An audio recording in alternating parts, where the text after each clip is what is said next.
G'day, mate. 40 here. We're going out live on YouTube, going out live across Twitter, going out live across Rumble, going out across live across my Facebook profile and my Facebook page.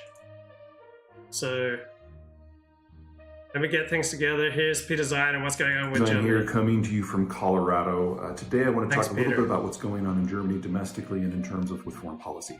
Now, one of the first things to remember about the German system is they did not create it, which is one of the reasons why it's so stable. After a series of wars that culminated in the World Wars that dragged the Americans into European affairs for two significant conflicts, there was a joint committee put together by the French, the British, and the Americans to write the German Basic Law, which is basically their constitution. And in it, it has a bicameral system, so there's the Bundestag as well as the Bundesrat, one that represents the states, that's the Bundesrat, and one that represents people in general election, that's the Bundestag. But you vote for a party rather than a person, and that encourages the parties to be relatively broad in their ideology.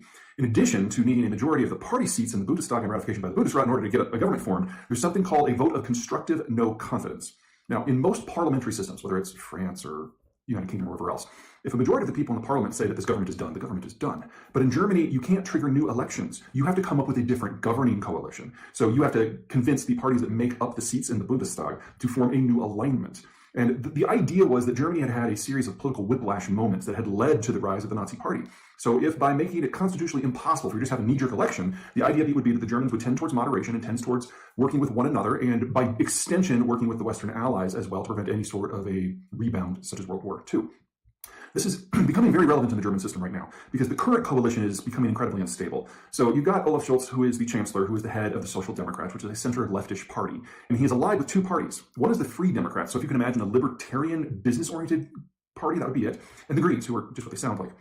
Now, the issue for the disputes is over foreign and strategic policy, which is kind of ironic because Germany has not had a foreign and strategic policy of note since World War II. It was something that was expressly banned, basically, by general agreement of the Western Allies that if Germany didn't have a foreign policy, that it couldn't have a strategic policy, it couldn't have a functional military, and therefore there could be never be another war. So anytime that the Germans have had a policy, someone else has steered it. Well, we're now in a situation where Europe is facing a military and a strategic and an environmental and an economic crisis all at the same time because of the Ukraine war. And navigating that is going to require some leadership, and leadership means that some people are not going to like what's being done. And that's definitely the case of what's going on in Germany today. So there's two big issues on the German docket. The first one is the Ukraine war. The Germans, like most of the Europeans, like most of Americans, realize that if the Russians win in Ukraine, that's not the end of it. They just keep advancing west until they get to where they feel more secure. And that means conquering all or part of Estonia, Latvia, Lithuania, Poland, the Czech Republic, Slovakia, Hungary, Romania, Bulgaria, maybe even in Finland. And since most of those countries are NATO members, there will be a direct confrontation between NATO and Russia. And since we now know that the Russian military is not all that, will probably be in play. So arming the Ukrainians to prevent that Russian advance is not a nice to have. It's an issue about the strategic survival of the entirety of each individual member of the NATO alliance. And that is sunk in most parts of Europe and most parts of the United States, with the exception of the Putin wing of the Republican Party, of course. And to that end, the coalition partners to the Social Democrats, so the Free Democrats and the Greens, want to provide the Ukrainians with any weapon system that they can prove that they can use, which is more or less the position of the alliance as a whole. But the Social...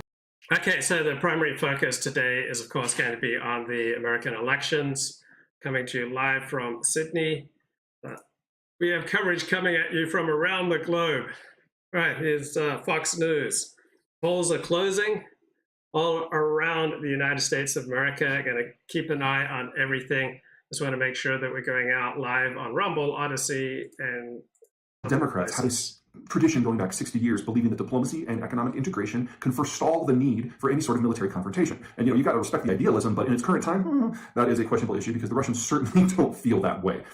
So the Greens and the Free Democrats are looking for a much stronger position from Germany, particularly on weapons transfers, because they see this literally, accurately, as an issue of national survival. Leave aside the war crimes and the human rights and the energy security. They see this about survival and the right. But the Social Democrats, of who Olaf Scholz, the chancellor, is a member, sees it a different way. And so he's been dragging his feet and providing bureaucratic obstacles at every possible opportunity to prevent high-scale weapon transfers to go, particularly Leopard tanks. The second big issue is with China. The Germans, because of the Social Democrats, have always sought to have a constructive political and economic relationship with countries that are rivals, in the thinking that you could bring them around in time. Now, obviously, in the case of Russia, that has imploded, and the Social Democrats, just like everyone else in Germany, have walked away from decades of investment. They have by far been the #1 investor in the Russian space for quite some time. The question is now what? The entirety of the German economic model is based on metabolizing cheap, reliable Russian energy. And with that gone, the Germans need a fundamentally new way to power their economy. And Olaf Scholz, a social democrat, going by this old strategy that commerce makes friends, is turning to the Chinese. So as the rest of the West is starting to identify that Chinese is a genocidal state that has devolved into a one-man dictatorship that makes the Kim dynasty in North Korea look positively egalitarian, Olaf Scholz up and went to China to say how are yous to the Chinese Premier Xi, and even offered him congratulations on his appointment for a third term, which was basically crowning himself emperor for life. From the Social Democratic point of view, they need an alternative economic pole. China can perhaps replace Russia. And from the SDP point of view, they still haven't gotten past the idea that commerce makes friends. Now, the Free Democrats oppose this. The Greens oppose. Okay, that's Peter Zion with some analysis on what's going on with West Germany. Let's see what's going on in America. 43. And why? Because each side has its own description of what those threats to democracy are. So you have conservatives and Republicans saying, you know, a government that doesn't, you know, gives away $500 billion without passing a law through Congress, or one-party rule, or the politicization of the DOJ or the FBI.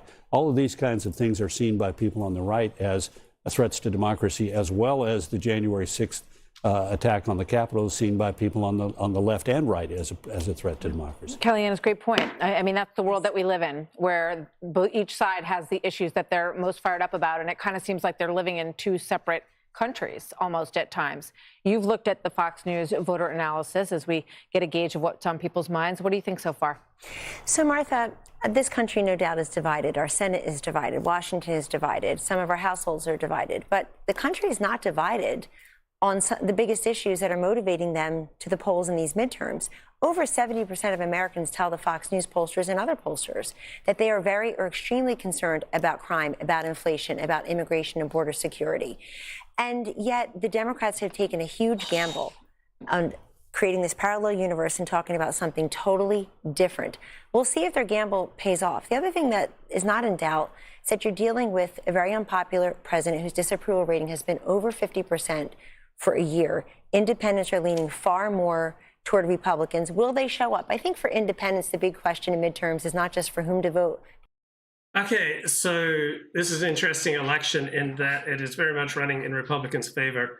The issues that people are most concerned about, such as crime and the economy and woke madness in schools, Republicans are on the right side of. So you would think that Republicans should do well. You would think that there's a red wave coming. So apparently the first polls won't close for another 33 minutes. So let me know if you're catching any information out there that's significant about these elections. I just found this really racist group, Citizens for Sanity. You may have seen their ad during the World Series, etc., etc.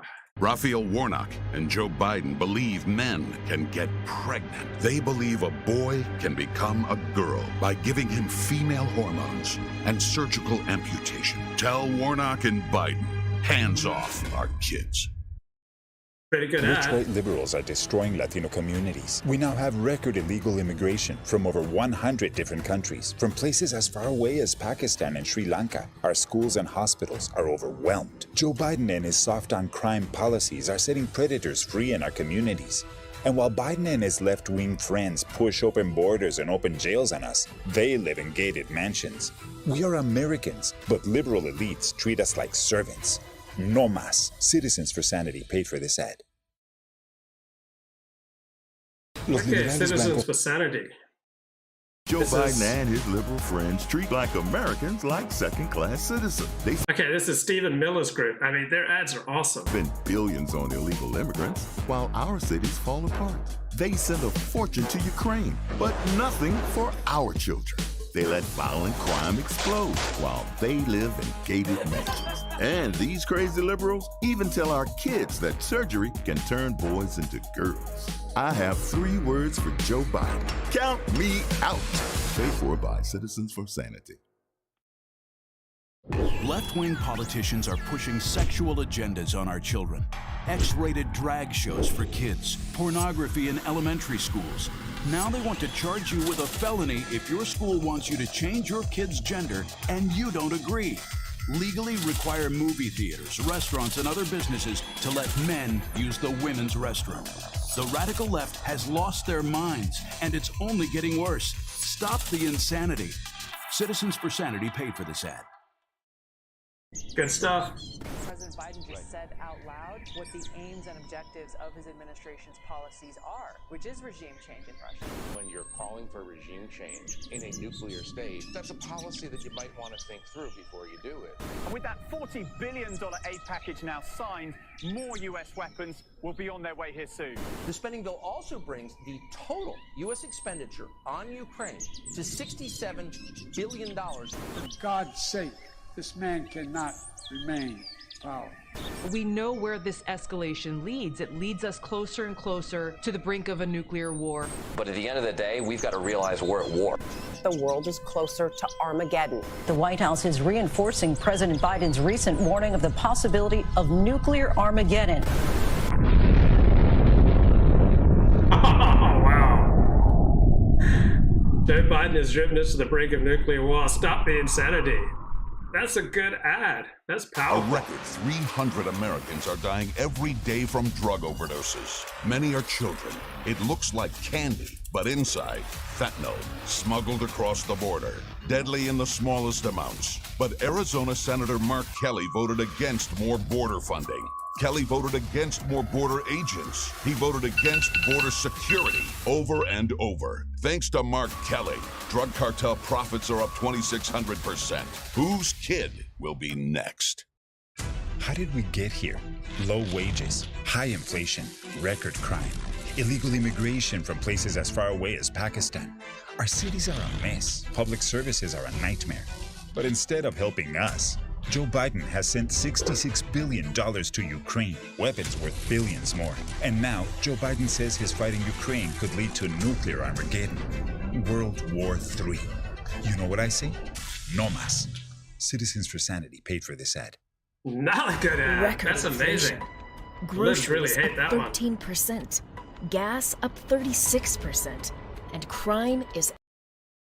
Okay, I'm going to pull my act together. I'm going to send an invite off to David, so hang with me. Pose this. And just to put another bit of cayenne pepper into the ointment, Schultz overruled both of his coalition partners in the days leading up to that summit when he basically allowed the Chinese commerce giant Costco to purchase a significant portion of the Hamburg port. Now, if the Free Democrats, if the Greens are not happy with this situation to the point that they want to overthrow their own government, they can't just go into the Bundestag and say, we oppose this government and have a vote of no confidence. No. They first have to enter coalition negotiations with another party, most notably the Christian Democrats who have ruled the country for the bulk of the last 15 years.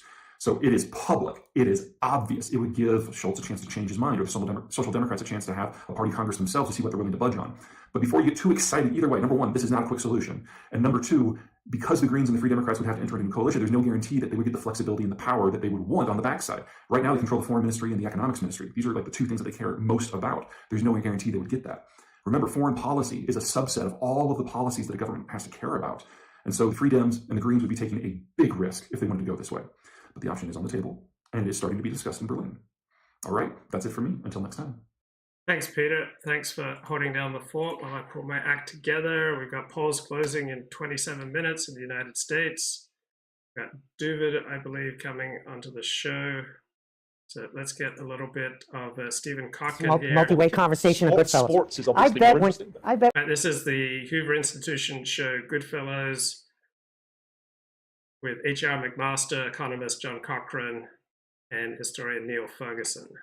When you call your wives, and yet again tell them, you tell them that you're going to be late for dinner because you're still at the office taping a Goodfellas show, that they actually believe it. Steve, we're going to swap them out. We're going to. All right. The war, yes. Where's it going? But we have dinner together with our spouses. The topics of conversation are slightly different. Not that different. But not that different. just All right. So done enough to eke out some miserable Pyrrhic victory. So everything starts with the bravery and ingenuity of the Ukrainians. That's why we're in the place we're in. Those people are dying as we speak, as we're taping this show. And they're willing to die for the freedom of their country. And it's an amazing story. It's inspiring, and it's made possible many other consequences that we're benefiting from. So everything starts with the Ukrainian people, and we have to remember that. This is their war. They're doing the fighting. They're doing the dying. And Putin is being degraded, and Xi Jinping is being humiliated, and the European unity and resolve is coming. You want to talk about equations? I know I'm stepping on your turf here, but we have an equation. It's Ukrainian valor plus Russian atrocities equals Western unity and resolve. So the more valor and the more atrocities, and they keep coming, the more we have Western unity and resolve. So, but it starts with that Ukrainian valor. So where are we in the war? Ukrainians are incredible at information war. It's just breathtaking. I don't know if we're ever going to get to the level that they're at, but I've been going to school at what they've been doing. And it's their Ministry of Defense, it's everything. It's the whole society, but it's even the institutions that we didn't think were very agile have turned out to be amazing. So they come up with this battle plan. Welcome. First of all, they prevent their capital from being taken. You know that Putin dusted off the Rumsfeld Iraq plan. Remember that? The Rumsfeld Iraq plan, he dusted it off and he says, okay, I'm going to invade a gigantic country with a force that's too small. I'm going to decapitate the regime, and then they're going to welcome me with flowers. And everything. So I've heard a ton of commentary on Ukraine, but these are new perspectives that I haven't heard before. It's going to be hunky-dory as soon as I decapitate the regime. So our military was breathtaking. We went in there and we crushed every asset the Iraqis had. We decapitated the regime. Our performance was so stunning that the Chinese went into a tizzy and the Russians went into a tizzy from the Iraq War, which was televised. But the plan didn't work in the end because we didn't flip the society just by decapitating the regime, and the force was too small to own the country in a stable way. Solid gains, yeah. Right. And so the Rumsfeld battle plan didn't work, but Putin dusted it off and said, we're going to do it again. So they invade a gigantic country with a force that's too small, and they try to decapitate the regime, and the idea is that people are going to welcome them with flowers. Honestly, it's very analogous. The difference is they had lots of collaborators that they thought were going to help with the switching. They had people who I never thought of this analogy. I never saw this. took money. Right. To pretend to be collaborators. Failure of that collaboration. I could have done that, but I never take money from the mafia. Your friends. But anyway, so the Russian army is not the American army, so they didn't destroy the assets. The Russian army, also, they didn't capture Kiev. They didn't decapitate the regime because the Ukrainians resisted successfully. So, and also they didn't have enough force to occupy the country. And so it was the Rumsfeld battle plan, which failed even worse than the Rumsfeld version of it, because Rumsfeld was actually successful on the battlefield in the initial stages. To some extent, the Soviet-Afghan battle plan. I mean, there was Yes. 1979 elements here. Which Yes, you've heard me talk about that. That Afghanistan in '79 was a coup, not an invasion. They replaced, they murdered the existing Afghan president. They installed their own puppet, and then they decided to stay around and protect themselves with some security force, which was about 80,000 in the beginning, and it grew into invasion. Or the coup grew into an invasion unintended. As George Soros once said to me, an investment is a speculation gone bad. So an invasion is a coup. Elon Musk about that. Yeah, so actually, I don't think anybody needs to tell him. I think it's pretty clear. But an invasion is a coup gone bad in the Ukrainian case, right? Okay. So now let's switch. The Ukrainians defend themselves. Russians make some gains in the east, slogging through a couple of towns, etc. But they're not. They don't have a combined arms operation at scale capability that they're going to take. They're not. They don't have a combined arm. Okay, David, how's it going, man? Hey, Baruch Hashem. Baruch Hashem. So, what have you been doing, or what have you been reading in the last 3 days since I spoke to you last? Well, I told you I read that Memre book from that woman you've been sharing about the Myers-Briggs personality test. Oh, okay. And how do you like it? I finished it. It was pretty interesting. It was an interesting history, and I'd never really looked into it and thought about how this test became so popular, and in relation to. I'm reading a lot of books on the psychology of self, and because I guess she was like a non-psychologist that put herself in there and then created the most popular personality test. So there's quite an interesting history to it. And now the test doesn't really have any real-world scientific or even psychological validity, as I understand it, but it appeals to people's self-absorption. Is that correct? Well, I mean, psychology, so if you want to say it has scientific validity, if they make claims that aren't shown to be true, like the either or, so I mean, it's almost exclusively based on Jung, and they make claims that are more than appears to be true, like the immutability of personality traits, the polarity of personality traits. But the test seems to have quite a bit of utility. In they might exaggerate the claims of utility, and then the woman who put it together, how she got it, so widely accepted, took decades of effort, and now they made I don't know, they said a multi-billion-dollar industry. They have certification, and it's one of the most given tests in the world. So I mean, obviously like the SAT test or IQ test, but the Myers-Briggs is one of the most given tests, probably the most popular of all personality tests. But I'm not sure that there's any other personality test that's more proven or more scientific. I mean, the 5 personality types might test a little bit better, but that includes a number of what's on the Myers-Briggs. So, was there something important about Myers-Briggs aside from its success? But does it give useful insight for individuals? Well, my mom took it for career placement, and I took it, and if it's just a vehicle to understand yourself and understand relations, possibly get along with people better, it was originally possibly used for dating and marriage, but mostly for career placement and employment, and appears to have some utility. So I already knew about it. I think my parents had one. I read about it. So I didn't officially take one, but I took it to know I was an INTP by the time I was like 14, 15, and based on that, it was probably useful for decisions I made. That like scientific research, and just knowing like, well, how come I'm not like everybody else? How come when everybody else appears to be talking about sports or interested in the things that most people aren't interested in, that I'm not interested in them, and then also that I've met other people that share interests, and a lot of times they're also INTPs. And what were the things that you learned from the book that surprised you or intrigued you?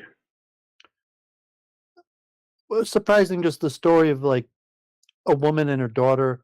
I didn't know Briggs, like her husband, was part of the Manhattan Project and procured the uranium for the Manhattan Project, and the daughter had written like some sort of mystery novel that was popular, and it was kind of this obsessive mother that had a belief about personality types, and then she read Jung, and she actually wrote to Jung and had correspondence with Jung, and then when Jung came to America, she went to New York with her daughter to meet Jung, but she kind of just persisted with typing people, assuming that people had types, and she changed personality testing, that generally personality testing was based on abnormal psychology.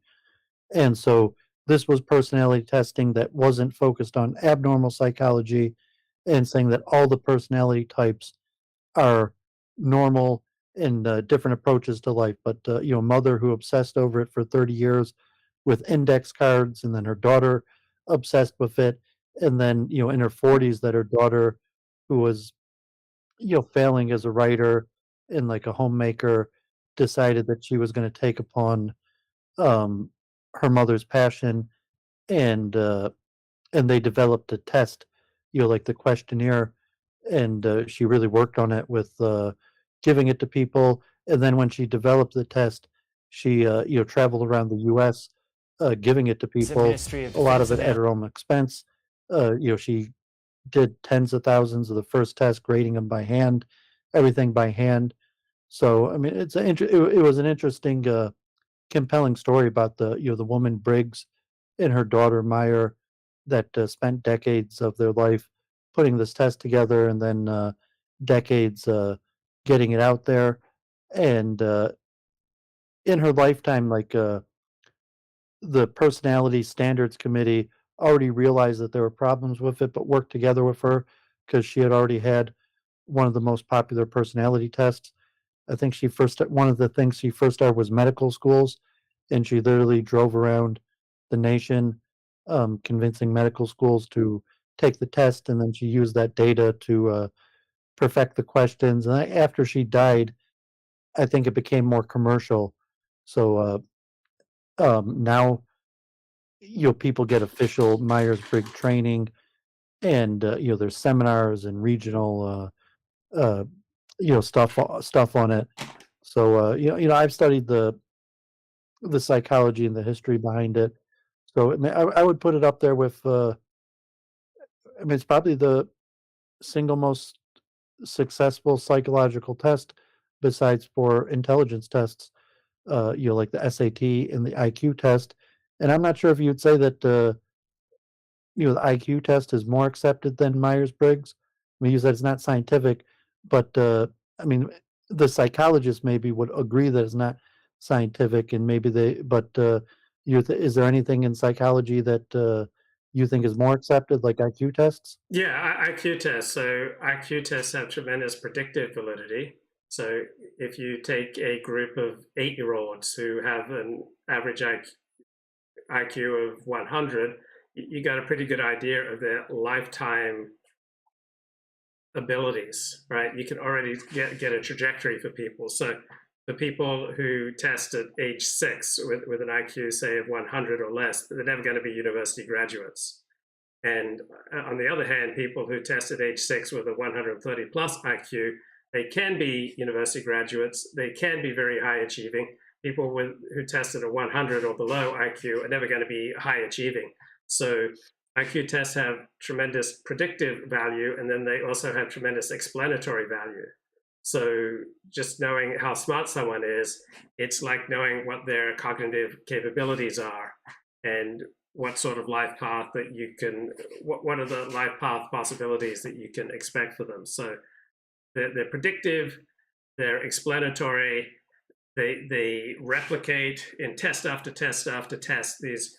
These predictive and explanatory values of IQ tests are replicated again and again and again. So probably the most replicated tool in the social sciences. So that's why IQ tests, they just have stunning predictive and explanatory power, far more than Myers-Briggs. Like Myers-Briggs doesn't really give you any predictive or explanatory power. It's just something that appeals to people's self-absorption.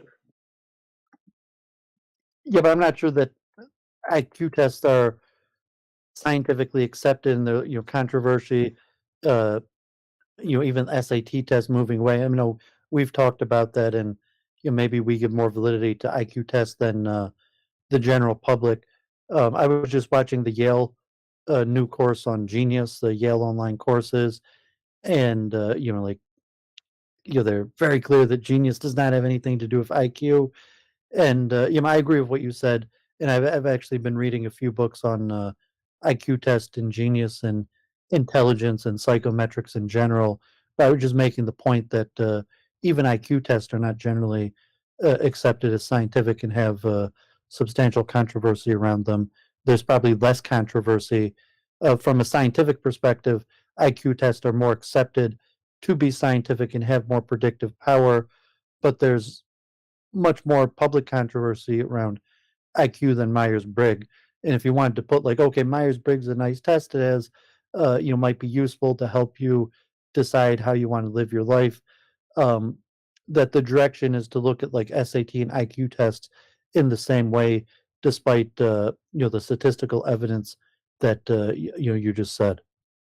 So there's a comment in the chat that IQ tests max out around 140. They don't. So people whose IQ tests above 145 tend to produce exponentially more patents, to have exponentially more academic and other forms of achievement than, say, even people 130 to 145. So there's no gradation of IQ at which achievement taps out. People, the smarter they are, the more likely they are to produce cognitive breakthroughs. And there's no point. So Malcolm Gladwell tried to make this point, and other pop intellectuals have tried to make this point that IQ tops out at 120 or 130 or 140, and after that it doesn't matter how much more you have, but it does. It's pretty definitive that the smarter you are, the more cognitive breakthroughs you'll be likely to make, you'll have the ability to make.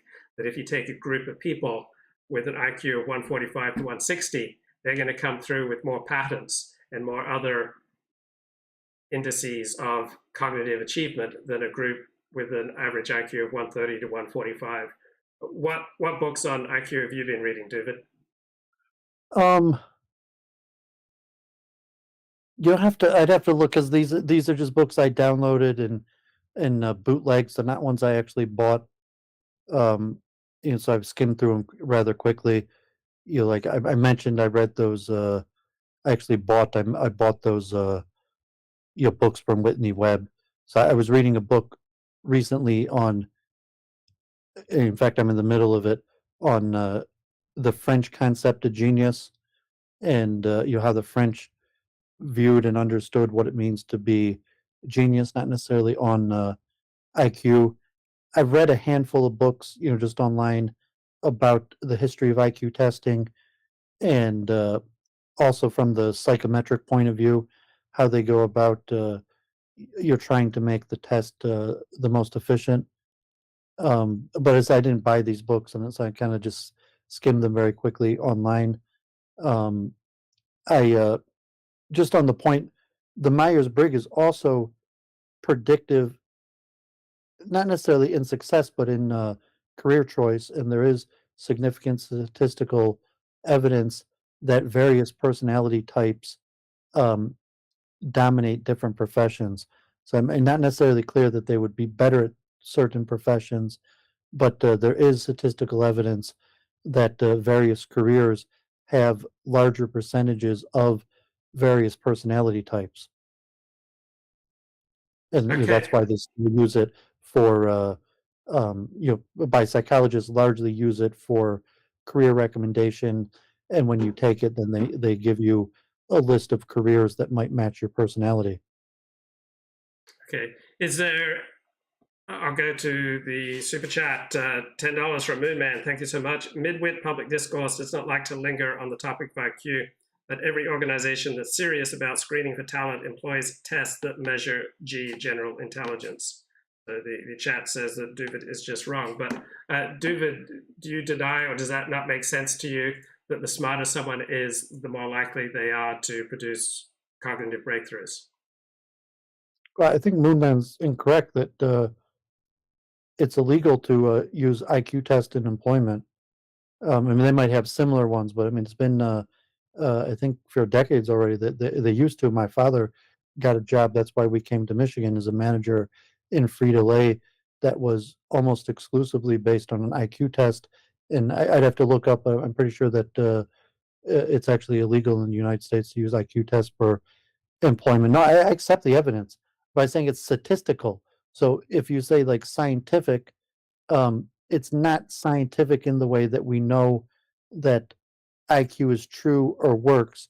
It's scientific in the way that we have strong statistical correlations that IQ doesn't change much over a lifetime. And IQ is actually, I mean, like you said, the single best predictive element in terms of a person's success in a whole bunch of things. So, there's probably, you give a whole list of things where IQ is the single most predictive factor if you wanted to know what's going to happen with a person's life.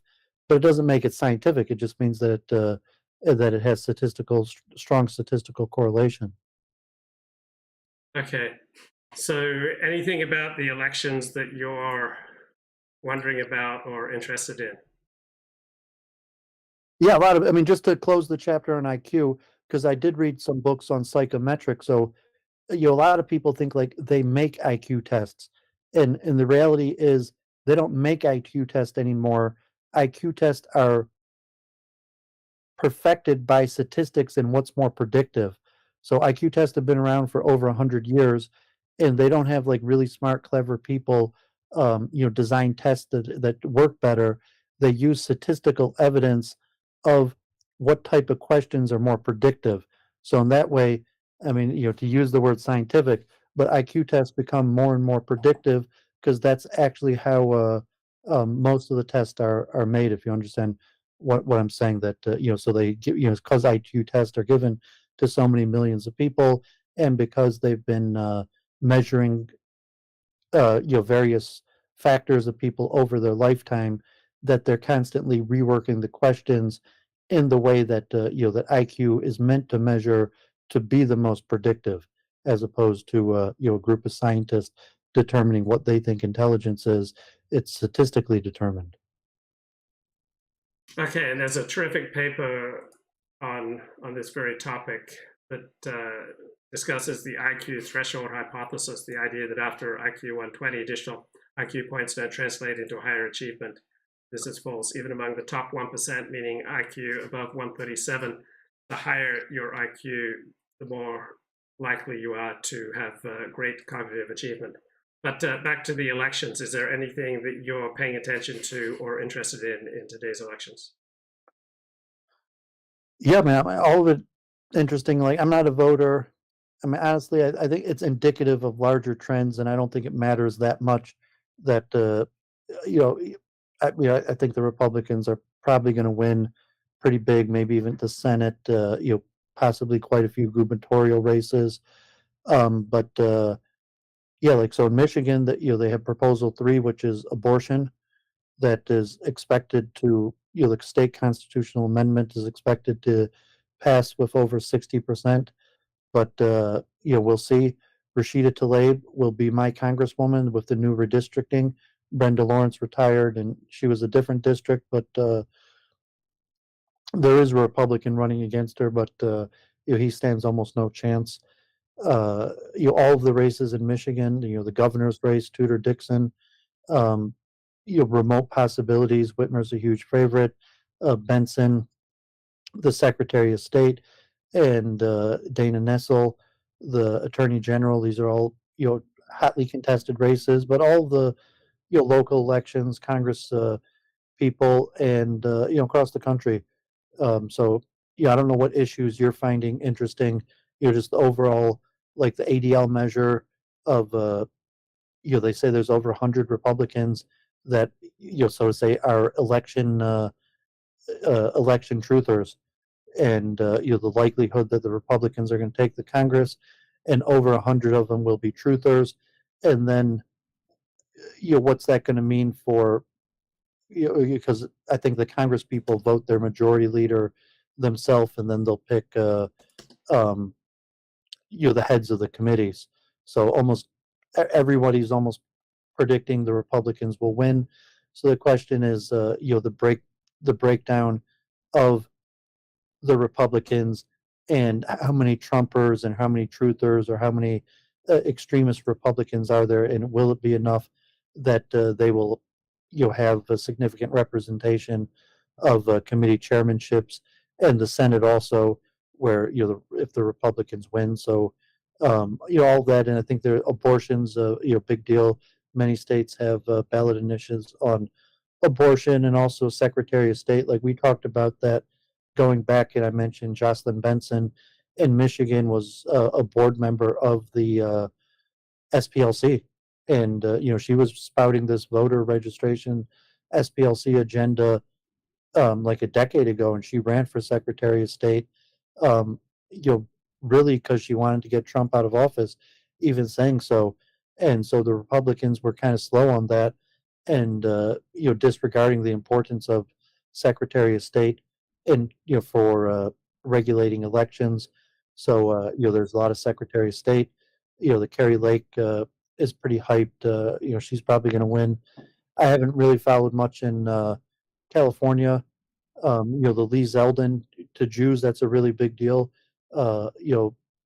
Jews who usually went out on a limb to endorse Zeldin. Most of the Orthodox Bloc Jewish vote, that I would say 90% of the time is Democrat. This time, almost all of them are endorsing Lee Zeldin. So that's going to be interesting. A lot of people think Lee Zeldin has pretty good chances of winning. Like New Square. There's a few regarding like Orthodox Jews in the community elections that Jews are watching. So I don't know. What are you looking for? Well, I'm just open to seeing what happens, because, as you know, I'm more analytical than partisan. I mean, obviously, I tend to side much more with Republicans than Democrats.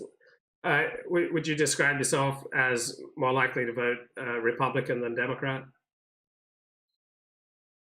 No, I'm a libertarian. I mean, I registered as a libertarian the only time and voted, I think, straight libertarian. I have some right leaning, but no, I'm pretty down on the system. I think it's kind of a scam to force yourself to choose between two people, and so I don't really have much hope that there's going to be much. I mean, it's going to make a difference. Elections have consequences, but I'm nonpartisan and pretty skeptical of the system in totality. And my politics is like since I was 15, I've been libertarian. I've never really had any leanings to change from being a libertarian. Okay, I might come back to you later if you're around, David. I'm going to move on with the show right now. So thanks for coming on.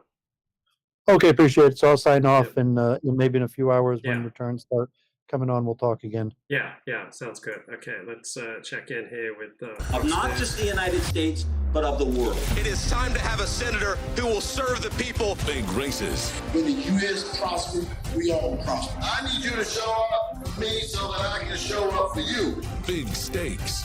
We need a governor who cares about the state of Georgia. Our battle starts from us, and we will not back down. It's all on the line. Expect an exciting night that could go either way. And America's decision starts now.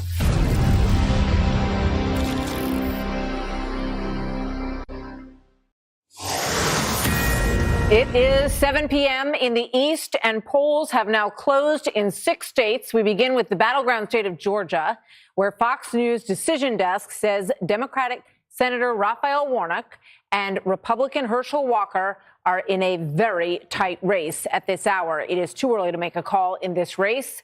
Georgia historically slow counting these votes as they come in, so we're going to watch this one throughout the night. Also, if either candidate does not get 50% of the vote, there will be that expected runoff in about 4 weeks from now in December. December 6th in South Carolina, we can project that Republican Senator Tim Scott will win a second full term, defeating Democrat Crystal Matthews. Let's go to Kentucky, where we are projecting that Republican Senator Rand Paul will cruise to a third term, defeating Democrat Charles Booker. We can also project Indiana Republican Senator Todd Young will win his second term. He defeats Democrat Tom McDermott. And in Vermont, Democrat Peter Welch will replace retiring Senator Patrick Leahy as the next senator for the Green Mountain State. All right, so this is a look at the balance of power right now, and you've got 32 Republicans, 37 Democrats. It is early in the night. A majority is 51, as we know, and as it stands right now, you've got a 50-50 Senate, but as we get some of these early votes in, this is a look at where we stand. Now over to the races for governor, starting with Georgia. Governor Brian Kemp, the incumbent, has a slight lead against Stacey Abrams. Again, it's early. This race is too early to call. It's not yet clear whether Kemp can reach more than 50% to avoid that runoff we just talked to about. Back to Georgia when we have updates, more raw vote total. And in South Carolina, the Fox News Decision Desk projects that Republican Governor Henry McMaster will win a second term in office. No big surprise there, defeating Joe Cunningham. And finally, in Vermont, we haven't seen enough data yet to definitively declare Republican Governor Phil Scott will win more than 50% of the vote there. Again, he's got to get over 50% there. Now, we are going to, throughout the night, now have a ticker. So there's nothing surprising. That's the upshot. Nothing surprising yet on any of the election results. So let's have a look at the chat. Glib Bedley says, early voting is like drive-through dining. It is drive-through democracy. It's tragic. Federico notes that Luke is pulling Northern Hobbs like numbers based. Brandon says, too fat to get out of the car, too ashamed to be seen eating when they're fat. Dysfunction within the empire is impossible to not see no matter where you look. Brandon says, one guy I work with taught himself Mandarin to read, speak, and write it. Wow. Clearly high IQ. Anyway, here's the definitive study on this topic. And I posted a link in the chat a little earlier. So studies called From Terman to Today, a Century of Findings on Intellectual Precocity. So Terman was a guy who studied genius earlier in the 20th century. So 100 years of research on intellectually precocious youth is reviewed in this study, paints a portrait of an extraordinary source of human capital and the kind of learning opportunities needed to facilitate exceptional achievements, life satisfaction, and positive growth. The focus is on those studies conducted on individuals within the top 1% in general, or in specific abilities such as math, spatial, or verbal reasoning. Early insights into the giftedness phenomenon actually foretold what would be scientifically demonstrable today, 100 years later. So evidence-based conceptualizations move from viewing intellectually precocious individuals as weak and emotionally liable to highly effective and resilient. So like all groups, intellectually precocious students and adults have strengths and weaknesses. They also reveal vast differences in their passion for different pursuits and their drive to achieve, because they do not possess many multi-potentials. We take a multi-dimensional view of their individuality. When all is said and done, the higher the IQ, the better it predicts long-term educational, occupational, and creative outcomes. So we'll keep an eye on the returns. Please throw any important links into the chat.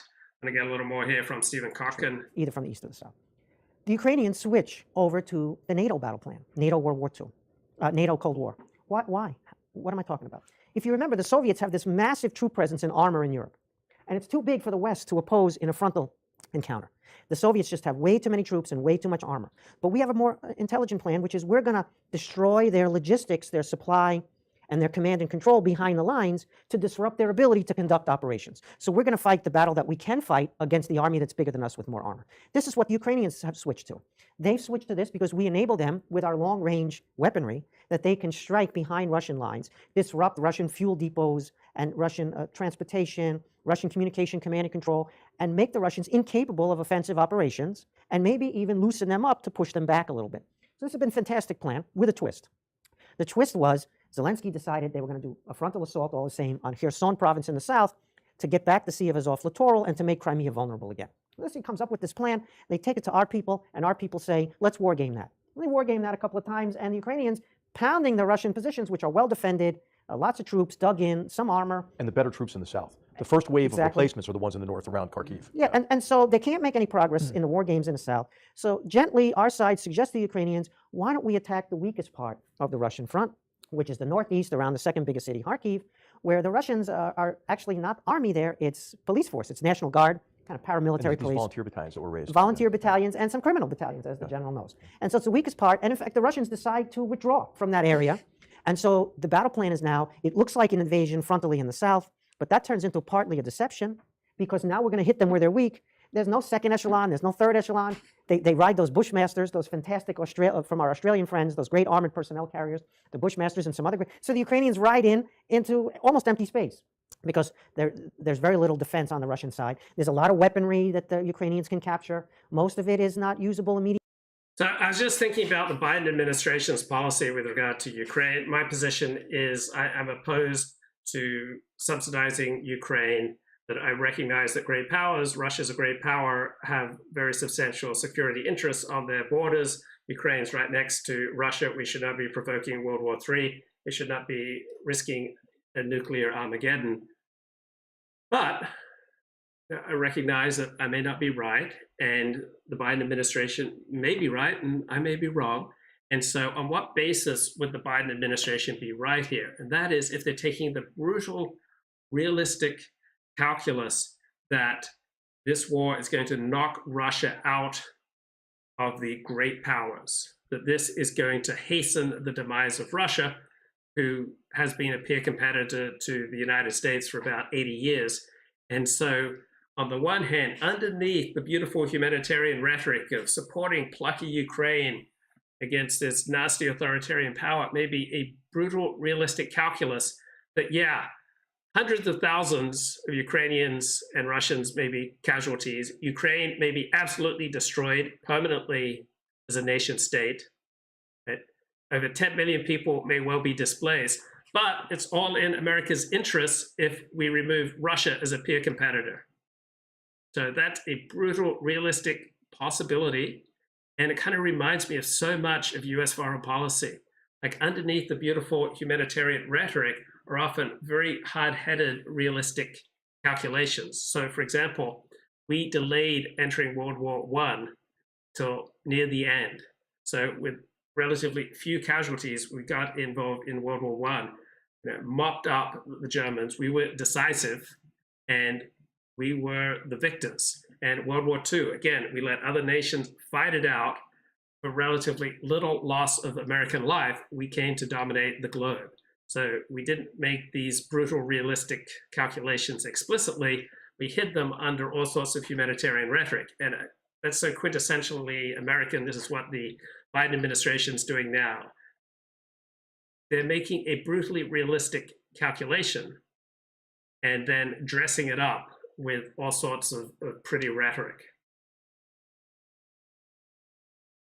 And who knows, maybe they're right, maybe they're wrong.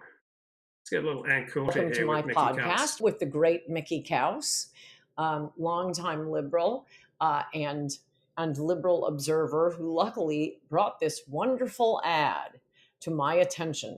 How did we get here? Low wages, high inflation, record crime, illegal immigration from places as far away as Pakistan. Our cities are a mess. Public services are a nightmare. But instead of helping us, Joe Biden has sent $66 billion to Ukraine, weapons worth billions more. And now, Joe Biden says his fight in Ukraine could lead to nuclear Armageddon, World War III. You know what I say? No mas. Citizens for Sanity paid for this ad.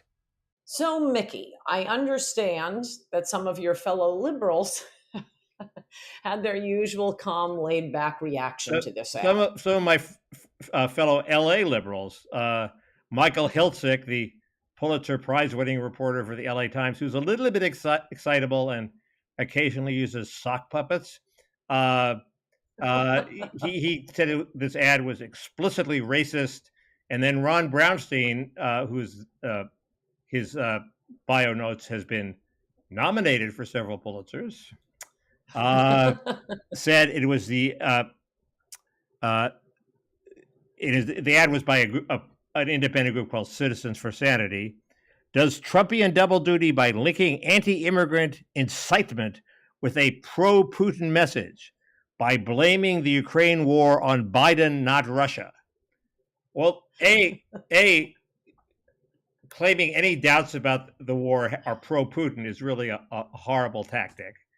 B, Yes. the ad did not say that Biden was to blame for the war. It said Biden's fight.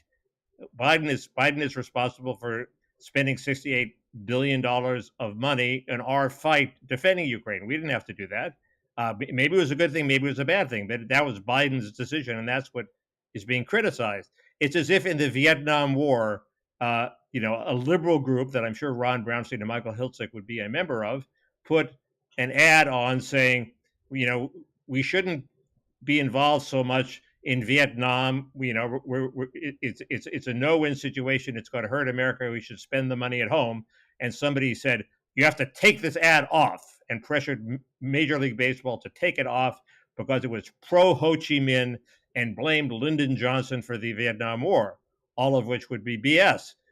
This is the heart of free speech, that you can have a debate about a war and without being shut up and forced off the air by sort of belligerent people on one side like Ron Brownstein and Michael Hiltzik. Well, moreover, at least the ad.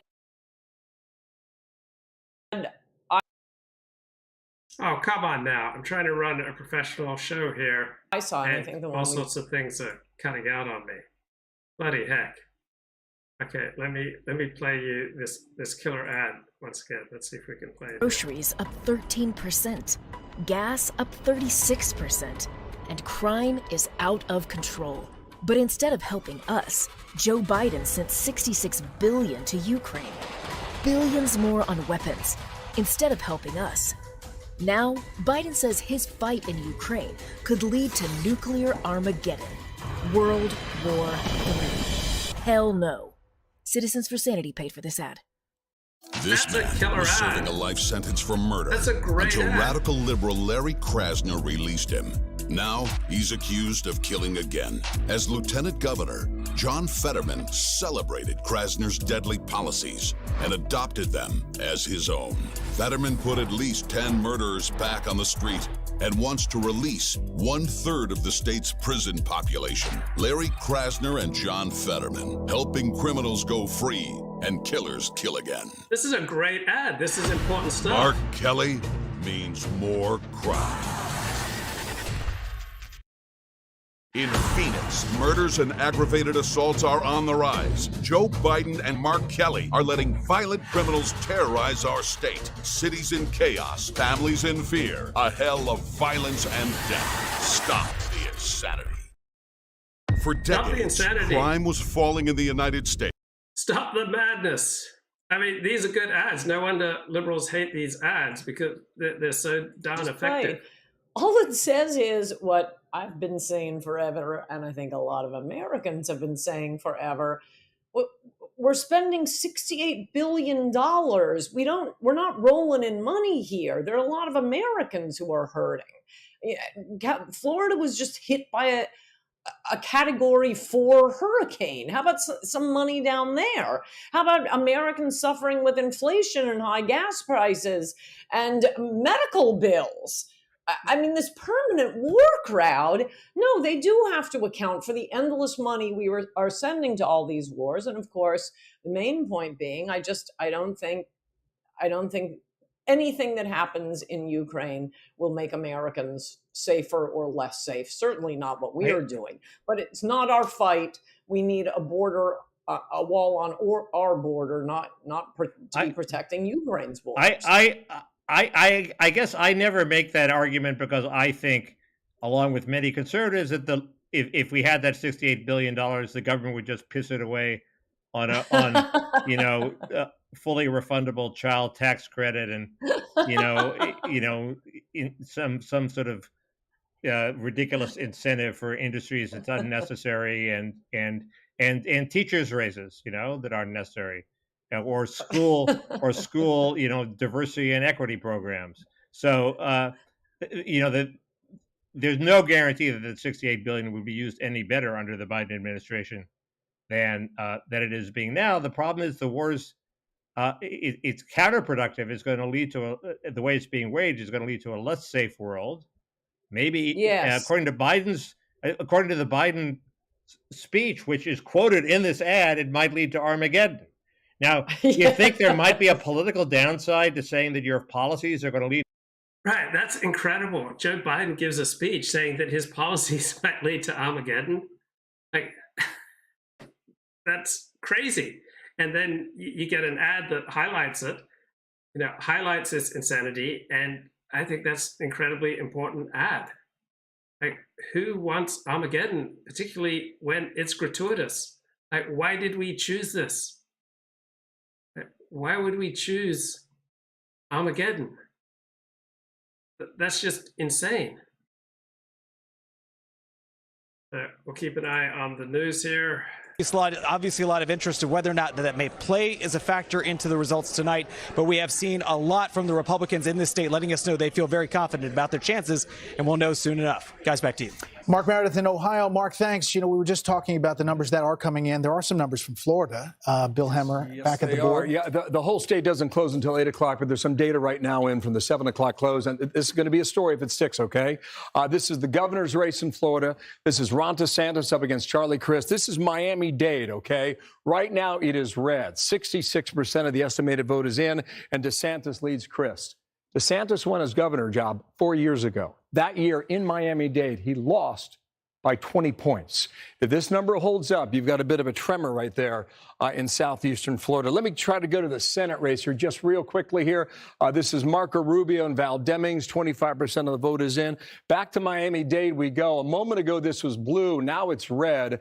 2/3 of the estimated vote is counted, and Rubio leads Demings as well. Watch the percentage here on Rubio and Demings, and I'll go back to the governor's race and see how they well, okay, right? I mean, it's almost a mirror of itself, 53.6.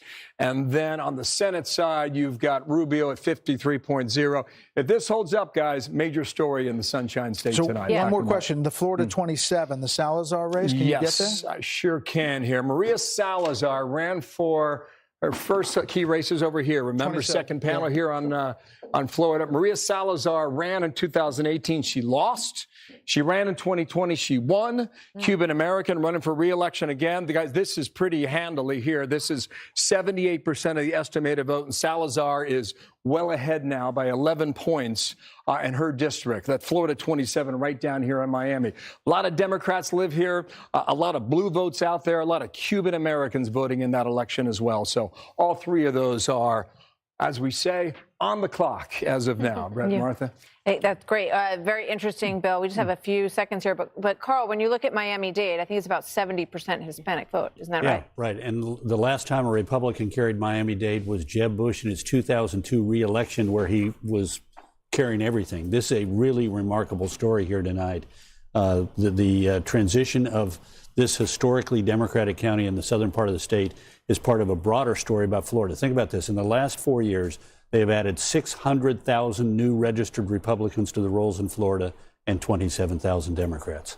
So we're now the first time that the Republicans have ever outnumbered Democrats in registration. Well, Florida has changed so dramatically in the past couple of years, right? And so we'll see whether or not this is reflective of other trends across the country or whether this is a Florida story that we're watching play out. Either way, it bodes well for 2024 for Republicans. And we've got this brewing competition now between Mr. Trump and Governor DeSantis, which has been, obvious in the last couple of days. It's a big night.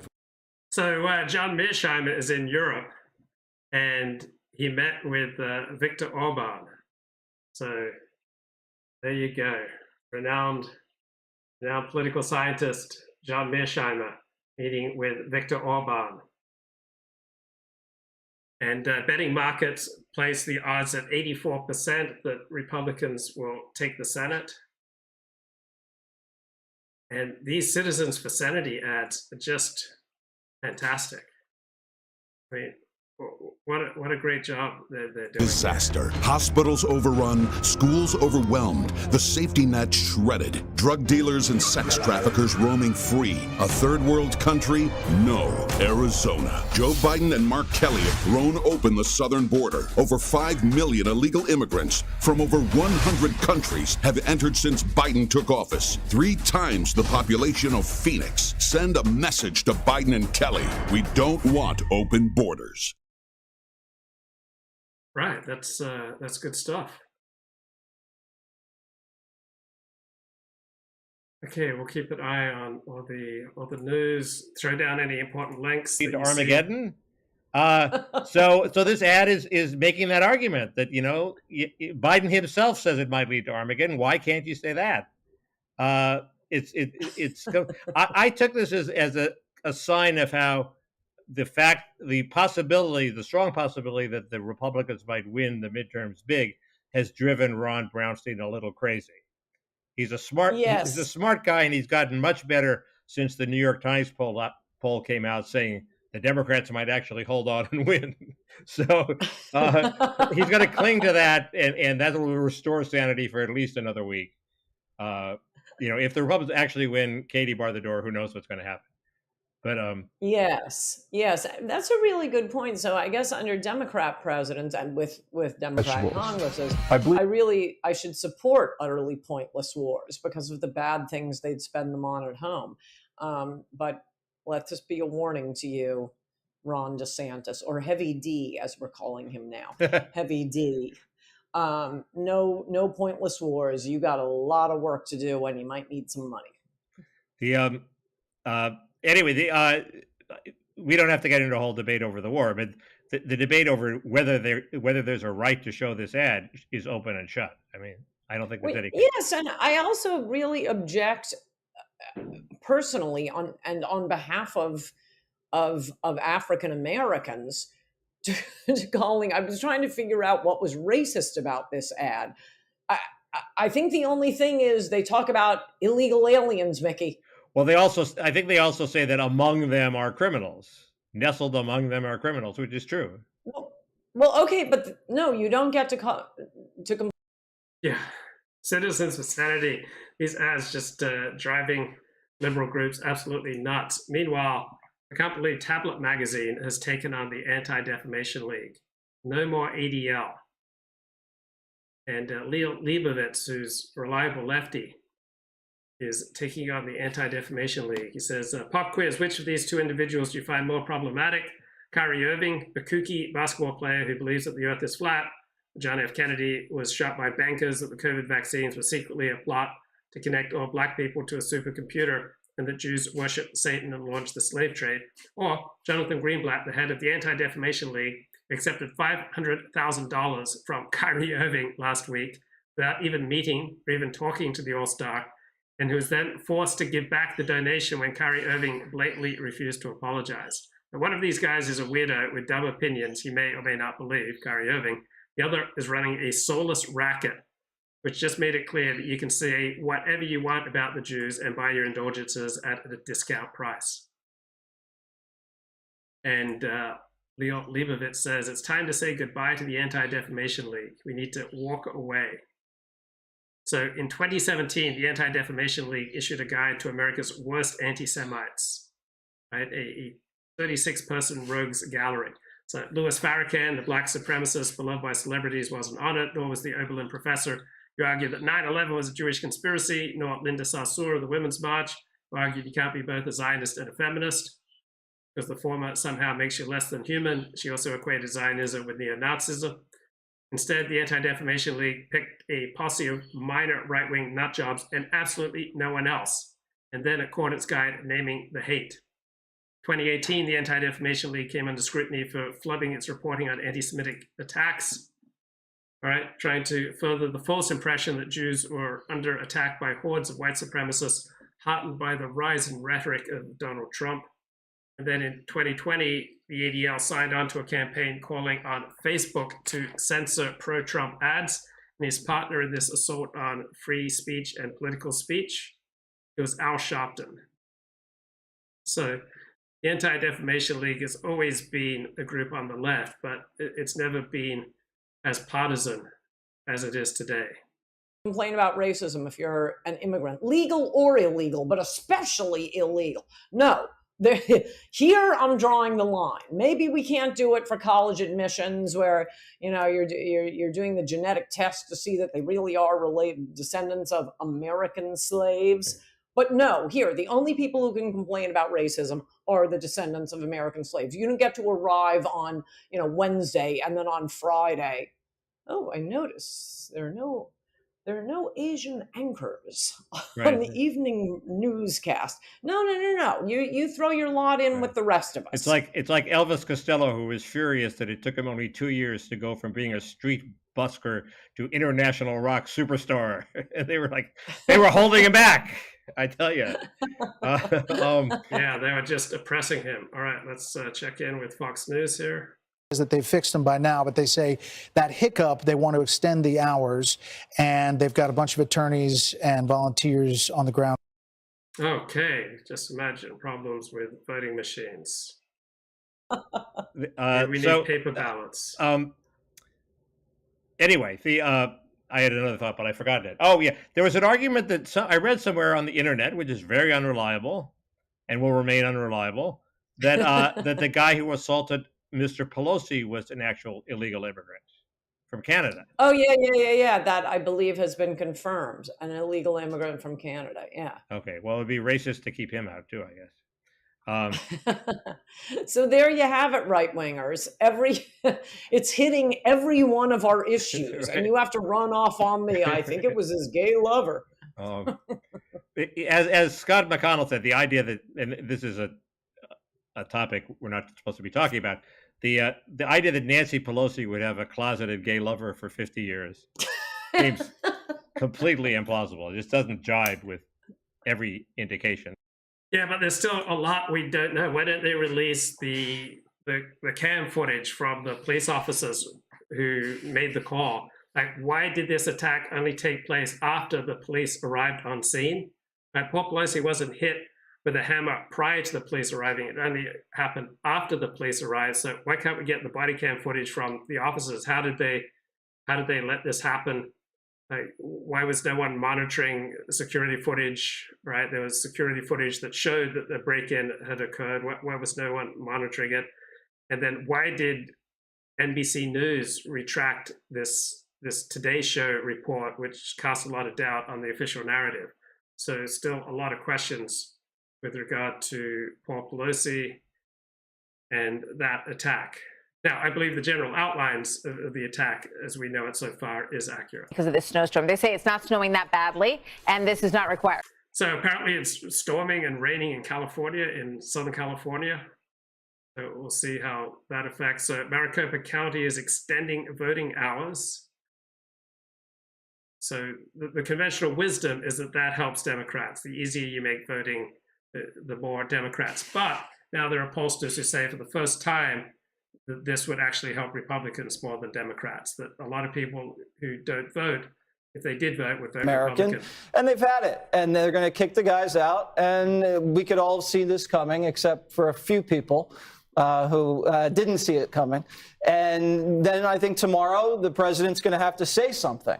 He's going to have to come to the cameras and admit maybe something went wrong.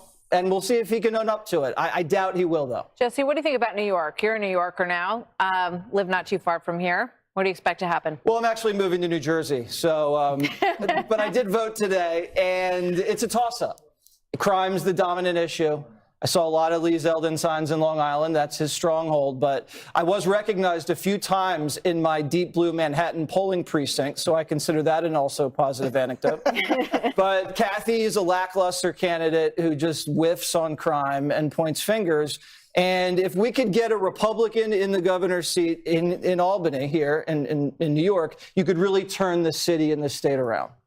Hey, Juan, why is the president not committing to a press conference tomorrow? Well, I imagine that he has to say something. I mean, you know what the language, Brett, is in the past has been, you know, this, I took a whooping, you know, I was devastated, whatever that you want to use in terms of a very active description. But I think the president has to, given what we've talked about in terms of results, get a sense of what it means, not only for himself and whether he runs in 24. I don't want to get scolded like Britt. Okay, I can do without his analysis. Bret Stephens actually had an interesting column. I can't believe I'm saying this 8 days ago. Putin is starting to do what won him a war 7 years ago. So in 2015, as Bashar al-Assad in Syria was losing his war to remain in power in Syria, he pled for and received Russian military intervention. President Barack Obama reacted with angry disdain. Well, things turned out differently. Barack Obama said, any attempt by Russia and Iran to prop up Assad, trying to pacify the population, is just going to get them stuck in a quagmire and won't work. Well, turned out completely differently. The Russian military, led by many of the same officers who now command Putin's war in Ukraine, achieved an unexpected victory, right, over a brutalized people and a self-deluded American administration. So what were the keys to Russia's success in Syria, and why are they lining up right now in the war in Ukraine? So the key to Russia's success was the deliberate, indiscriminate, and massive slaughter of civilians. So this is the approach that Putin, with the assistance of Iranian drones, is adopting in Ukraine. So 80% of Kiev's residents were without water after these drone strikes. Much of Ukraine is without energy. So if Putin can freeze, starve, and terrorize Ukraine's people by going after their water supplies and their energy infrastructure, right, he may be able to force Kiev into some sort of armistice that leaves him in possession of most of the ground that he has won. So Putin may have stumbled on a military strategy that seems to be working for Russia in Ukraine. Competence of the people who are running the country right now. They know there's single party rule in Washington. They're against that. And I think in Ohio, you see Governor DeWine having fended off a challenge from the right, a former congressman in the primaries, and having convinced Ohio voters that they should stick with him because he has been competent. I want to just go back to something that Jesse and Juan were touching on. I'm just astonished that when Bill Clinton and Barack Obama as presidents suffered grievous midterm losses, they at least died on a hill that they believed in. For Obama, it was, for President Obama, it was the affordable. Okay, let's move on there. Let's see what Richard Spencer and Mark Brahman have to say.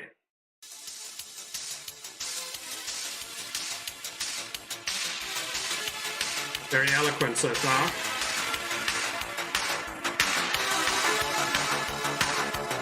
Let's talk about the Tower of Babel. And I think this one image actually opens up quite a bit of territory to talk about the Bible, to talk about the figure of Yahweh, to talk about empire and pan-racialism, you could say, and the messaging that continues, that is very old and that continues to this day. So for someone who has a cursory understanding of the Bible, I bet they have heard the phrase the Tower of Babel before. And it comes in Genesis 11, so it's, right up there with Noah and Adam and Eve and Abraham and all of this, really foundational stuff. And the way that I heard it throughout my time was as a kind of conservative lament about flying too high and building too fast. So it was like they're building another Tower of Babel. This, Trump and trying to build the tallest building in the world in Manhattan Island. It's a Tower of Babel. The EU is a Tower of Babel. Actually, the EU capital almost resembles the Tower of Babel, at least in a famous depiction of it. And so it's this notion of, don't be Icarus, don't fly too high, etc. And there's some wisdom to that, of course. But one of the things that I think your work in general opens up is that we really look at the text specifically and we ask, what is this really about? Like, what is this text really saying? And what is even the messaging in the kind of bowdlerized version that we have today as well? So why don't you pick up on something like that? I mean, what did you, I presume that you had somewhat of the same feeling before you approached the text. Yeah. No, and I think another way the metaphor is seen is also a kind of the hubris in particular is the hubris of empire, you could say, right? Yeah. So, and I think that's sort of what you were implying with your remarks, but it's so, and I think that is how it's been understood, right? Because when the tower is destroyed, nations form from those fragments, right? That's the understanding, is that nations form from those fragments, and those nations are speaking different languages, right? So it is, and I think it gets to, because you'll see this often, like just in the DR in general, is that there is this notion, this kind of dogmatic notion that imperialism it necessarily means also multiculturalism, and and I'm thinking, or inevitable multiculturalism, and I'm thinking of racial multiculturalism. Mm-hmm. Now, for example, people lament the colonial past of Europe, Great Britain in particular, but also France, and they'll say, well, look what's happened. Since we were imperialists, now there's this kind of reverse colonization going on, and this is a sort of inevitable consequence of the sin of being imperialists, of being colonialists. Now, of course, it's not. I mean, in my view, and I'm sure in your view as well, there's nothing kind of inevitable about it. No. But there, and in fact, I would say that ultimately it's kind of a more ideological, psychological and ideological problem that's occurring, that's more closely related to liberalism, of course, but also Christianity, right? And so that those are kind of at the root of this sort of reverse colonization that's happening in Europe now. And I think that's a kind of, that's like, so petty nationalists in our sphere will just accept that as a kind of dogma, that imperialism necessarily means ultimately multiculturalism. And that doesn't even necessarily, that doesn't mean, reverse colonization necessarily. That means, the French intermixing with the Indians, or especially the Spanish intermixing with the Indians in South America. But of course, when we see with the English, who also were Christians, they didn't really intermix in America. They fought the Indians. They killed some number of them, and they also kept separate from the Indians, right? And so and that wasn't, that didn't go to their sort of deepest. That came out of a kind of Anglo instinct at the time that was sort of active and alive at the time, and it was not for necessarily any deep creedal reason, emerging, for example, from the religion, which would be the kind of deepest psychological point you would think. So they prove that it's not necessarily multicultural. Empire is not necessarily multicultural, but that's a kind of like thing that you'll hear people say, ostensibly intelligent, like sort of thought leaders in the DR, when we have ready sort of historical examples. So MSNBC sounds pretty depressed about what's going on in Miami-Dade County, which has usually been a reliable Democratic stronghold. So listen to their audible gasp. I'm told we just got Miami-Dade. This is a big one in Florida. Let's take a look at, So let's put this in some perspective. Miami-Dade County has 2.75 million people.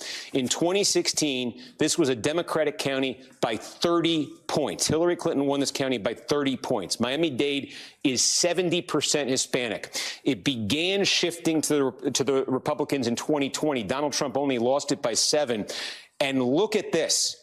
in the mail-in and early vote, which again tends to be more Democratic friendly, Marco Rubio, the Republican, is outright leading in Miami-Dade County by 7 points over Val Demings, the Democratic challenger. In the gubernatorial race, interestingly, we don't have numbers from Miami-Dade County. There they are. They popped up for a second. Was that it? I flipped up to Broward to try to reset it to see if it came in. Okay, so they don't like those results from Dade County. Media Hit says, look, stay streaming for the next few hours. Laponius, Ford will stream until the last vote is counted, bro. Right? Even if it takes another 3 weeks, the sun never sets in Australia, mate.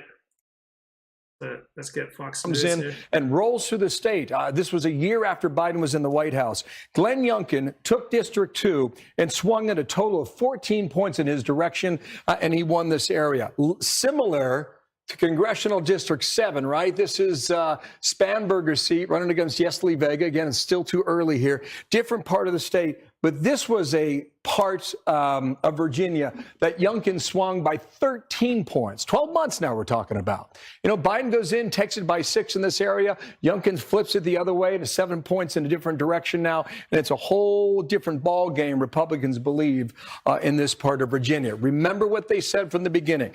This is your bellwether for majority in the House. This is the question about whether or not there's a red wave. And this is the question as to how high that wave could or could not be. It's early. It's early. It's early.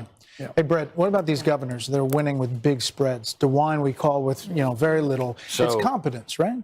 Yes, and it affects the Senate races. And in Georgia, for example, Brian Kemp he's going to win. It looks like. I'm pretty confident about that. Will he win and pull Herschel Walker over the finish line?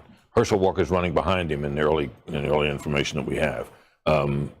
So these governor races count as for themselves, but they're also in some places critical to the fortunes of some of these other candidates. New Hampshire's another one with Sununu. Right, Sununu is very popular, very popular, more and more prominent. They wanted him to run, you may recall. The Republican Party wanted him to run.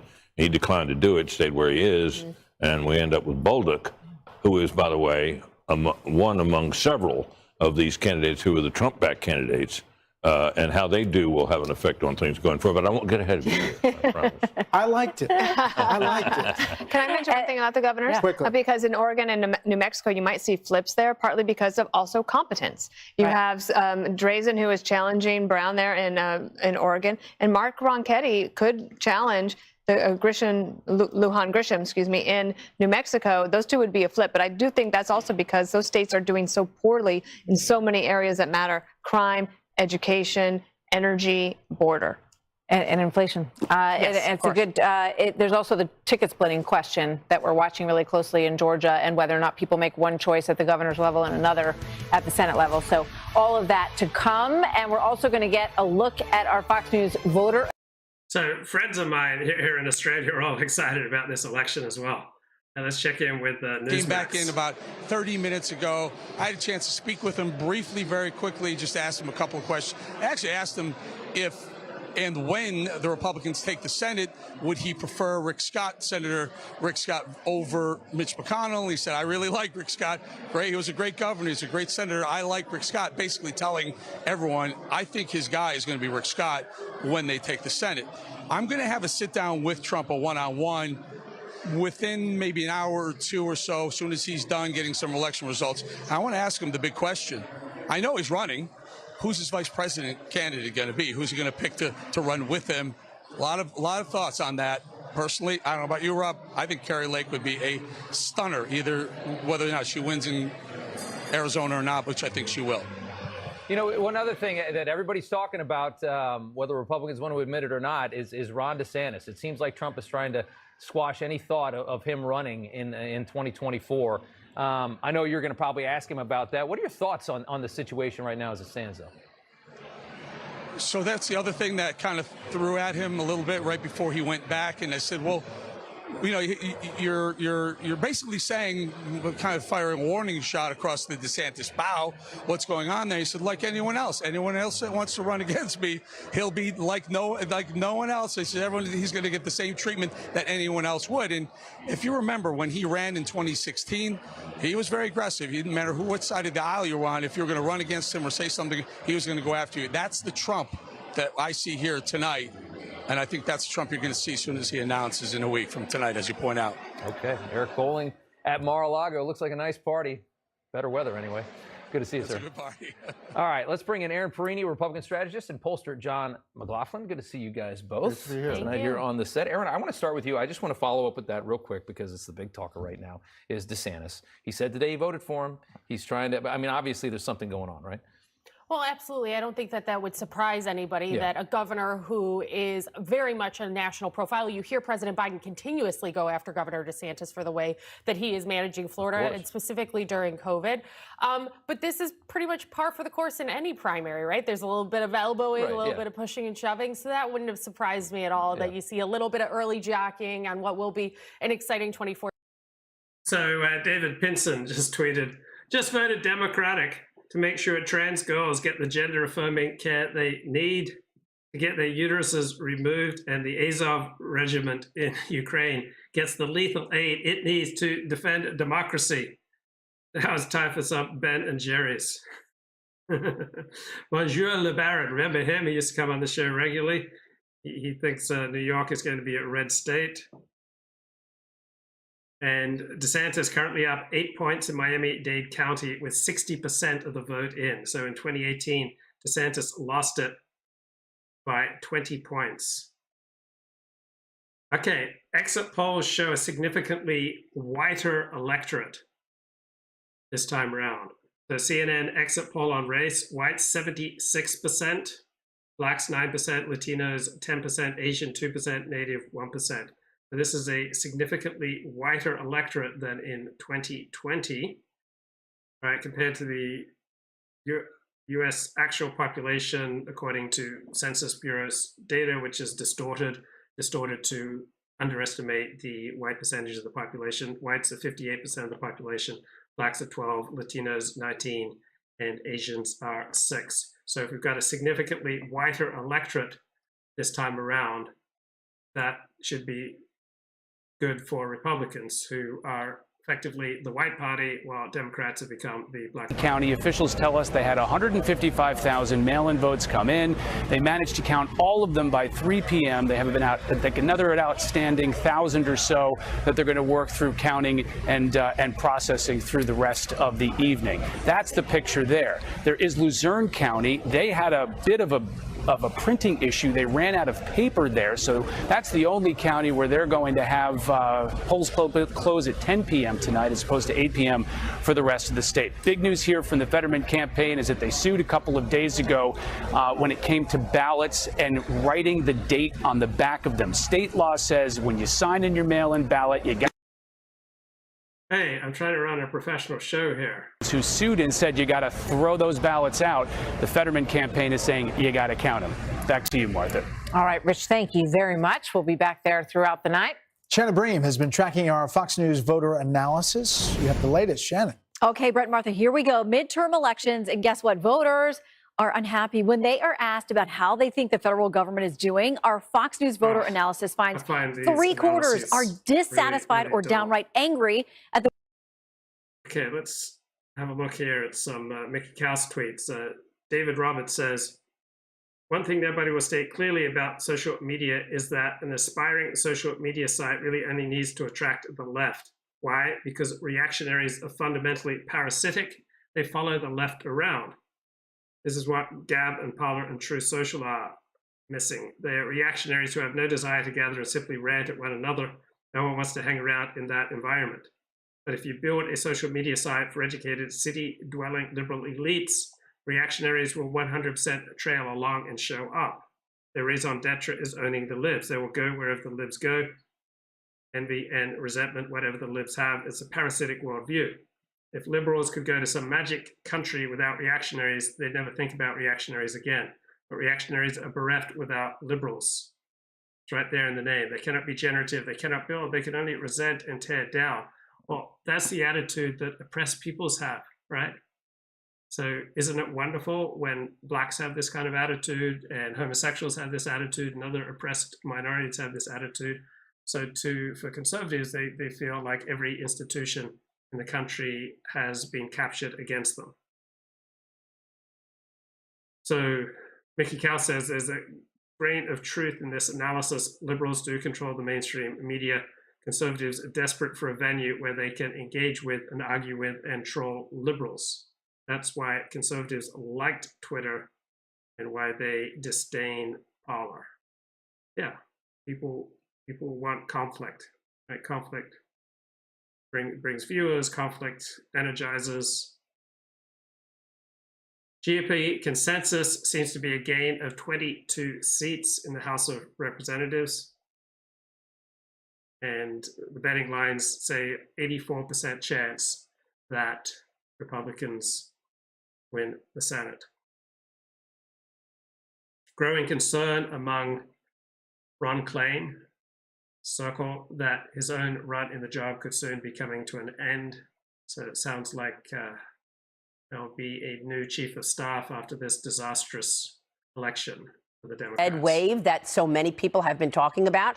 And so you want to really look at Texas, Wyoming, Pennsylvania, Louisiana, West Virginia, Oklahoma. These are the leading energy producing states, and it is largely energy policy that will change or at least get slowed down. The Biden climate change agenda slowed down should we see a big GOP win, because it is all about inflation. I would say the root cause of inflation is the COVID-19 relief package passed into law back in March of 2021. So all of that spending, beginning with that March of 2021 package and the other packages that we've seen, has created $5 trillion in borrowing. But it is this climate change agenda that the Biden administration is pushing so aggressively that the Republicans will likely want to change. Republicans will change that energy agenda, especially when it comes to clean energy. They will push back on the climate change agenda. And so that's really where I'm focused tonight. I should point out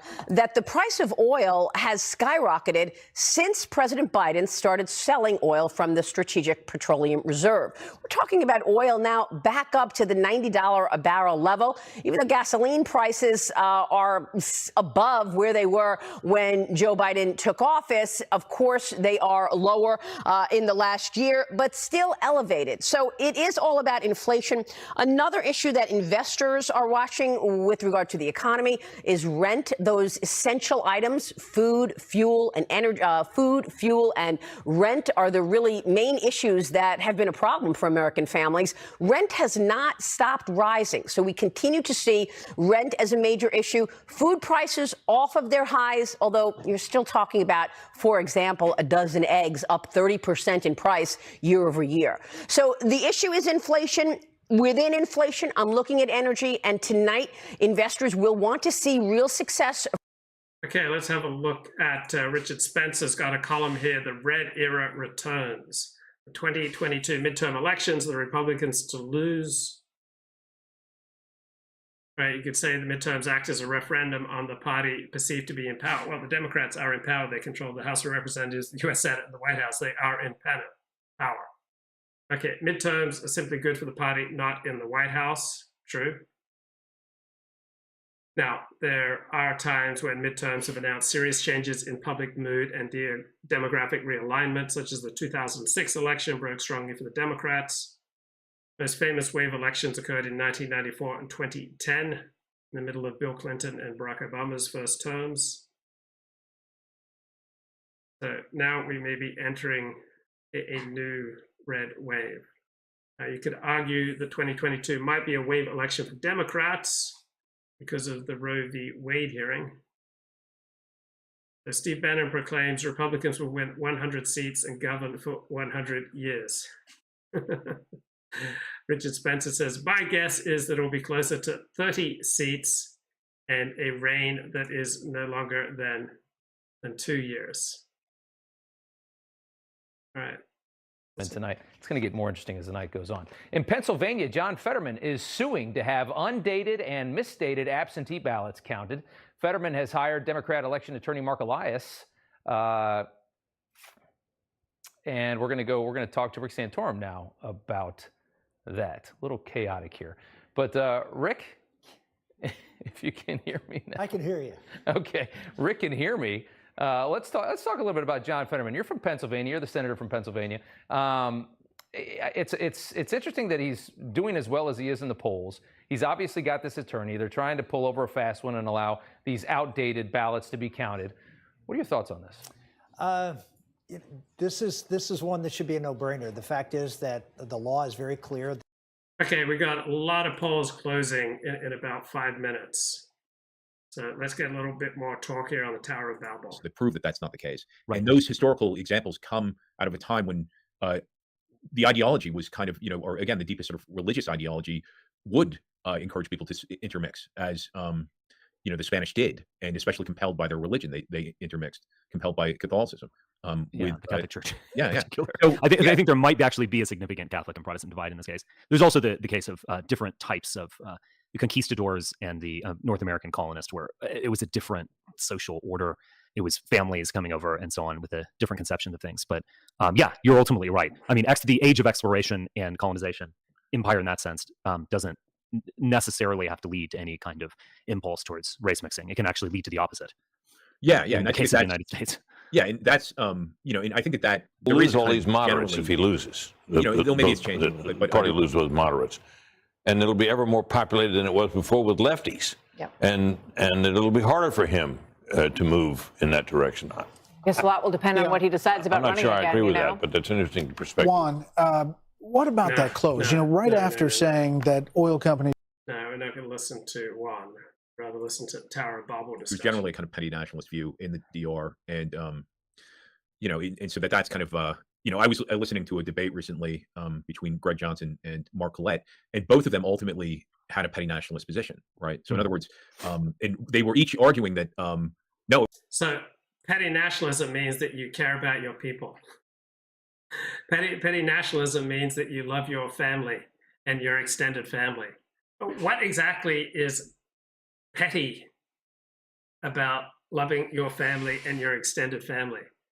Nationalism is a feeling, right? It's a feeling of connection to your in-group, to your people. I don't see what's so petty about that, as opposed to believing in grand empires like Richard Spencer. Spencer believes in grand empires. Mark Collette and Greg Johnson believe in petty nationalism. Oh, I don't see it as nationalism. Nationalism simply means that you care about your people, your extended family. Nationalism simply refers to an identification with the largest possible group that you can effectively nationally identify with. So it's very normal and healthy basic instinct.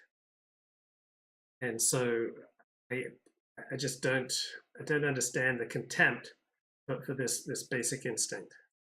It was America that was the imperialists, and Greg Johnson was arguing, no, it's the Russians that were the imperialists, right? And it's kind of like, well, I mean, as if it's a kind of bad thing, right? Right. Because nations don't form without imperialism. Like England wouldn't exist without imperialism, without the the Saxons coming over from Jutland or whatever it was called at the time, and I mean, so it just wouldn't exist. French-speaking Vikings invading the land. Yeah. So these nations wouldn't exist without first being empires. Right. This Spangler's view is that which does not grow dies. Yeah. Right. So if you're gonna sort of kind of play goalkeeper, then that which does not grow dies sometimes. Now, when it comes to culture and language, all right, cultures and languages and religions are always either expanding or they're contracting. Right. Either more and more people are speaking your language, or fewer and fewer people are speaking your language. But when it comes to the nation state, sometimes the most advantageous size is larger than it currently is, and sometimes the more advantageous size is smaller. It's not like it's just inevitable that a nation state must always get bigger and bigger and bigger to get more powerful. Sometimes by expanding, you get less powerful. Like, think about what would happen if you expanded your marriage to another partner. In all likelihood, your marriage would not be stronger. So certain things, right, culture, language, religion, the more people who are speaking your language, the more people who are participating in your culture, the more the better. But when it comes to size of a nation state, sometimes bigger is better, sometimes it's not. Yeah, we'll keep an eye on the returns here. You're just going to be letting in the occasional goal or many goals, as you know, as conditions now would dictate. But so I think that we always have to have a kind of imperialist mindset. Now, obviously, we're not in the position where we have armies or weapons or anything like that. But so the Apollonian worldview is to hold on to the imperialist mindset. Now, I don't think being imperialist is evil or wicked. I think being imperialist as a mindset is dumb, because there are plenty of times when the imperialist mindset does not serve you and it does not serve your people. Right? There are all sorts of examples in history. Say, how did it work out for the Germans going with the imperialist mindset in World War I, World War II? It didn't work out. Or for the Japanese in World War II, it didn't work out so well. So sometimes the imperialist mindset in a certain time or place will serve you, and sometimes it won't. So this idea that, you know, imperialism forever, imperialism now, imperialism tomorrow, imperialism forever, that's just a stupid worldview. Like, just doesn't hold up. I don't know why smart people don't see that. So Richard Spencer tweets, when technology doesn't work perfectly, conservatives say, what does it all mean? What has George Soros done this time? Nice, helpful man calmly explains the problem. Conservative, civil war is upon us. I know everybody wants to make sure that it reads and everything is fine. Can you repeat that? I can promise Can you start from the beginning and repeat that? So what happens is we have two tabulators. One of the tabulators is not working, okay? The other tabulator is taking about 75% successful. So 25% of them are being misread, and it could be a printer issue, or it could be the tabulator itself. So when it's misread. Okay, so sometimes the paranoid mindset serves you, right? We obviously evolved towards paranoia because those who weren't careful, right, they died out, right? So we evolved to be ever alert for threats. And so conservatives concerned about voter fraud, very normal, natural, healthy. You know what also normal, natural, and healthy? Paleo granola of the honey pecan variety. This is so good. Have you tried paleo granola? It's got seeds, coconut, Australian pecans, and almonds coated with honey, and it is gently roasted to perfection. This is what's powering my live stream. I had a big bowl of this today, and in a serving, it's got 9 grams of protein, 23 grams of fat, and only 8 grams of carbohydrate. Paleo granola. Polls have just closed in 16 more states. We start in the critical battleground of Pennsylvania, where the Fox News decision desk says it's too early to call this race. Pennsylvania is another historically slow counting state, so it could be, warning here, a long night for both Dr. Oz and Lieutenant Governor John Fetterman. We'll keep you updated on that one. It is also too early to call New Hampshire, the Senate race there between incumbent Democrat Maggie Hassan and Republican Don Bolduc. Hassan won this seat by just over 1,000 votes in 2016, making her the most vulnerable. Okay, so a slow counting state or city or county is not necessarily nefarious. It simply means that you have a lot of votes and limited resources. So generally speaking, you're talking about areas with tremendous poverty. So in Australia, voting is federalized. The federal government funds elections, right? American elections are largely run by volunteers. They have different standards, not just state to state or city to city, but county to county. And so inner cities, right, tend to have a lot of people, not so many resources, right? That's why the counting's so slow. So generally speaking, just because the count is coming in slowly, it doesn't mean that something nefarious is going on. State, this one also too early to call. Interesting. In Maryland, Senator Chris Van Hollen will win his race, defeating GOP candidate Chris Chafee. And we can also call the Alabama Senate race, where Republican Katie Britt is projected to win. She takes over the seat from Senator Shelby. It looks pretty close there. You sure you're ready to call that? Yeah, we're ready. Chief of staff. She was his chief of staff. Two races in Oklahoma, both too early to call, but both Republican candidates lead at this point. In the first, James Lankford fighting for a second full term. And in the special election, so this almond milk is to die for, right? It's got more fat in it than carbs. Am I reading this correctly? Yeah, it's got 8 times as much fat in this as carbs, and it's so good. And when I got through, here's the reward for my getting through my first bottle of unsweetened almond milk, no added sugar. I was able to put in a pack of classic Crystal Light Orange. Want to do some lengthy live streaming? Make sure you got some classic Crystal Light Orange on hand. So good. So good. Just like one little packet. I brought about 150 packets of Crystal Light and about 50 packs of gum with me to Australia, and a spare pair of undies and a spare pair of socks. Right? I couldn't fit everything in. I had to have my Crystal Light Classic Orange. Against Republican incumbent Kevin Stitt. This was rocky for a bit, but it's too early to call at that time.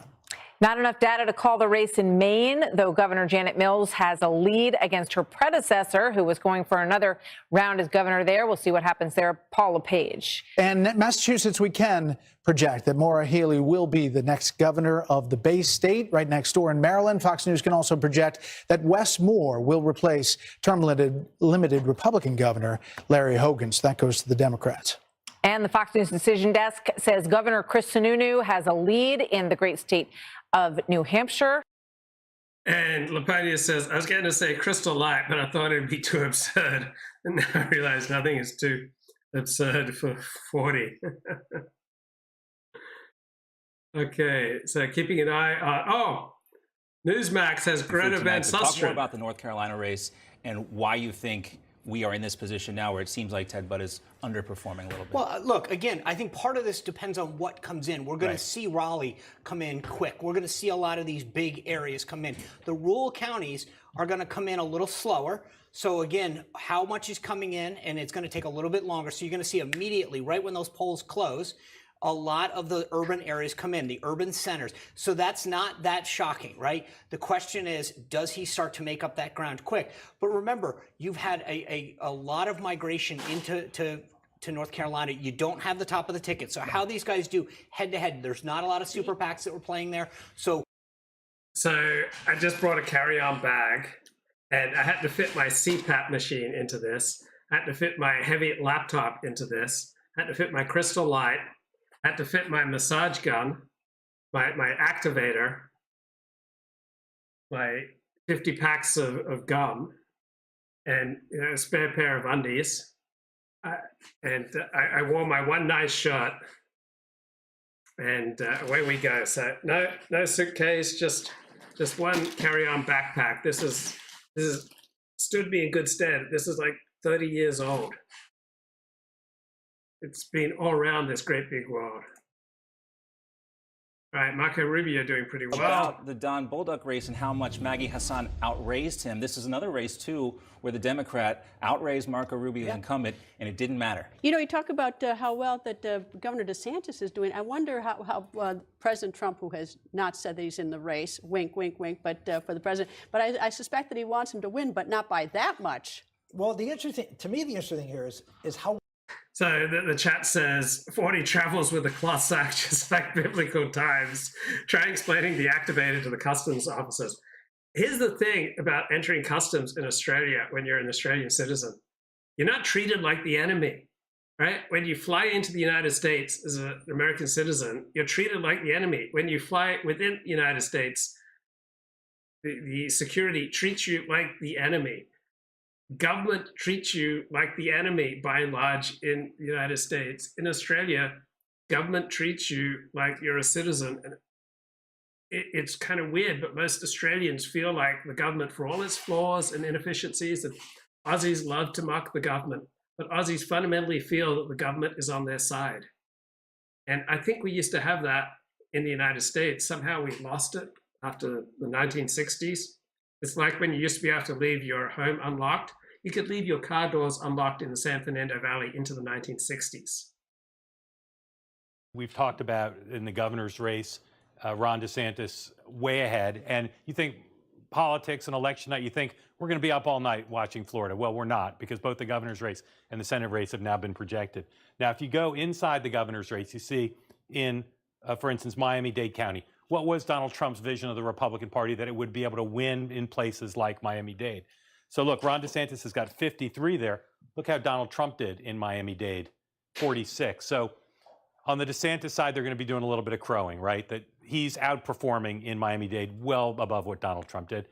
Trust me, President Trump will notice that too. Now, let's go to North Carolina, which Sean has been talking about all day. Senator Santorum said this is an outlier right now. Mostly what we're seeing is strong Republican performance in these eastern states where the polls have closed. But North Carolina is an extraordinary outlier, including in the Senate race and some House races. Here's the Senate race, almost half the vote in. Democrat Sherry Beasley, former Supreme Court Justice, is ahead of Ted Budd. Now, look, as Sean said, we got to figure out, dig in here, where is the vote out? Ted Budd has not been, in the view of many, a great candidate. He got the nomination because Donald Trump endorsed him.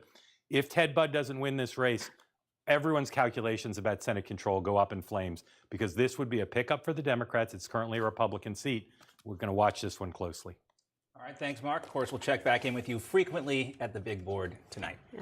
And for more, let's check in with senior correspondent John Huddy. He is live from the Dr. Mehmet Oz campaign in Newtown, Pennsylvania. John? I think Mark Halperin is my favorite political reporter.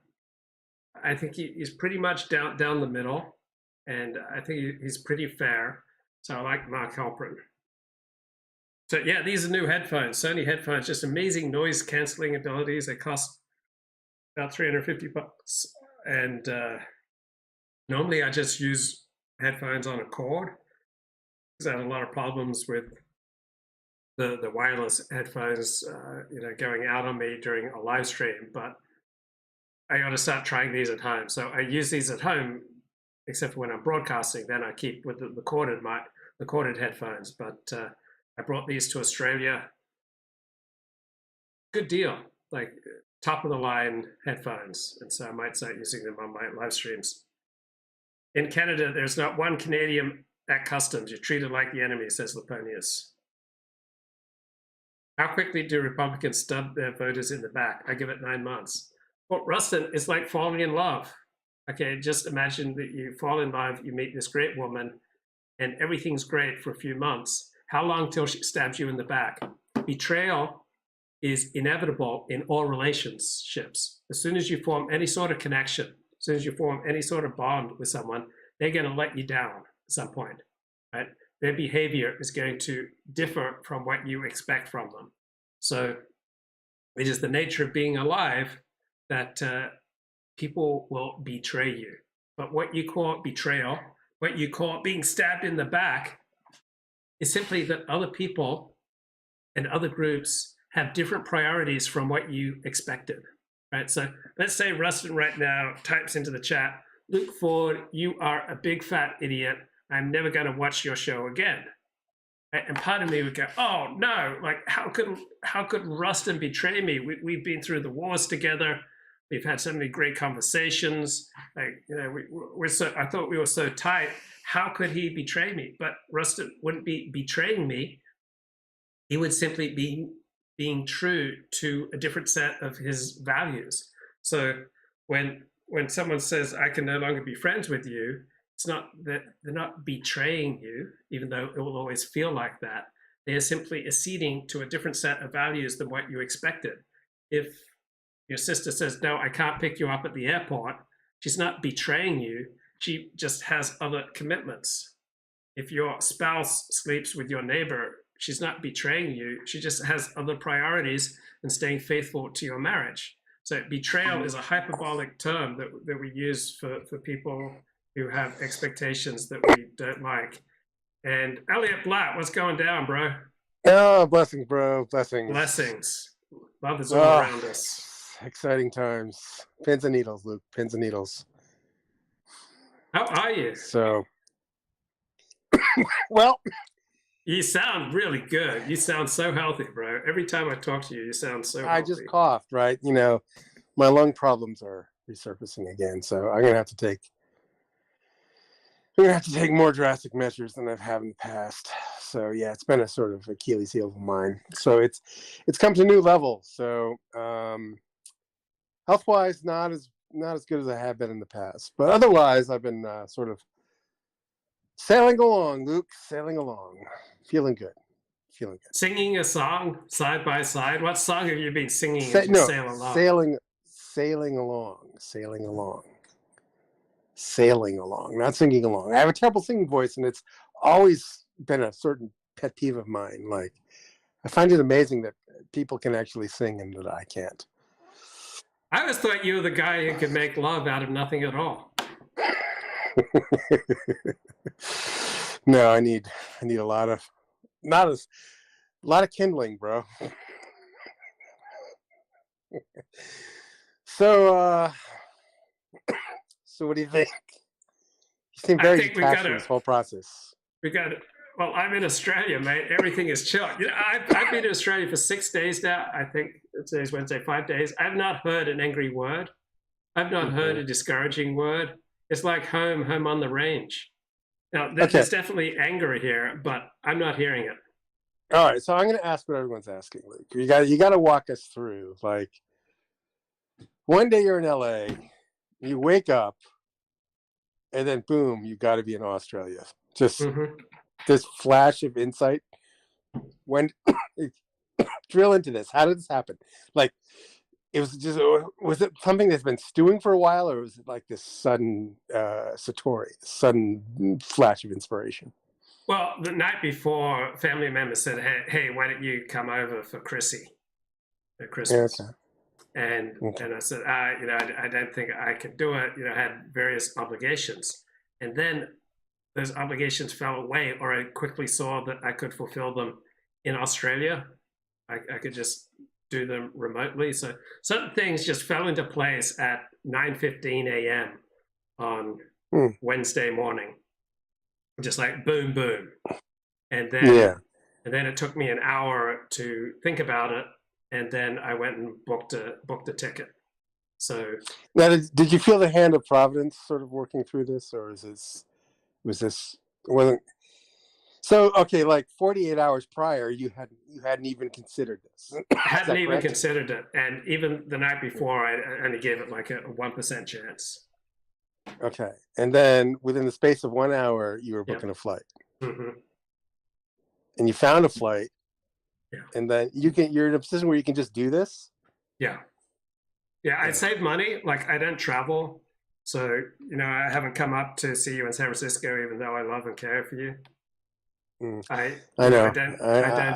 I know. It's been it's a lingering question. Why does he come up? Why does he fly up? It's such a does he really truly love me, or does he not love me? Does he love me? Am I just a prop in his? Does he not love me?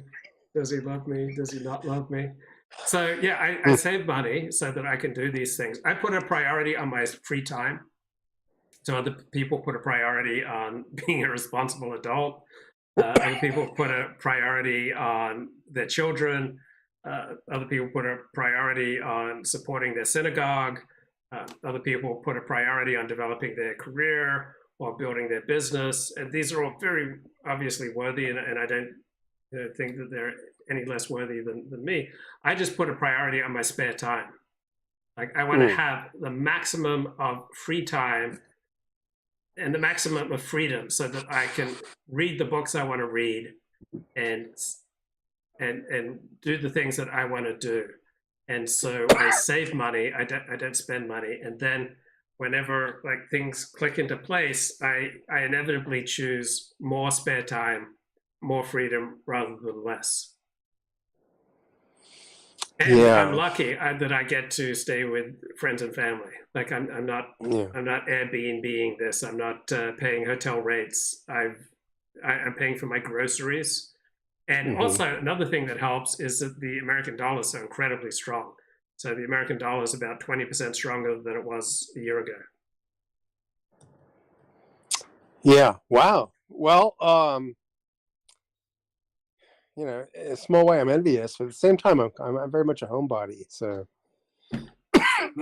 traveling like that, I find the whole process of traveling really, really really disruptive and stressful and ultimately not worth it.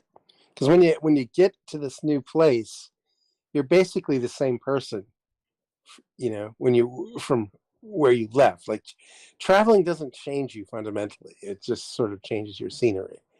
And I used to think a lot about traveling, and then I did it a bunch, and then I said, well, what am I missing here? It just seems like aggravation. I don't know. Anyway, let's not discuss it. That's boring. No, I want to pick up on that. I think that's important. Does travel change you? And in one sense, it doesn't. So here's the analogy I'd use. In 12-step talk, they discuss doing a geographic. That means you move to try to get away from your addiction. So if you're a compulsive drinker or a compulsive masturbator, moving is not likely to change the addiction.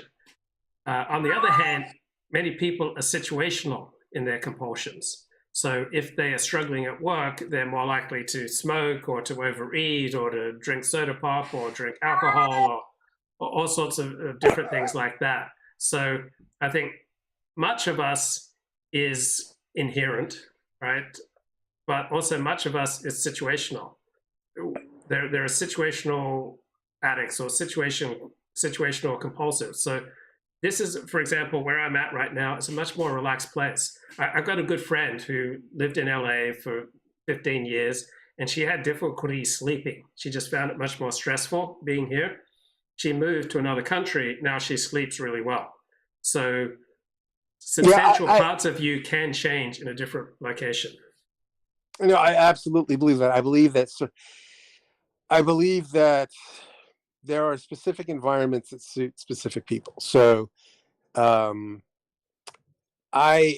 experienced this firsthand, so I sort of know what you're talking about. But so like, I don't enjoy travel for the sake of travel, but I do believe that you have to find the climate that suits your clothes. You have to find where all the boxes are ticked, where you feel alive, where you feel good. And that has been San Francisco for me. There's a certain thing, you get off the plane, there's a certain smell in the air, and you're like, oh yes, this is it. This is reality, right? And I've always had that for this place. So interesting idea. And when was the last time that you spent time outside of San Francisco for several weeks? For several weeks? The longest I've been away has been 1 week. And I went back east a few times for 1 week. Wow. And I couldn't wait to get out. I couldn't wait to get back. On day 2, I was like, oh, I got to endure this. How do people? I'm looking around. I'm like, I was in Boston, and I'm looking around. How do people endure this bullshit? They're very happy as can be. They seem to really like it, thrive on it. But to me, it was a walk through hell. It was purgatory. But so what about Oregon or some rural part of the United States? I mean, you wouldn't find it a hellscape. Yeah, well, okay. I'm very inclined to find a rural part of the States, but there are significant downsides in the rural environment. There's significant upsides as well, but there are, when I'm frank and honest with myself, the rural life does have significant drawbacks. So I've been looking, I've been sort of calculating this, thinking, well, it does sort of make sense for me to be true to my principles and find some sort of rural place. But every time I go to one, I'm like, oh God, this is fucked. Because it's like you think about all the nature and stuff, but you don't. What you're not prepared to contemplate is all of the poverty and misery and just general squalor, and to use your favorite phrase, low IQ. there's just a lot of low IQ bullshit that sort of accompanies the rural life. So unless you're in some place, like what is that one, Aspen or something in Colorado, these elite places that are rural. Your average rural, well, it's like, it's aluminum siding, warehouses, and just broken down Camaros in the lawn, and it's really hard to be around. So I just default to staying in place when it's all said and done. But I am very attracted to the mountains. Like every time I go to a mountain location, I'm really stunned and feel like I'd been missing out. What I could live in such august circumstances.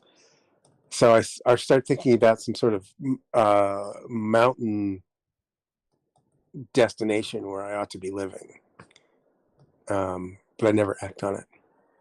And for me, the most important thing is the number of friends that I have there. And I just have a lot of friends in Sydney.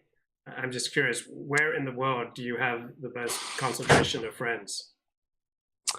Yeah, sadly, they're mostly on the East Coast. They're all on the East Coast for that. It's amazing. All of my friends here have left in various waves.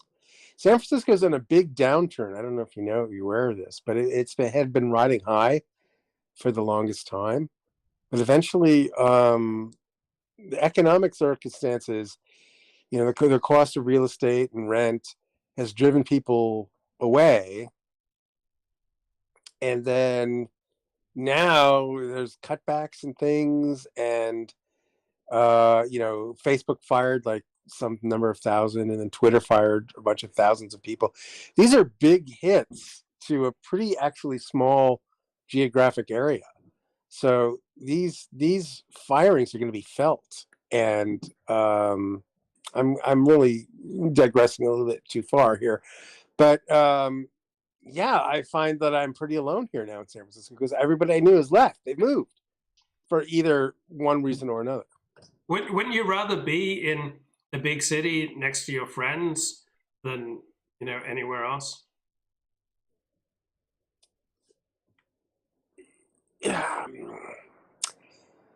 Yeah, but I'm thinking this through as you ask it. I'm thinking we need to set up a commune where we could all live communally.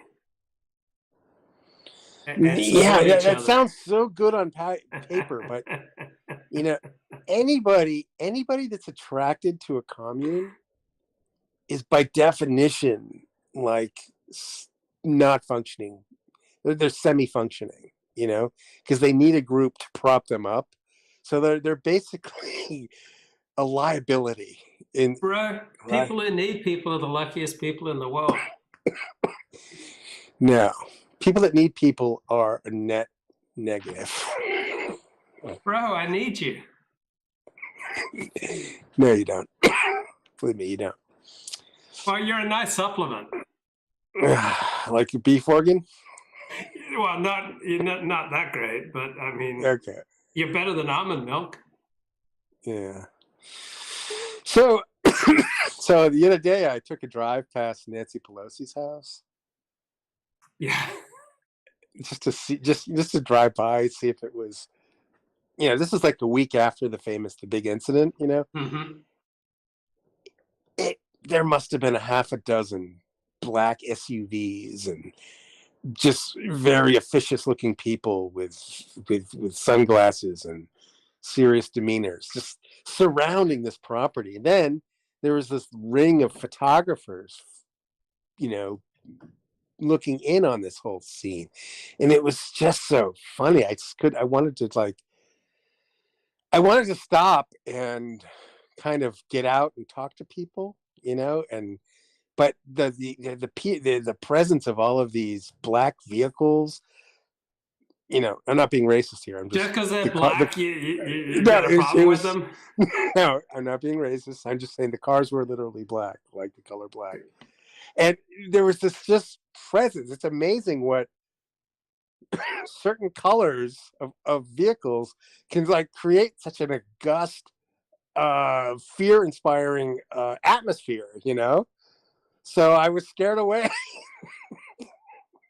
Did you drive hammered? Did I drive hammered?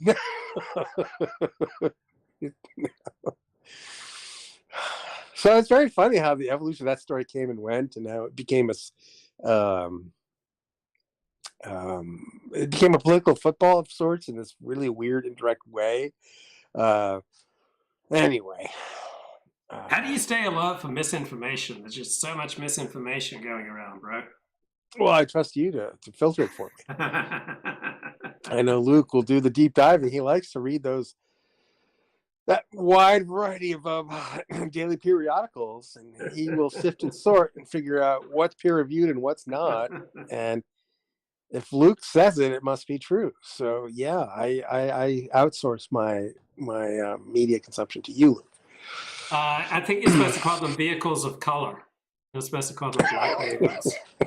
Oppressed vehicles of color, underrepresented. Yeah. So up until then, prior to that, I got into this little. You know what Nextdoor is? Are you a member of Nextdoor? Yes. Yes. Yeah. Okay. So this whole incident just spoke my inner troll, which I'd been sort of able to suppress for a solid year, but just because it was so intrinsically funny, I just couldn't resist. So I got on one of these threads, and I was talking. I made the obvious 4chan-esque comments, and just what a hellstorm came my way. It was so funny. It's so funny how people are so media driven. Like everyone in the world. Well, isn't that it never nice? used to be like Nice this. that we have a common language. We're all connected via the media. We're one people, one love. But you and I, we're old enough to remember when politics was at best like a passing interest. It was a hobby, and there's only this handful of spurgs that just went into it like balls deep. But now everybody is into it. Maybe it isn't that the world's changed. Maybe it's that we have changed, and we just assume everyone else is as spurgy as we are. Maybe assume that people are as spurgy as we are. No. No, the world's changed. The world's changed in a very weird way. Yeah, and I don't know. I just try to when I talk to younger people, I don't think they had a taste of it's like people that never lived prior to the internet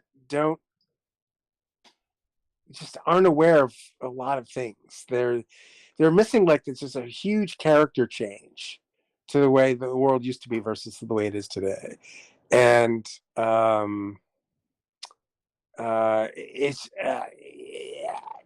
it's so weird being so saturated with media all the time.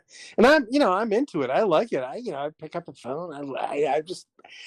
I love doing it. I love immersing myself in it. Like the dopamine is almost a continuous IV drip from this phone. The amount of funny stuff that gets thrown your way, but there aren't those long, quiet, contemplative moments that there used to be prior to the internet media saturation that we have now. And how many drinks have you had today? I've had 2, Luke. I've had 2. What have you had? I had 2 Greyhounds. And what's a Greyhound? A Greyhound is vodka and grapefruit juice. Oh, excellent. And is that your cat that's going off in the background? Yeah, it is. Are you torturing that cat? It sounds like you're torturing No, well, it. I'm torturing it via neglect. He's I think cat psychology is very interesting, but he can tell that he's not the focus of my attention. Therefore, he needs to pry me away. They're not as bad as dogs who literally demand attention, but cats need attention a little bit, for brief and intense periods, but then they quickly go back into their own solipsism. So how many drinks do you have on an average week? About 2 a day, so I guess that'd be 14. And what's the longest you've gone without alcohol in the last 5 years? Probably about 9 months. Oh, wow. I went on a big fast, and then it was like after COVID. Once COVID hit, then I sort of started going back to it. Yeah. It's like, and the bottom line is, drinking just makes life so much more interesting. Yeah, it serves you. It's like Yeah, a tool. yeah. Ancient men had tools that they'd club things with, but drinking Yeah. for you is a tool. It just helps you get through the day. Yeah, it's just like it's this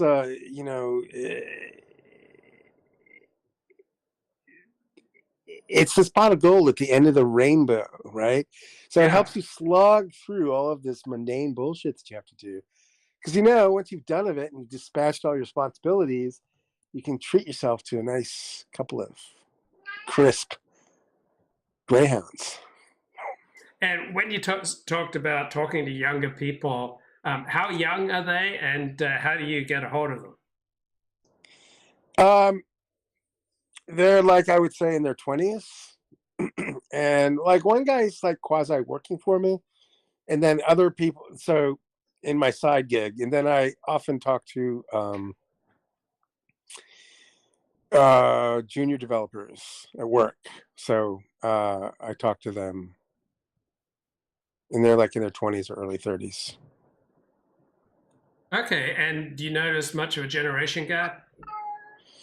Totally. And we don't really connect, and it's weird. I've always heard that term generation gap, but now I know what it means. And the scary part is that they're often very bright people, but they're also very conformist, and they don't. I just remember all my friends having like a rebellious streak to them, and it seems like a lot of these kids today, these 20, 30-year-olds, are I don't know, they seem gelded in a very strange way. But it could be the profession, it could be software attracts such people. And how do they think of you? How do they regard you? Well, they pretend to like me at the very least. But they're I don't know. I don't know. I think I treat them fairly, so I think they have a general appreciation for me, but they're not going to want to hang out with me at the same time. They're like I gotta check the oven here. Whoa! Was that anti-Semitic? No, bro. Come on, man. Come on, man. Remember, I in some genetic sense, man, I'm more in the tribe than you are, bro. Okay, it's just whenever anyone tells me that they need to check the oven, I just start getting nervous. I had a bad experience. Okay, so what are your thoughts on the election? What do you think's going to happen? What's your prediction? I see a big red wave, mate. No, let's cut to the chase. Like how many senators? How many senators did the Republicans get?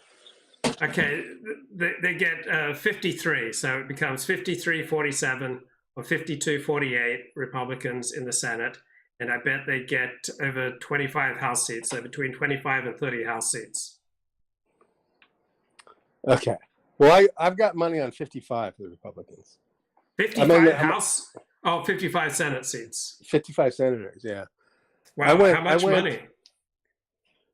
Well, the total bet was like 100, but if I win, I get like 650. So it's like a lopsided, the odds are against this bet. I knew that going into this. I have some money on 54, but most of my money's on 55. I think there's going to be some upside surprises for the Republicans. Now, granted, I consume a lot of, sort of base and red-pilled media who are more or less telling me what I want to hear. So you know those guys like Basham and then that other guy, I forgot his Patrick name, Basham, Florida. yes. Yeah, what's the other guy from And Florida? Trafalgar polling. Yeah, Trafalgar, but there's a guy from Citizens Florida. Pundit. Citizens Pundit. Yes, that guy. So I've been listening to a lot of these guys, and they're incredibly bullish on the Republicans. They think everything's going to break their way in a big way. So this is, in a more or less, going to be a test of how well this alternative media, dissident right, Trump right, grifty media is in actuality. So what extent are they being accurate, and what extent are they feeding me what I want to hear? You know? So I went with my heart, Luke, and I went with an upside surprise. Okay, that's beautiful. Hey, have you ever tried paleo granola? I cannot stand granola. But have you done the paleo kind? Like what does that mean? Paleo, it's paleo, bro, just like our ancestors used to eat. It's got seeds, coconut, Australian pecans, and almonds coated with honey and gently roasted to perfection. It's an excellent source of dietary fiber, and it's got lots of protein. We're on opposite sides of the dietary spectrum, Luke. I don't like raw food in general, except salads, because I make them fresh.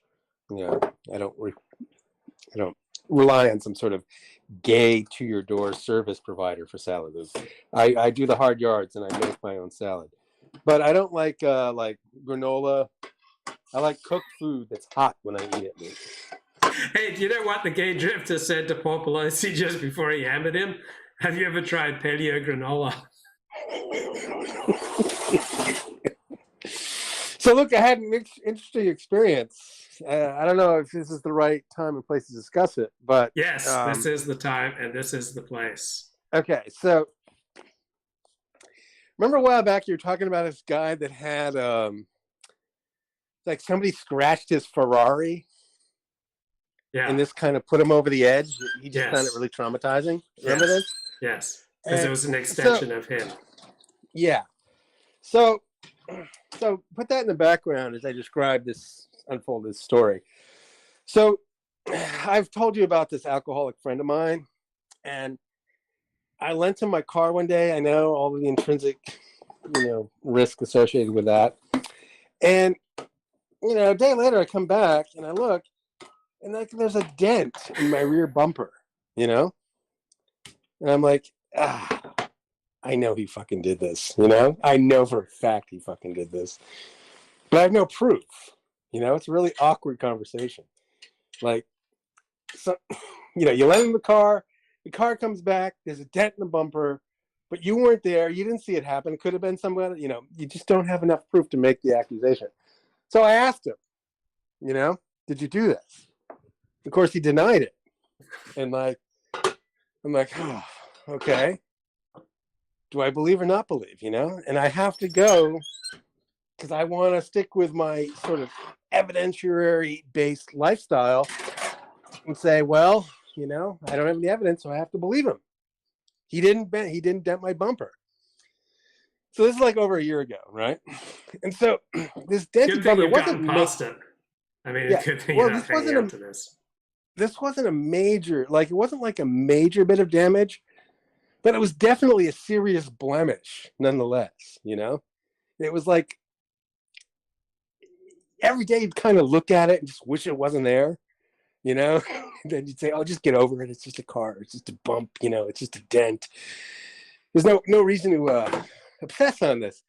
But day after day after day, I would look at it and see it and go, I know he fucking did this. I know he did this, and he's not taking responsibility, and he's a fucking alcoholic, and I'm just such an idiot, It was sort of this lingering, simmering loathing and hatred and rage that would just be building up day after day after day after day for over a year, Luke. Now, I could have, at any point during this, I could have taken the car downtown, found a place and given the guy, it was probably going to be $100 or $200 to get the dent fixed, And just the thought of contemplating that, it just brought up so much rage that I just postponed it, right? So I let this whole situation fester. Like week after week, month after month, low-grade festering. And I'm thinking, it's on my list, but it's like number 10 on my list. And so I never get to it, Yeah, sounds healthy. This sounds healthy. Yeah. So like every time I look at it, it'd be another bout of rage. Jesus, just. So finally, I'm like driving down the street one day, and this guy starts honking the horn behind me, and then he pulls up beside of me, and he's like waving at me wildly, from a car, and then I'm going, what the fuck is this? This is odd. This has never happened to me. And it's like he's rolling down.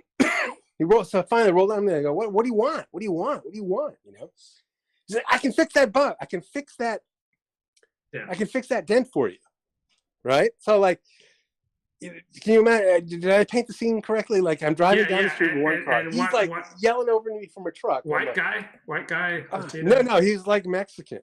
Okay. And I'm like, and I look back and his truck is kind of ratty. It's kind of like maybe like a 20-year-old pickup, and I'm like, and then I'm like, I'm disinclined to do this. I'm disinclined to talk to me further. And then he pulls ahead of me. And then when he pulls ahead of me, I see on his bumper sticker, he's got a bumper sticker that's like, Jesus saves Lord, something like that, in Spanish. But it was clearly a Christian message being portrayed on the bumper sticker.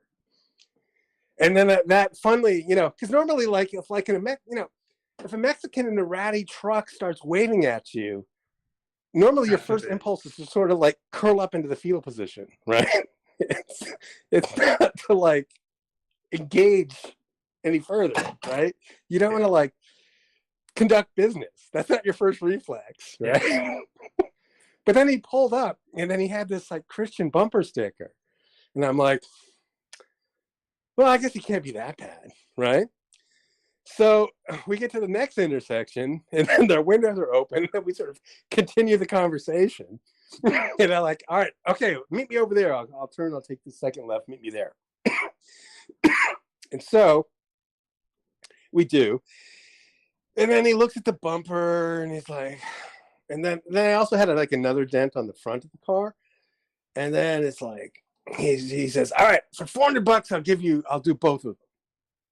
I'm like, $400. It really seems steep, So we start negotiating, and I finally we agree on $200. And I sort of didn't want to do that, but at the same time, I figured, well, this is sort of my punishment for like letting this thing fester for so long. So I'll just endure this extra cost that I know that I'm taking, right? So we agree on the deal. We agree on a place to meet. He meets me, say, all right, we'll do it. It'll take an hour and so forth.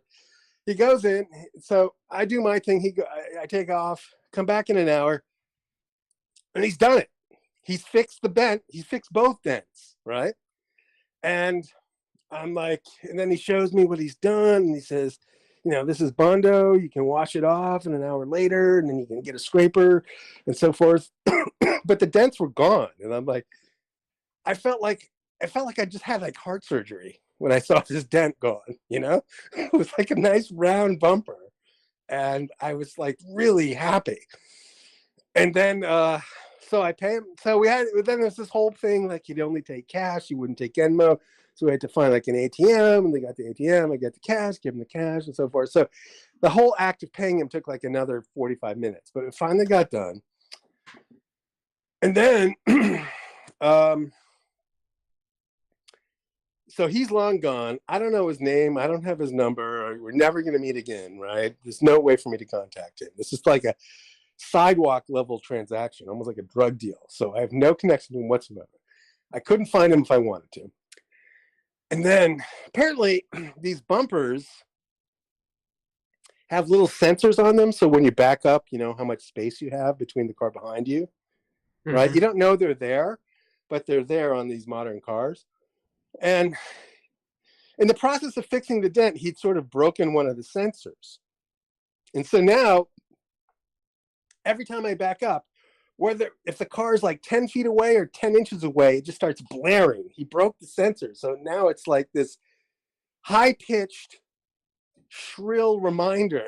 It's like this annoying thing that's still there. It's like I got one problem fixed, but it traded into another problem.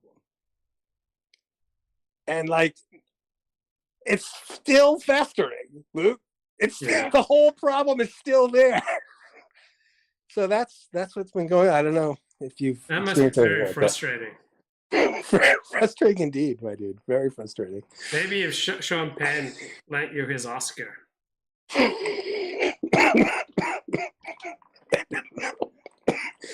on, I have to cough. So anyway, I don't know why I thought of you with that story, but it's just very like me to like avoid unpleasant things, like to postpone them. And by postponing them, I just make them worse. Now, I could have like just bit the bullet, accepted reality, gone to a professional, had it done, had them fix the dent, paid a retail price, and then I would have a working bumper with a non-broken sensor. But instead, I let fate, I just didn't have the agency to sort of take command, and I let fate dictate what happened. So let's rewind everything. So Okay. What would you do differently from the first, when it came to this guy wanting to borrow your vehicle? I probably, given the circumstances and given the situation at the time, I probably still would have lent it. Okay, so Truth be what would told, you do I didn't differently expect. if you see? Okay, once you see the bumper problem, how would you handle it differently, if at all? I probably would have pressed further. Right, I would have continued my interrogation a little bit more vigorously to see if I could extract a confession, and made him pay for it. But And the next time you encounter a Mexican on the street who wants to fix your vehicle, how are you going to react? I'm going to probably not do it. Probably not going to do it. I'm going to say, no, my dude, thank you for the offer, but I'm going to pay retail. So why is this alcoholic dude in your life? Well, he's no longer in my life. He's moved back to East Coast, and he's taking care of his aging mother. So he's like basically out of my life. It was a transitory experience episode that I sort of helped him bridge, and so in a way it kind of feels like a mitzvah, but okay. I got it. It's cost of doing business, you take a loss once in a while, and I'm cool with it. Now, how long have you had a cell phone? I've had a cell phone probably 2003, maybe. Okay, I think I got one in '99. But I've had a cell phone for 23 years. My phone has never died on me. But all the time, I have interactions with people who tell me that their phone died on them. So I'm always highly suspicious of people who say that their phone died on them. What's your experience? Do you get people telling you that their phone died on them? I can't say that it's not happened to me, because it has many times.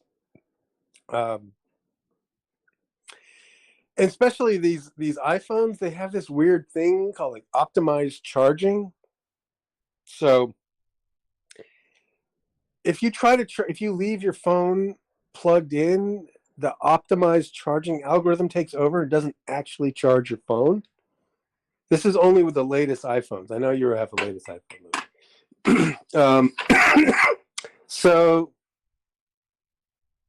I don't really hold that against people. I think that's a I think it's a realistic hazard that one faces in today's world. I think people are lying. You think they're lying? Yeah. That's very well. That can very likely be of true cases, too. they're lying. It's the easiest out in the world. Yeah. Because it's never happened to me. I'm 23. I've had a cell phone for 23 years. And you've never had, I simply cannot believe that. I mean, I've never needed to invoke, my phone died. It's just, your phone has never died. You're like, my phone may have, but I've never invoked it as an excuse. It's never come up. It's never been important. It's never prevented me from meeting an obligation of which I'm aware. Maybe I'm fooling myself. It's just that it's one of those common excuses that I just think, indicates that I'm dealing with someone who's pretty slack. well, are you dealing with a woman or a man here? Both men and women invoke these kind of slack excuses. Well, hold on a second. I have to do a little cooking here. Sorry. No. I know you don't do this. I know this is all alien to you. What are you cooking? Okay, so I've got granola? No, I've got bone-in chicken breast from Whole Foods, sweet yams, and rice. Simple. It's not Gordon Ramsay tier, but it works. Oh. So I had someone close to me yesterday say, I don't get it. Sometimes you seem health conscious and sometimes you don't. Because, for example, I'm in Australia. I've been walking 10 miles every day since I arrived in Australia. So when I'm getting that much exercise, I'm not paying great attention to what I eat beyond trying to stay in the zone of about 40% carbs, 30% protein, 30% fat. And so my friend said, sometimes you seem so health conscious, sometimes you don't. And I've come to associate health conscious, by and large, with neurotic people. I mean, I think if you eat real food like meat and some vegetables and salad, I mean, you probably don't need to be health conscious. Like, I was raised in a health conscious environment that absolutely crippled my life. Like, I was raised on this vegetarian diet, 80% carbs, 10% fat, 10% protein. I don't know. What's your experience with people who are quote unquote health conscious? It seems to me that most people I know who are quote unquote health conscious are actually going at things in an unhealthy way, that generally speaking, it's unhealthy to be health conscious because people tend to go off in deranged directions. I totally agree. I think that, I'm thinking of, what's that guy's name? Tim Ferriss. All these people that are constantly on about keto and their macros and their dietary regime, that is a bit obsessive and probably doesn't really yield them any real benefits. And it is indicative of sort of a neurotic psychology. Their own health has become their own immortality project. And yeah, there's a weird energy about that. I found that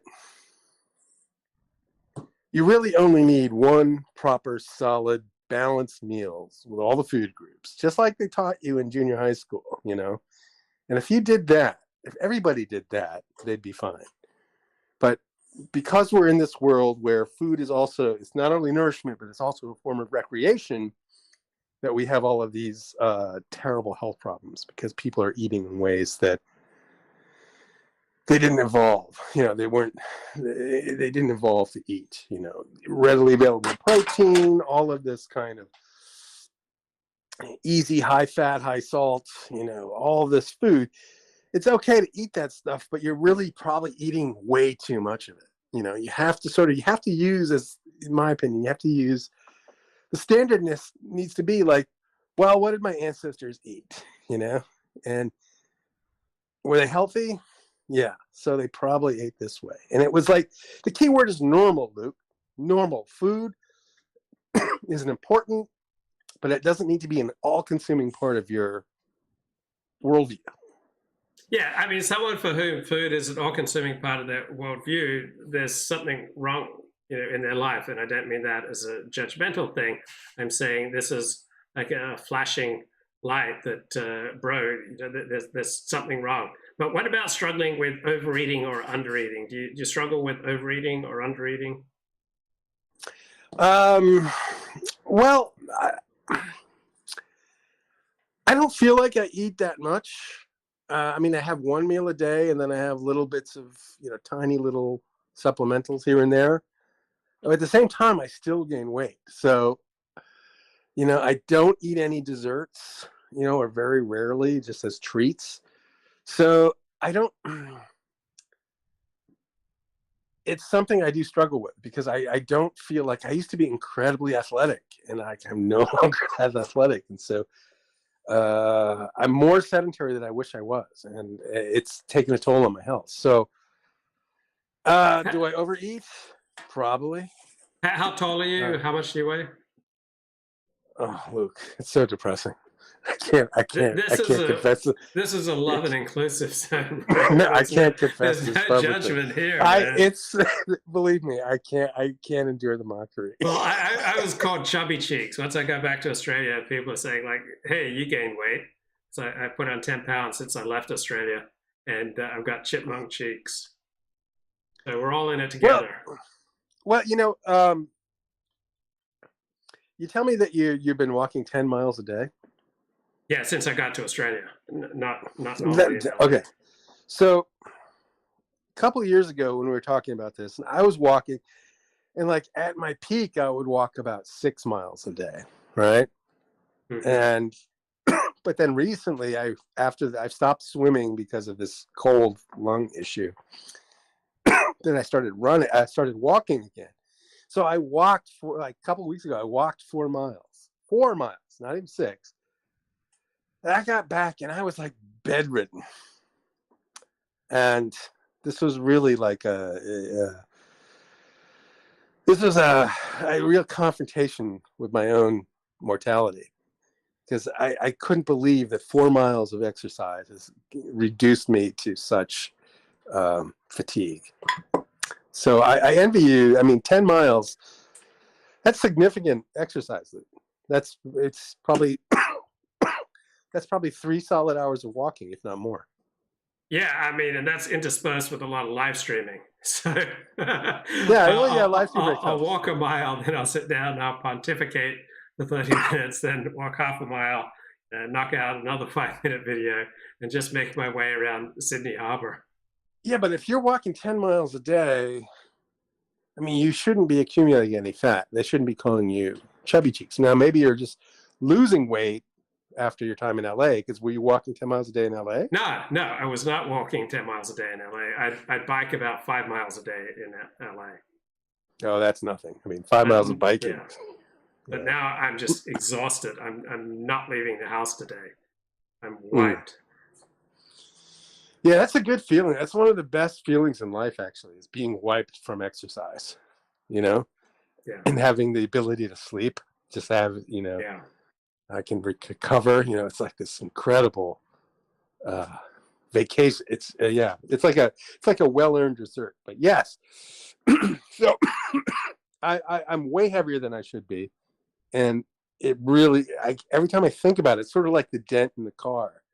It's like every time I think about it, my mind just kind of collapses and just reduces to rage that I've allowed this to happen. And so that's you wear it well. Oh, well, yeah. I mean, I do have a bone structure that's, what do you call it? There's a word for this. Carries a lot of weight. Yeah, you got a bone structure that can carry this weight. It's not like I'm like just a tub of goo, but if I actually look at the scale, it's like, where's all this fucking weight coming from? Like it could be this just giant head, with all this IQ like pulsating out of my skull. Mm-hmm. It's just it could be like distilling like all that heat and energy. It's like turning into like lead and uranium. All this powerful metal. Yeah, that's probably I think so. If you think about it. So, but but this is the time of year, the fog is gone, the skies are clear. So I'm going to put in like a good 3 months of solid exercise. We'll see where we stand. Then we'll start talking numbers, Luke. Then we can talk numbers. Have you seen a doctor about your cough? Like, you've had a cough as long as I've known you. I did about 10 years ago. And they gave me this asthma medication, right? Mm-hmm. Advair. It was called Advair. Now, this is the first pharmaceutical I've probably taken since high school. But I did it. I was instructed to do this course of action, so I did it. And I got these hives all over my arms. The second day, I'm like, my arms are like burst out in these blisters, And it wasn't clear that there was any therapeutic benefit to any of this. So that really disenchanted me with this whole medical establishment. And I'm very skeptical of pharmaceuticals. And that was the extent. So no, the long and short of it, it's been like 10 years and I'm not inclined to do it again. I'm inclined to do things naturally, Luke, because I'm a natural man. You know what I'm saying, bro? And what about TB? Have you been tested for tuberculosis? No. You think I have TB? No, I don't. I thought that was extinct. I thought that was like I thought that was, what do you call it, eradicated. So apparently Donald Trump has intelligence that Ron DeSantis cheated on his pregnant wife with a porn star, asked her to spank him with a magazine with his face on the cover, then asked his lawyer to cover it up. I'm starting to think that Trump's an asshole. I really I really like DeSantis, A. B, I don't know. I mean, did he really come out and say that? Or are you joking? I think this is a joke. But here's what Trump says: that if he runs for president, I will tell you things about him that won't be very flattering. He's got to get off the stage. This guy's what, 80 years old? Yeah. I really think this whole boomer generation needs to just simultaneously, collectively bow out. Just say, okay, we're done. It's time for you Xers. We need our moment in the sun, Luke. We're Xers. We should be X proud. So Herschel Walker has taken the lead with 55% of the vote counted. He's taken the lead for the first time. So by how much? It's slender. Well, isn't that the idea, is that the Democrats would be favored in the early mail voting and then the Republicans would take over? Something like that. But yeah, I need Herschel. I need Herschel for my big score, but I need Nevada and I need to really get paid, I need New Hampshire. That's a kind of a stretch. Okay, Nate Silver says that this should be a fairly normal election. It's not going to be an extreme, either extreme Republican or extreme Democrat. Well, I want to go back and look at these predictions, and I want to do a strict accounting about who was accurate, who wasn't, because this Nate Silver, he sort of, the way he does predictions, he leaves himself so much wiggle room that he can always claim to have been right, So you're going to hold the pollsters accountable. Yeah, bro. But Ann Coulter had a point, though. Elections have always over projected Democratic strength, and then that always narrows towards the day of the election, just so that they can cover, they start, you can create a poll to predict anything, whatever methodology you use determines results. And so as you get closer to the election, these pollsters have to start using different methodologies so that they're at least within the ballpark, right? Otherwise they lose credibility. Yeah. Okay, Yeah. bro. Any All final right, words? all of right. I gotta wisdom? eat some dinner, but good chat. I'll Blessings. tune back in. All right, blessings. Okay, bro. Take care. All right, bye. Right, let's check in with. So let's watch a little bit of this. Well, thank you so much. You know, over these past 4 years, we've seen major. I'm sorry. I just find politicians boring. We're not gonna listen to a politician. Has tightened up races in these last few weeks where they thought they weren't going to be as competitive. Let me tell you, what I've heard from Democrats was exactly that issue, Savannah, when they were talking about places where they were nervous, feeling like Democrats were really put on defense by Republicans on the issue of crime kind of late in the game. And in key places like, for example, Pennsylvania. Look at Wisconsin, where that's been another key issue, too. So, yeah, crime right there sitting at number 3, by the way, tied for gun policy on issues that are important to voters. You know, inflation and crime, what they have in common, they're really tangible to people. Sometimes, like, you know, 3 of us live in Washington. People sit there in the Beltway and they talk about things that are sort of esoteric. Everybody puts together a grocery budget, right? Everybody walks out of their home to go to their car or to school or whatever. You feel these issues in a really tangible way. You look at where Democrats are right now, more voters say President Biden's policies are hurting this country than helping, right? These are the headwinds that Democrats are facing. Okay, so what I'm seeing is a lot of tension in her shoulders and neck, and the head having some tendency to tip back, to compress her spine.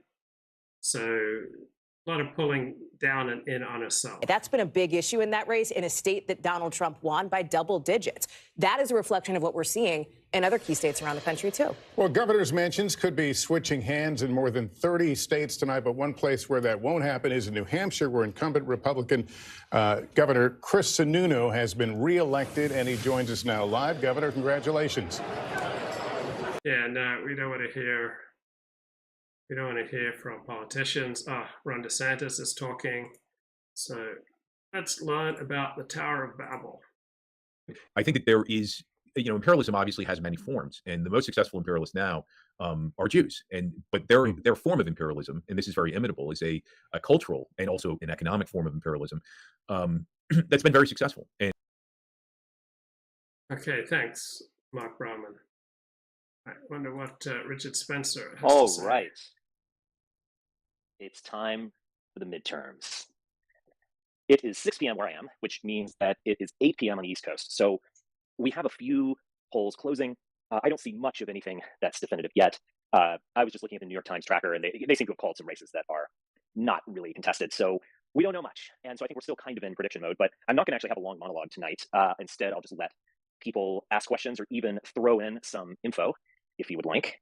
That would actually be appreciated. I would also say this, and allow me just to spruik a little bit. So I will only be talking for 1 hour tonight on this Twitter space, but if I will probably be talking for 3 to 4, 70 hours with my Substack group. So if you go over to Radix Journal, RADIX Journal.substack.com, you can subscribe and then go down and look for our members' calls. And those are good. I think 538 or what have you.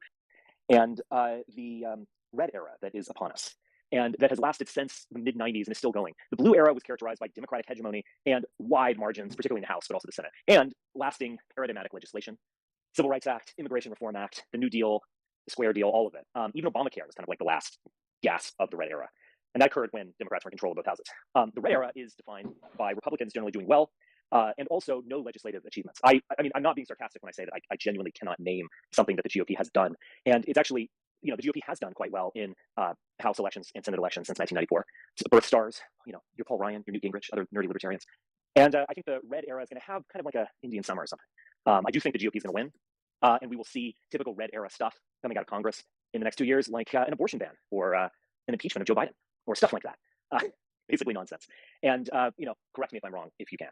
But I don't think that can last. I think there's a kind of new coalition that will be blue that's brewing that is going to include quite a bit of upper and middle class white people in the suburbs and beyond. And if Trump gets on the ballot in 2024, which I think he will, that coalition will be fully operational.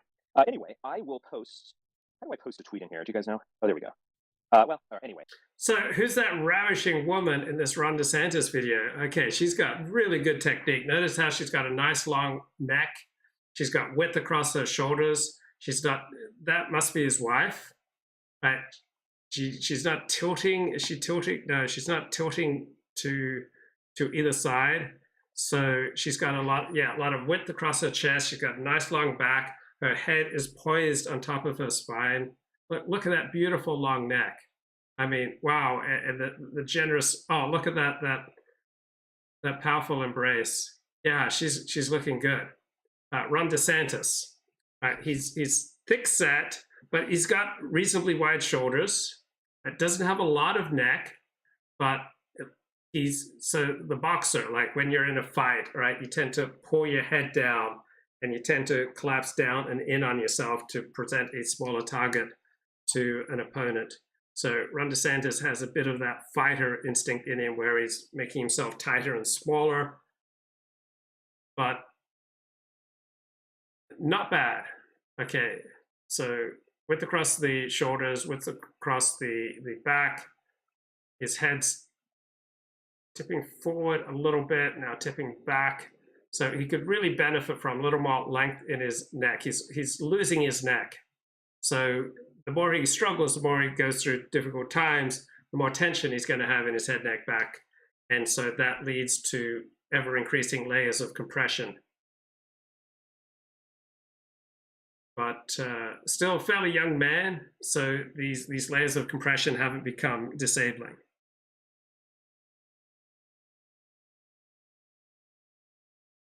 All right, let's check in with Richard here. Right. You can go to my account and read if you like, but anyone want to jump in? Samuel, you're up first. What do we know? Or what do you know? Or tell me something I don't know. Samuel, you have to unmute yourself. Okay, Samuel, you're not going to speak. Anyone else want to jump in? Okay, I will mention this. I did see something very interesting on Twitter just as I was about to get on, and that is the Miami-Dade County early vote. And just like everything in our society, it is polarized. So Donald Trump says the early voting's fake, or you can't trust it. Don't vote early, vote on the day of. I guess I took his advice. I just kind of blank voting on the day of. I mean, it's not. I live in a small town, so it takes 15 or 20 minutes to do it. But anyway, Miami-Dade County, the early vote was really strongly Republican. So that is pretty remarkable in itself. And it also does, it's one bit of information, but it does suggest a red wave. Okay, Samuel, do you want to try again, or would someone else like to speak? No. Thank you. Sure. He doesn't want to speak. All right, guys. No. What do you want to say, man? Jump in. No, nothing. Thank you. All right. Don't ask to be a speaker then. All right. Anyone else want to jump in? Or are we just kind of too early on this deal? Come on, guys. I'm trying to run a show here. Guys, you need to ask me questions. What do you think of the issue of the economy and inflation being a center issue? It seems like in this debate, and why the Republicans will probably win. It's sort of funny to me because it seems like they're going to win on that issue, even though they have no plans to make anything better. They have no economic legislation or things like that. How is it that they're able to people focus in on this one thing? Is this going to trump all the other issues? Because it's deeply there's this psychological character to elections in general, and I think midterms in particular, actually, where the midterm just becomes a referendum on who is perceived to be in power.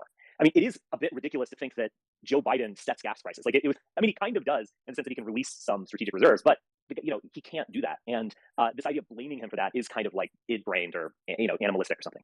And again, as I mentioned many times, there's just this weird psychological effect where the party that is in power loses in the midterm, particularly in the first midterm. And the other side or the side that lost is greater mobilized. There's general dissatisfaction or just some quest for balance or something. So it's interesting just looking at Ron DeSantis without the sound on.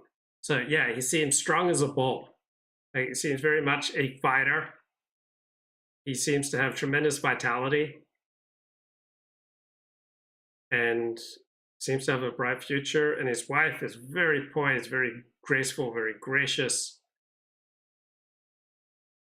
And Ron DeSantis has got the build of a fullback. Seems to exude energy. So a lot of strength. So Alexander technique isn't everything. Grace and ease isn't everything. So sometimes Alexander teaches that they so don't want to distort their musculature that they're afraid to pick up a pencil. I'm exaggerating, obviously. Republicans since Jeb Bush in 2002. Now, we've got some calls to make. In the first of the two Oklahoma Senate races this year, Fox News can project that GOP Senator James Lankford will win a second full term in office. And in the special election, we project that Republican Markwayne Mullin will defeat Democrat Kendra Horn. Moving to Connecticut, where Democratic Senator, the incumbent Richard Blumenthal, wins the third term by defeating Republican businesswoman Leora Levy. Over to Texas and the governor's race, where we can now project that Governor Greg Abbott will remain in the governor's mansion for a third term. He defeats high-profile Democratic candidate Beto O'Rourke. A lot will be Leave said. it there for 1 a second. lot will be said about this this race, because this is multiple efforts on the part of Beto O'Rourke. Multiple efforts and multiple tens of millions of dollars, and a lot of focus on Beto O'Rourke as a candidate. Britt? O'Rourke is becoming the Charlie Crist of Texas. Yes, exactly. I'm sorry, but I don't know who you're talking about. The Democratic candidate was Robert Francis O'Rourke, and not that other phony name. Yeah, I mean, he's gone from the cover of Vanity Fair magazine and this shining hope of the Democrat Party. Jessica, your thoughts on what has happened to Beto O'Rourke? Does this seal the deal? Is he done now in politics or not? Never say never with these things, but I think if the evening goes as I expect it to for Stacey Abrams as well, that there's going to be a lot of soul searching about, where you're dumping your money when you go on Act Blue, right? There are a lot of people whose races are a lot closer than you would expect, like Sherry Beasley in North Carolina. I'm not saying that she's going to end up pulling that off, but when you think about where your dollars could go, that maybe that extra money going to Maggie Hassan, it looks better than expected there in New Hampshire, defending Nevada, things like that, giving more money in Pennsylvania, maybe to Tim Ryan, who had to go it alone without Chuck Schumer's support at the end there. And, these are celebrity candidates. I think that there have been incredible messaging moments that kind of have rallied the Democratic base and made you really focus on the issues that matter to us as a party. But they are seemingly just not great candidates to win statewide office, and I hope people will take stock of that. Okay, we can also project that Democratic Governor Dan McKee will win the first full term in office, defeating another GOP businesswoman, Ashley Klaus. And over to Connecticut, where Democrat incumbent Ned Lamont will defeat GOP candidate Bob Stefanowski. And finally, in the great state of New Hampshire, we can project that Republican Governor Chris Sununu will win a fourth term. And Dana, he's been on the show with you a number of times, with you and Bill. He also possibly has other ambitions. Well, he might. So there was a heavy attempt to recruit him to run for the Senate in New Hampshire, and he didn't want to do that. And I can understand, when he had been governor, you are the executive of your state, you're the CEO of your state. He loves New Hampshire, and he thought, why would I want to go to Washington and be one of 100 and not get anything done? He wanted to sink his teeth into things. I don't know if he actually has ambition to run for president, but of course, that decision doesn't need to be made for a little while, unless we're talking sooner than later with Britt. Britt, but you mentioned Sununu earlier and how it plays with that Senate race and whether it affects that. Well, it should. I mean, when you get these Republican governors winning by decisive margins, the hope, if you're a Republican, is that they will pull across the finish line some of these embattled candidates for the Senate who are in really tight races. You see that in Georgia, you see that in Florida, or not so much in Florida, but you certainly see it in New Hampshire, and you see it elsewhere. Mike DeWine, for example, in Ohio, how much can he help J.D. Vance to get across the finish line in what appears to be a pretty tight race out there? And we'll see what happens in Arizona as well with Kari Lake and Blake Masters. Okay, let's head over to Bill Hemmer. And hey guys, this is your favorite, Virginia. We're going to look at Virginia. Yeah, let me just pop up here a moment here. We were talking about North Carolina a moment ago. I was just checking Ted Budd is taking the lead here. But let's pop up here to the House races in Virginia. Thanks for being patient. Okay, here we go. Virginia 2. Jen Kiggins, you got about 60% of the vote, and she's got a lead here of 19,000 raw votes, about 11% on the board. So she continues to, we saw this, about an hour and a half ago, she took the lead. She's maintained that lead in Virginia, too. They like that run there. Virginia 7, closer to Washington, D.C. So this is Spanberger's race with Yesli Vega. What I've seen, guys, is this race is getting closer throughout the night. We still got some vote out there right now, but Vega continues to hang on to a lead with the difference of about 6,300 there in Virginia. Can I show you a couple things in the Senate race here that I'm seeing? Let's pop down here to Georgia and watch what's happening with Warnock and Walker. Warnock, about 30 minutes ago, had gone below 50%. He popped up again. Remember, 50% in Georgia is where you need to be to avoid the runoff come 4 weeks from now. And Kemp in the governor's race, he has been pretty consistent from what I'm seeing, well above 50% now for, or really, I guess, ever since the polls closed 2 hours ago. So Kemp is running at 51.6.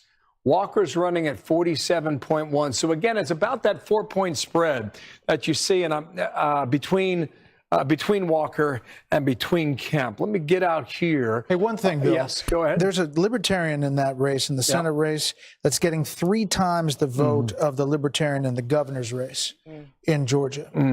I mean, I don't know if that factors in, but there is a difference there. Yeah, and it could take some votes away, and we're going to see. I can't reflect that on the board behind but listen, a point could be significant, right? Can I show you what's happening in Ohio before I kick it back over there real quick? Here is Ohio. Here is Ryan and Vance. Guys, we got a race here. This is really interesting. I mean, it's a different race than what we saw about 15 minutes ago. Vote total of 23,000. Here's what I would think about. I would think about Cuyahoga County, 3-1 Democrats in that county. Ryan's got more votes out there in Cleveland, Ohio. I would think about Franklin County, Capital City, Columbus. Got a lot of votes out there, guys. You know, just about 30% in. Ryan's going to pick up a few more there. We'll see how that breaks down. And then down here in Hamilton County and Cincinnati is the east side of that county. There's a lot of votes out there, too, for Ryan in all likelihood, because you're only checking in at 30%. But come back in a moment here, and I shall show you as it rolls on, okay? You bet. Thank you, Bill. And Virginia 10 is tight, 51-48. Jennifer Wexton over Hung Kao. Biden won that by 18%. In 2020. So that's the margin in that race is something that we're watching closely to see what it indicates for the rest of these races across the country as well. Very big difference in that margin. So we're going to take a quick break, and we have Laura joining us when we. Okay, it does not look like a red tsunami, right? Maybe a red wave, the title of my video, but we're not seeing a red tsunami here. J.D. Vance is struggling. Republicans are flipping some seats in the House, but does not look like a red tsunami right now. J.D. Vance has now captured the lead in Ohio with 45% of the vote coming in. Right now we've got New York Times Needle is back. So let's have a look at the New York Times Needle in regard to the House, in regard to the Senate.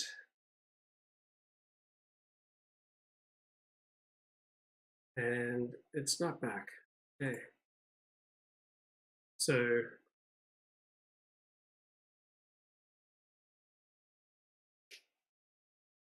all right, Blue Mirage is why Fetterman is leading Dr. Oz by 74%. Pittsburgh and Philadelphia have released their returns. They're way more Democrat than the counties.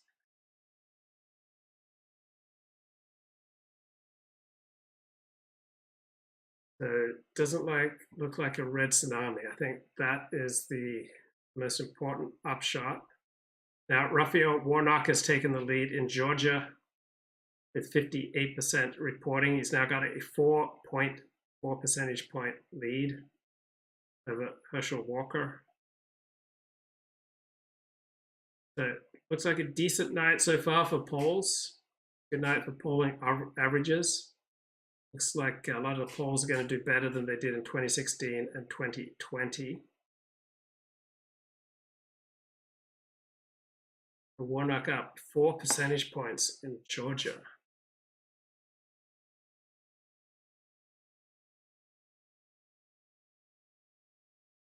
Yeah, let's get some Spencer. I don't know what it is, but it just is such a strong effect.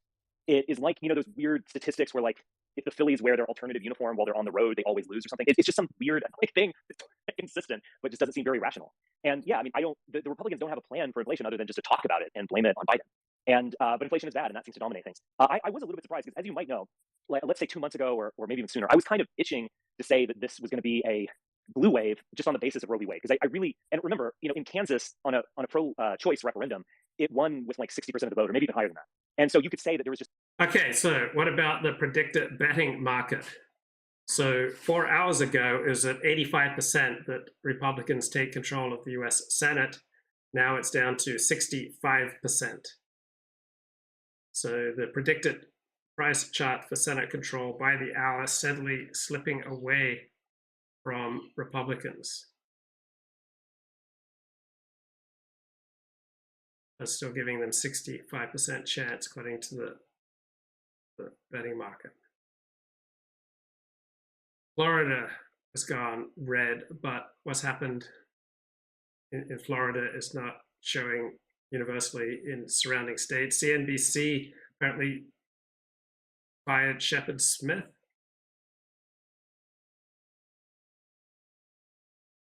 Okay, we've got a lot more polls coming up, a lot more polls closing. Senate, of course, where the Democrat incumbent Mark Kelly, the former astronaut, is taking on Republican Blake Masters. Also, too early to call at this hour. Let's bring in NBC's Vaughn Hilliard, who is in Scottsdale with the GOP candidates. Vaughn, let's start with the governor's race. Kari Lake has pushed the stolen election lie, while Hobbs has pushed back hard on those lies. You're an Arizona native. What are the voters telling you tonight?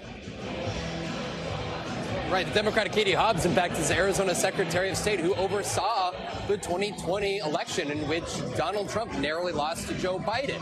When you're looking here at this race, this is the question at play. It's a longtime conservative state, but folks in the state, especially independents and conservatives reticent to Donald Trump and his allies, showed that they were willing to vote for Democrats. In 2018, Kyrsten Sinema. In 2020, Democrat Mark Kelly and Joe Biden. The question is, are they willing to do it again in 2022? And when you're looking at this governor's race, as well as the Senate race here, the big question is, where do these independents lie? This is ground zero for election denialism. Up and down the slate of GOP candidates, you're looking at candidates who have called for the decertification of the 2020 election. Now, the question is that a high enough... Okay, very strong night for Republicans in Florida. So Ron DeSantis is doing really well. For the Democrats was, this could be the end of democracy. Is that ringing home to people across the globe? Are they concerned that America could actually stop being a democracy? That's ridiculous. I mean, what is happening internally is clearly of concern. But just like in the United States, there's partisanship. In almost this every is the other country, former there is. Trinidadian ambassador to the United States. Yeah, I really want to know what he has to say. Of an approach in which she pushed back against some of the Democratic agenda items. But when you're looking at Mark Kelly, he is somebody they had other problems in Houston. They did extend voting, so it was another set of facts. But it just brings to mind again this confusion about how votes are cast, when they're counted, when they're allowed to be postmarked. And I'm not saying I'm not in favor of federalizing elections, but every 2 years we're going to have this problem. But we didn't have this problem really up until 2016 is when we really started having big problems. The Democrats who look at that and say this is the bill, they go farther for other reasons. But is there a bill in between that says here's a national standard that each state has to meet? Or something? Yeah, well, we'll see how that goes. But I think Florida, I said this when I was with you guys on election night in 2020. Florida is still the model for the country, I think. The coalition of new voters, younger voters, Latino voters. We'll see where African-American voters turn out in Miami-Dade when it's really broken down. But this was a tour de force performance by Ron DeSantis and Marco Rubio. And to me, that is the great light for the Republican Party. And they know how to count votes, and they know how to tabulate absentee votes and mail-in ballots. So it can work. And it worked in 2020, and it seems to be working now for the Republicans. And the state has some certainty, which I think is so important for people's belief and trust in the system. It's exactly right. And what happened in Florida was that they went through the hanging Chad experience and they said never again. Right. We're going to fix this. So they open the ballots as they come in, and then they start processing those ballots. And if you live in Florida, you can trace your ballot on a website. Here's where yours is. We have it. It's been counted. So why haven't they learned that lesson in places like Pennsylvania? I heard Kari Lake today said, if I'm elected, we're going to clean this thing up. Okay, the New York Times needle is back. It says 75% chance that Republicans win control of the U.S. House of Representatives, and the Senate is a toss-up. Right? That's what's coming out from the New York Times. So New York Times pollster Nate Cohn says that Democrats are running ahead of our expectations outside of Florida, but they're running way behind in Florida. So J.D. Vance has taken the lead in Ohio. Doug Mastriano may wind up being one of the worst nominees ever in a major race in a swing state, writes Chris Saliza from CNN. Let's get more from Laura Ingraham. If he comes within 5 points of taking it from Hochul, that is really significant. But look, in the end of this cycle, whenever we cast the last votes, it could be, a mixed bag for some of the MAGA candidates. But look, this is the process. So you have to have, run great campaigns, and it's a complex electorate with a lot of issues that are bubbling out there. But I'm telling you, Carrie Lake was discounted. I mean, I was kind of for the other candidate, and she really turned out to run a great race in the end. And we should point out, they could end up with 3 seats pick up in the Senate. It's early, and we don't know how these races are going to turn out in the end. And again, Don Bolduc in New Hampshire, keep an eye on that. We don't know what will happen. Hassan is favored to win, but we don't know at this point. He could actually pull it out. And as you point out, and we've been going through all of these voting rules for all of these states. There's so many states where they don't say we're going to count the mail-in first. Then we're going to count the day of. Then we're going to go to our provisional ballots. This is the order that we do it in. So when you start getting this vote in, and I'm looking over your shoulder, Laura, and I'm seeing that things seem to be changing around in Ohio right now. That's the kind of thing that people don't.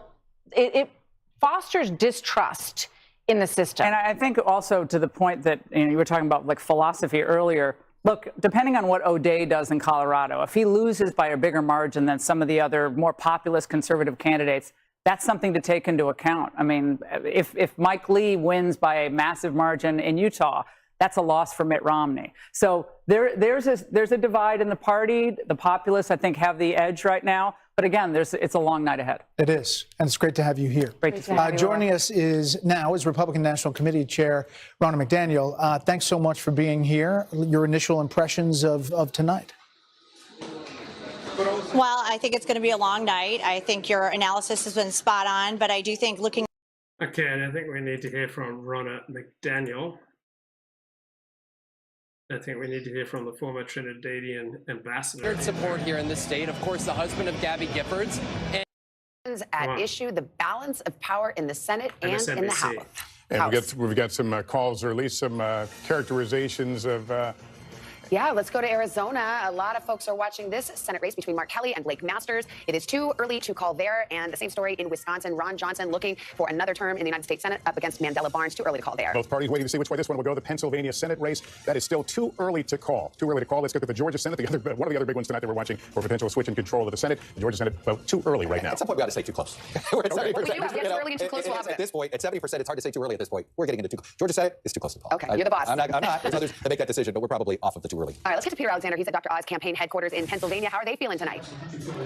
Well, right now they're still waiting for the numbers to come in. Right now they anticipate that this is going to be several days before they may know who the real winner here is. This would be a Democratic pickup if John Fetterman can win. The first-time candidate, Dr. Mehmet Oz, is hoping to put his name on the board tonight as well. The bottom line is that they feel fairly good about the trajectory of this race, the momentum the Oz campaign has had in recent days. The bottom line for Dr. Oz has been a focus on being a moderate. It's why he's invested so much time in what they call the collar counties, those 4 key counties just outside of Philadelphia, like where we are tonight in Bucks County. They are affluent and well-educated, and they're really what separates Pennsylvania's Philadelphia metro area that is so heavily Democratic from the more rural conservative areas further west throughout this state. What was notable, though, is that just this past weekend, Dr. Oz, despite his efforts to cast himself as a moderate, hosted a rally alongside the former President Donald Trump. And I think if he struggles tonight, there will be a lot of scrutiny about that decision here. But keep a real close eye on those Philadelphia suburbs over the course of this night. 283,000 votes. That's what separated Joe Biden from Donald Trump in those counties back in 2020. According to a top advisor to the Oz campaign, their goal tonight is to be about 40%. They know they need to get about 40% of the vote there. So keep a close eye on the numbers that come out of those counties. The bottom line is they think they're going to be at it for a while. Philadelphia, as we've noted, reinstated today, Savannah and Lester, a procedure that helps them prevent against any double votes. That means, in the words of the acting Secretary of State, they may be at this for the next few days. Back to you. Yeah, but the pace of those results will certainly cause some anxiety. One thing in the exits is right now,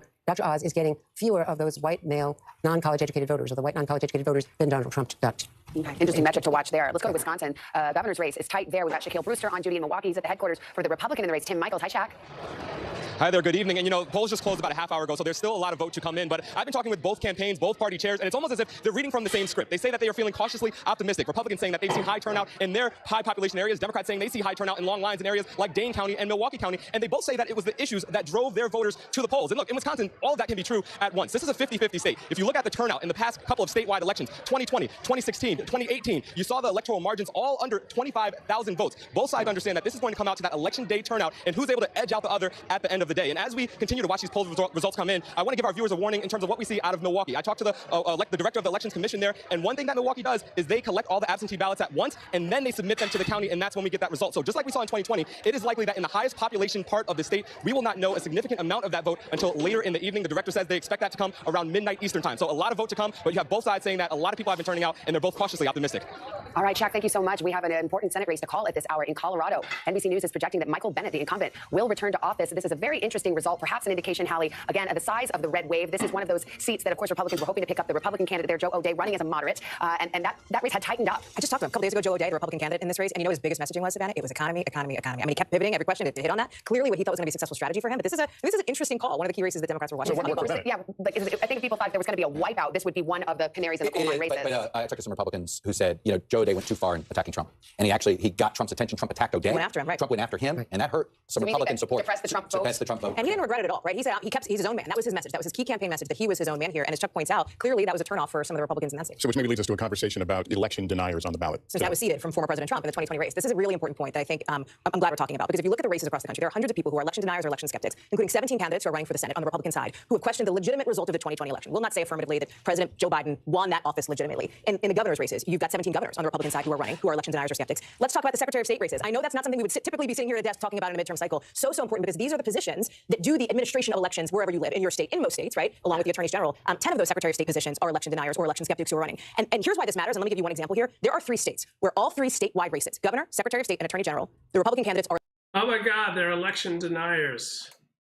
What are we going to do about that? All right. Right now, congressional correspondent Kilmeny Ducart has the latest, talking about the congressional races and what that might mean for the balance of power. Kilmeny, what do you got for us?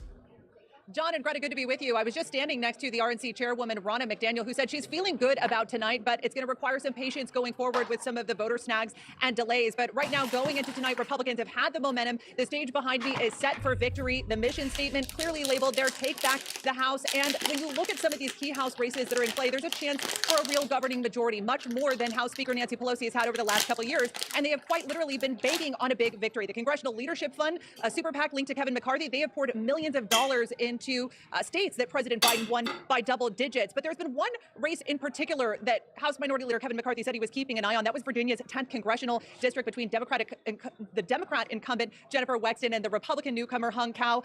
We understand that race was just analyzed by our analyst Mark Halperin, and that was certainly, he had hoped that would be a key indicator of a big wave. We're expecting House Minority Leader Kevin McCarthy to speak a little bit later tonight. Depending on how the race goes this evening, that'll depend on what kind of a speech that we hear from the potential next Speaker of the House. Kilmeny Ducart, thank you. We'll check in with you again later in the evening. Matt Flapp has joined us on the panel along with senior political analyst Rick Santorum. You know, we're waiting, Matt, for Arizona to find out what's going on, that governor's race and also the Senate race, as well as Pennsylvania and Ohio and a lot of other states. But I don't think you can ignore there's going to be blood on the floor in Florida between President Trump and Governor DeSantis with that blistering win that DeSantis had tonight. Yeah, but I have to say I agree with Rick Santorum. You know, Marco Rubio's win as well. What it really shows is that this state of Florida, the ultimate bellwether, the state that we used to watch till 3 a.m., just went full scale. All right, we picked up 4 House seats. Florida has changed. Is it because of the new migration that you talked about? People coming in, or are people just turned off to the Biden policies? And I think that's really the question going on tonight. You bring up Arizona, I'll just say quickly, the one thing we've been noticing as we're talking is that all of the Democratic Party is a vote early party, get the souls to the polls and all those programs, and the Republican Party is a election day party. And so what you're going to see in all these races is a lot of heart attacks almost that happened out there in the country. Calm down. The next hour is going to determine everything as these rural communities come in with same-day voting. And Arizona, the fact that today, you know, you had so many problems with people being able to vote on election day. It's a big problem out there for Blake Masters. Going back to what you were saying about the Marco Rubio race, too, and that this is so important. Val Demings outraised Marco Rubio in that race. Everybody's outraised every Republican. And that's true. She's also, this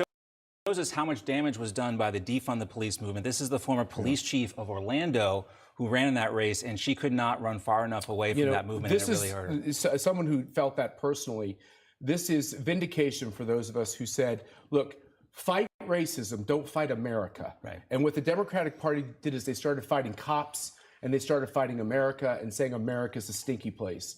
And they lost the American people on that argument. You see all these exit polls that are coming in that other networks are parading about. No woke is in there. I'm telling you, woke is the central focus of swing voters who said the Democratic Party has gone too far. And we heard how much anti-woke stuff in Ron DeSantis' acceptance speech.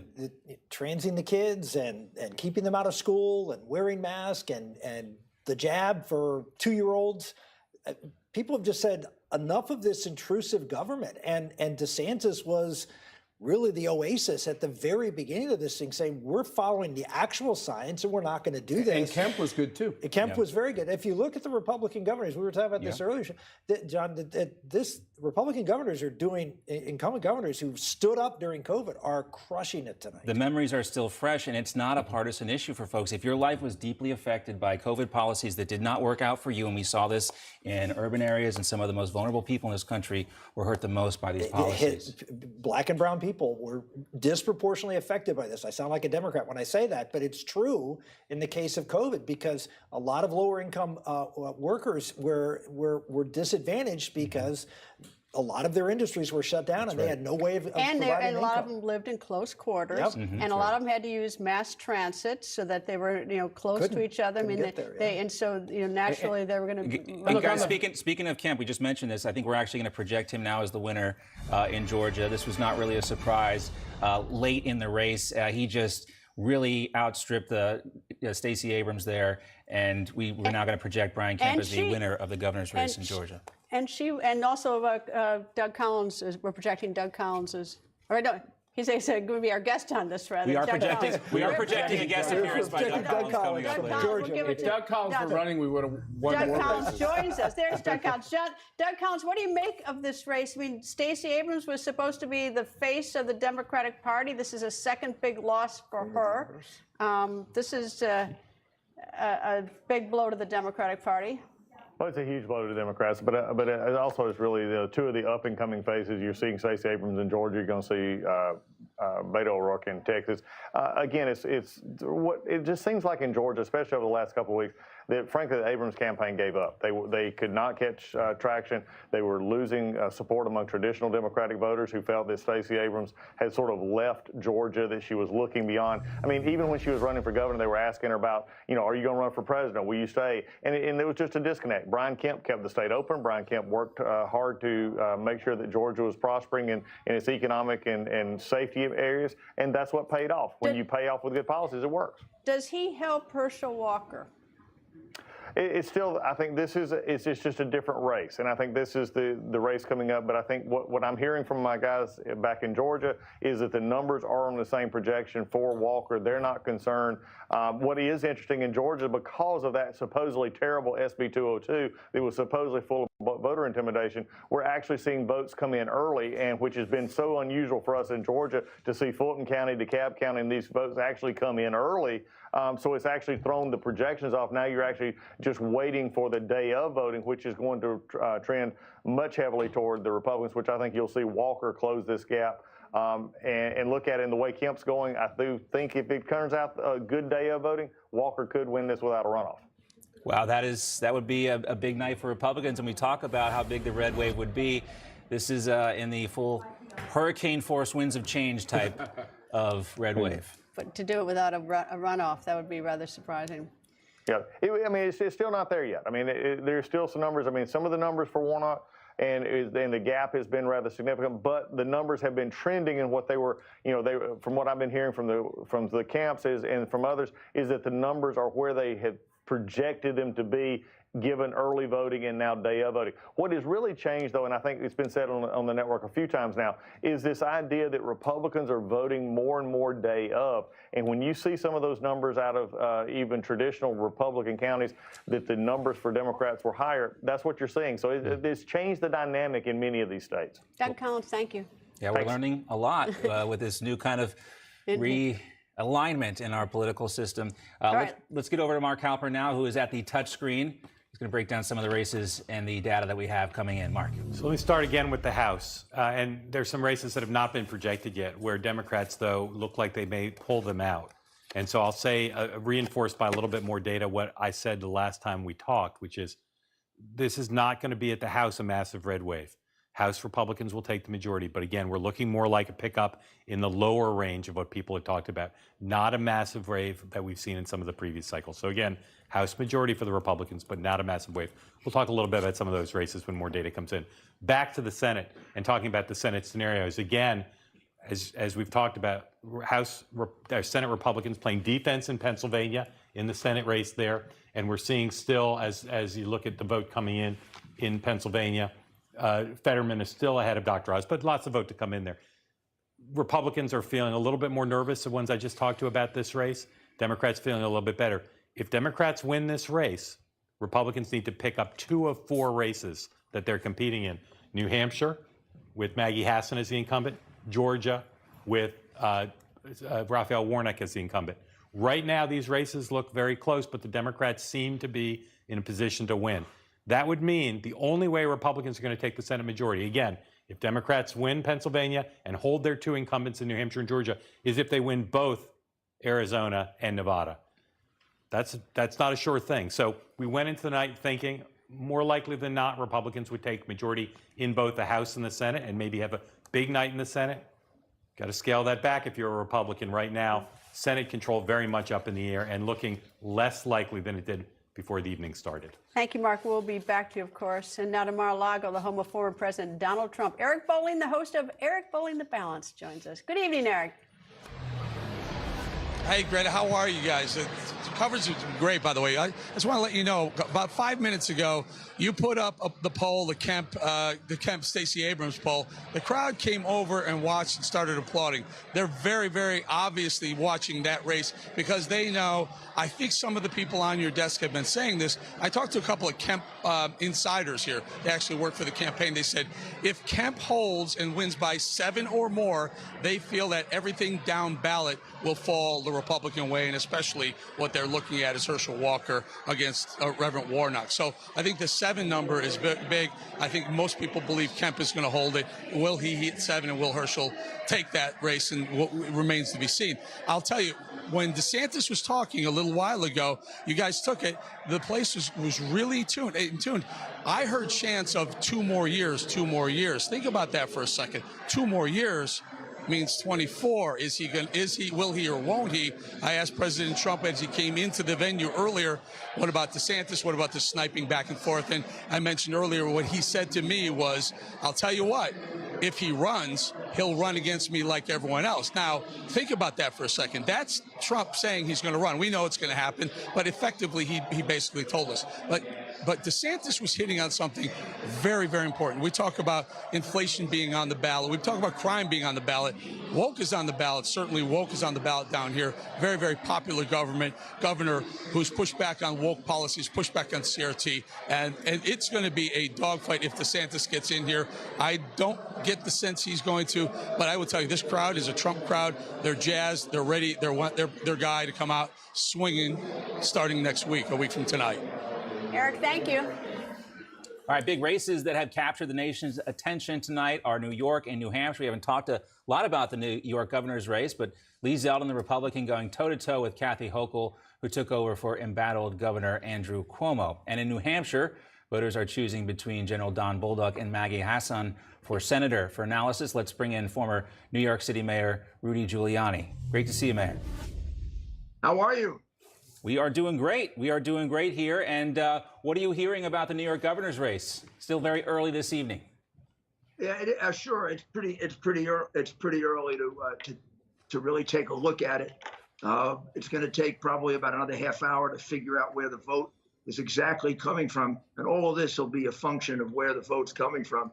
You know, I've been looking at the Georgia race, and up until halfway through, Warnock was leading, and now all of a sudden, Walker has taken the lead, and that's a function of where the vote's coming from. In Wisconsin, right now, Johnson's behind, but if you look at where the vote's coming from, Johnson's going to win. I don't think there's much question about it. Vance was behind. He's now ahead. So you got to take a look. Also, what kind of turnout was there? The critical thing for Lee will be what kind of turnout in upstate New York. George Pataki, who is the model they use, really won because he got an exceptional turnout in upstate New York, because upstate New York was disgusted with Mario Cuomo basically never doing anything for them when they lost all their industries. And he won a disproportionately high vote. And Lee has to match that vote. If he can, he's going to win. Do you feel like the intensity is similar to that of the wave that George Pataki rode to the governor's mansion? There is.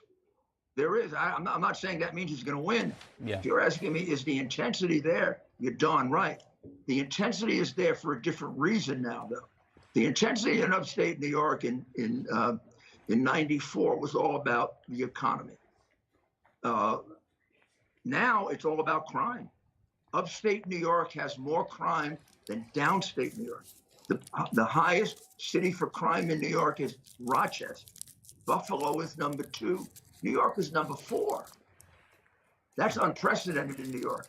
In New York State, the crime issue was a New York City issue, not a suburban or upstate issue.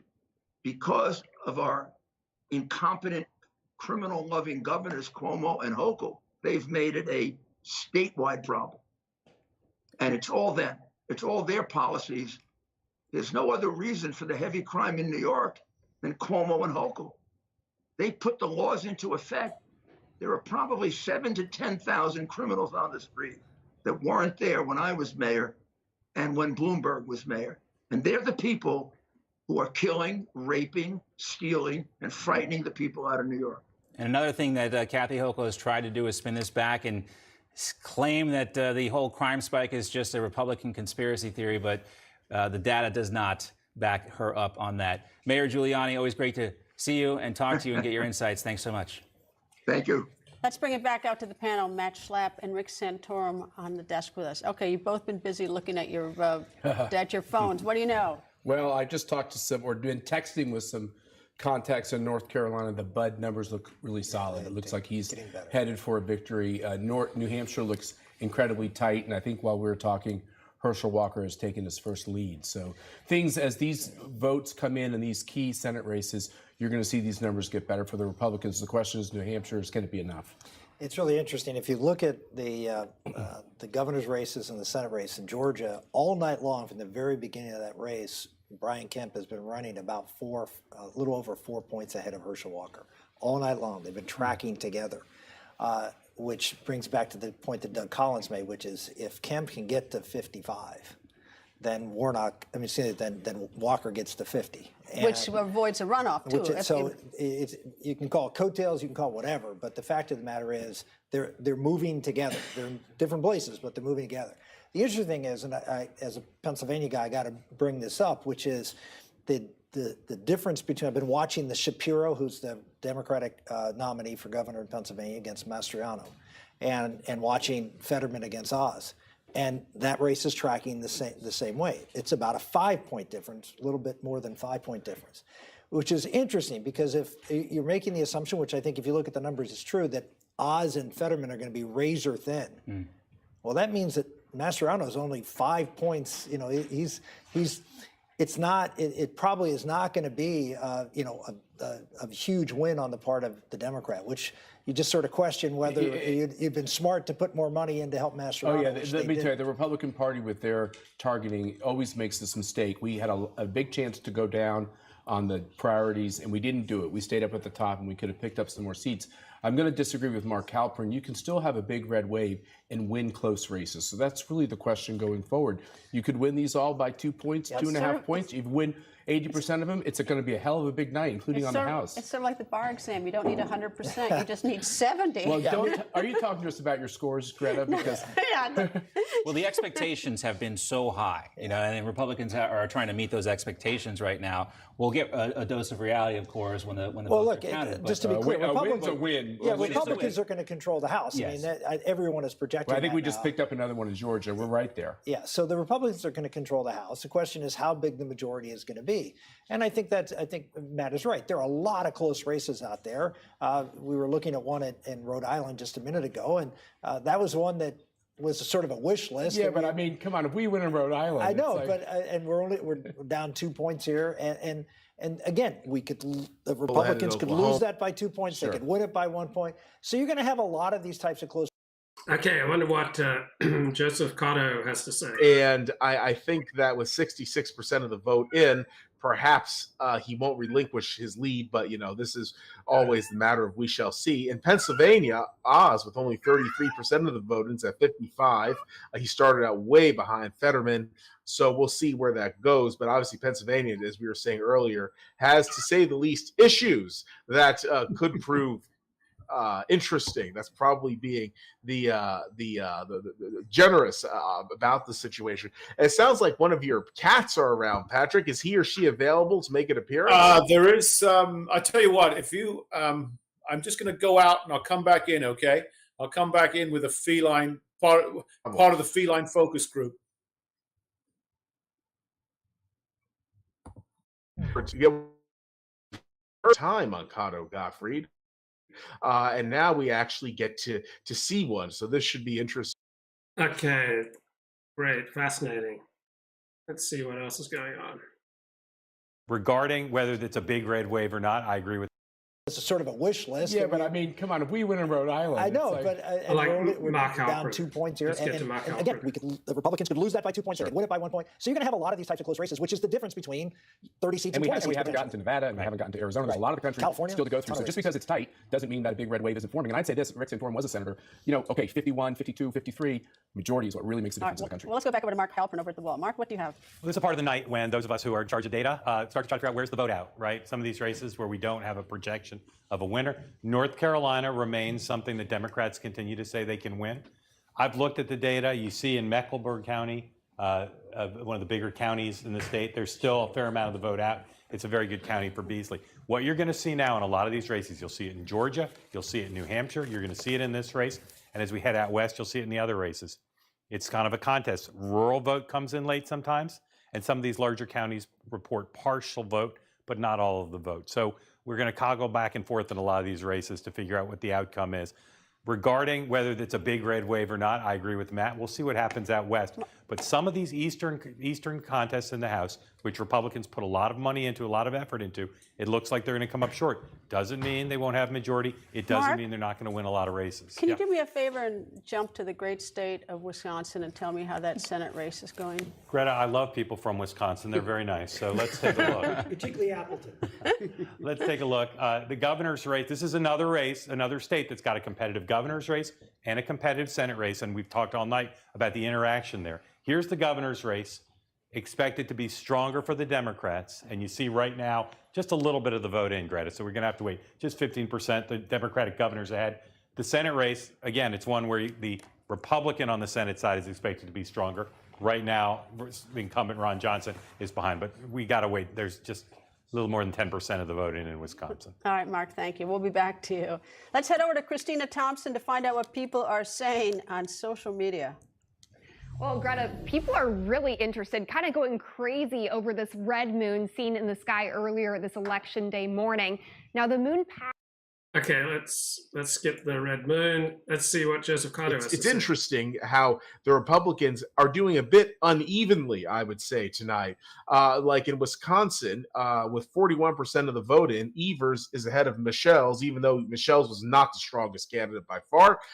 Evers is at 52.4. Michelle's is at 47, roughly. And then if one looks at Michigan, that's not a surprise that Tudor Dixon is not doing terribly well there, even though she is at 47 to Whitmer's 52 and only 16% of the vote is in. I don't know where that percentage of the vote is from, so let's kind of wait and see. But the GOP is doing well, but as I said, they're a bit uneven. And in New York, with 25% of the vote in, Hochul's at 65 and Zeldin is at 35. So that's definitely not great for Zeldin being a have their backs far too much in the early going to how it's going to turn out. No one can call that race yet. On the whole, do you think it's as such that the Republicans are doing unevenly? Do you think perhaps I've erred in my analysis? What do you think the case is? I think it's just too early to tell with most of these senatorial and gubernatorial races. Joseph, that we've all anticipated would at least be competitive. And some of us have thought that the Republicans would take the lion's share of them. Because where these vote dumps are coming from, whether they're mail-in ballots, whether they're election day ballots. It varies according to the state. Some of them are very slow at counting, or even slower than the others. So I just really think whether it's Michigan, Wisconsin, some of the other states, it's just too early to know. I mean, let's say New York, for example, you have the votes so far. You just look at the vote total tally, and it doesn't look good for Zeldin. But in terms of turnout, Zeldin has done phenomenally well on Staten Island, in New York City. He's done really well on Long Island. His turnout is apparently down in New York City itself. So, we just don't know yet, because you can, depending on which side of this you're on, you can point to some encouraging data, but there's encouraging data on the other side as well. So I think the truth of it is that most of these gubernatorial and senatorial races will be close. And that means that we'll either have to sort of wait late into the night, in some cases, we'll be up all night in other cases, and in one or two at least, we may be here for days. I mean, one little thing here, Georgia, I mean, over the months, I've been accused by many of being overly optimistic in terms of the Republicans. But, as recently as our chat, Joseph, just a day or two ago, I was saying that I think Walker's going to win, but I doubt if he'll get to 50. That may be one that I was a little pessimistic on, because I think you may be right. He may actually hit the 50 and avoid the runoff. We just simply have to be patient. It's the thing with an election like this national election involving so many levels. Because there are literally hundreds. There are several hundred races going on. There's so many numbers, but most of the numbers don't have any. They don't have any sort of innate kind of harmony to them, or logic that can be that can be just immediately superficially deduced. So we just have to really take a breath and let some of this stuff wash over us for a while, because in most cases it's going to be another hour or Attorney, two. He's the second Lieutenant Governor. Thank you, Lieutenant Governor. I appreciate that. I'm sorry. Thanks. You got a lot of stuff going on in there. I got to phone a friend is what I got to do over here. It's like, you live on a Samsung and they hand you an iPhone. They say, go, right? Okay, so right now, Johnson trailing in that race up there. Let me just see what's happening in the governor's race, folks. So Tim Michaels now trailing Tony Evers in that race as well. Very, very interesting. Watch that in Wisconsin. Let me pop out here. We haven't checked in Pennsylvania. Here we go. On the governor's race, Shapiro, the attorney general, with an easy lead over Mastriano, and that is still just about a third of the vote in. On the Senate race. Here's the big one. All right, here we go. At this point in the race, Fetterman has a lead on Dr. Mehmet Oz. You're at 37% in, difference of about 91,000. Here's what I would watch in PA, and it's pretty simple to break down this state. It's Erie in the Northwest. It's Pittsburgh here, Allegheny County. It's Philadelphia over here in the Southeast, and all these collar counties that surround it. If you're a Democrat, that's where you win in Pennsylvania. If you're a Republican, you got to try and keep that vote down in places like Pittsburgh, in Philadelphia. We have yet to check in on New York. Here is, this is the Senate race now. Chuck Schumer's been called, not much of a race there, but here. Okay, it looks like Chuck Grassley is being reelected. Right now, it's 64%. Lee Zeldin, a tick under 36%. A lot of votes still outstanding here. Let's see what's happening, right?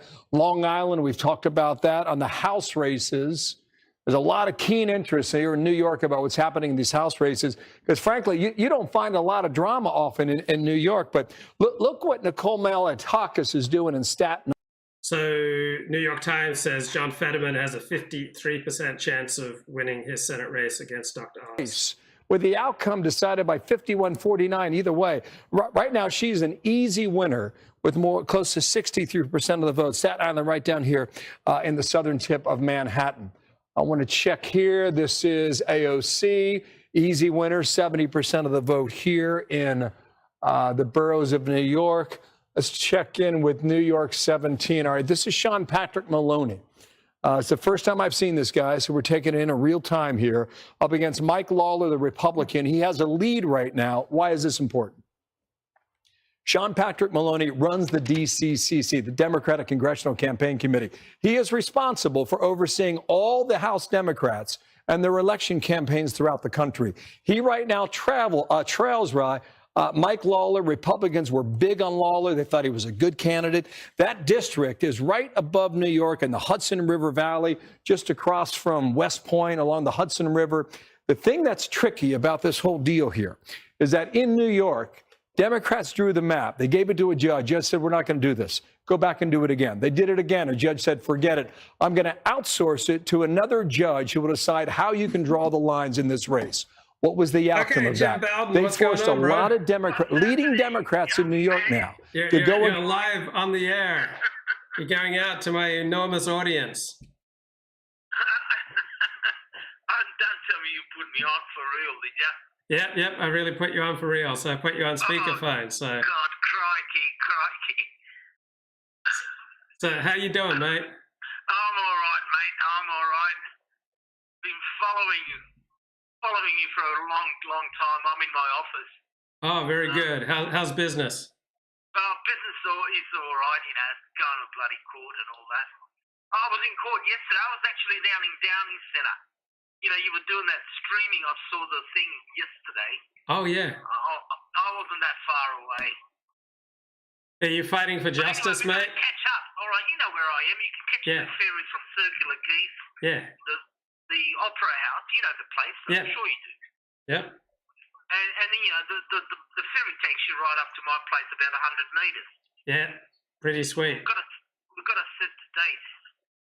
Yep. So what do you think of Australia's Prime Minister and governing party? What do I think of Australia now? You know the old man that Anthony Albanese, he went to my old school. I think I told you that, didn't you? Yeah. Yeah, he went to St Mary's Cathedral. He's a bit of a sleaze. They used to call him Anthony Alba-Sleazy. He's not a very high IQ bloke, but anyway, you know me, I'm sort of ultra-conservative in my views. Do you have voter fraud in Australia? Is that a problem in Australia, voter fraud? Oh, no, not in America. I'm following American politics and very, very closely. But not as much. No, it's not a problem. I wouldn't call it a problem in Australia because you've got to be registered. You've got to, it's compulsory voting, unlike America, which is optional. And how much attention do you pay to the American elections? I'm sorry? How much attention do you pay to the American? I am following the American election, as I said, closely.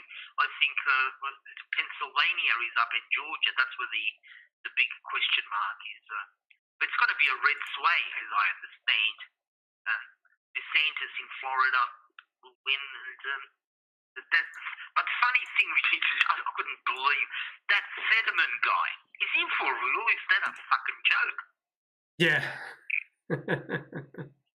I mean, I thought it was a put on. Honestly, the guy he's got cognitive issues, man. That guy is deficient.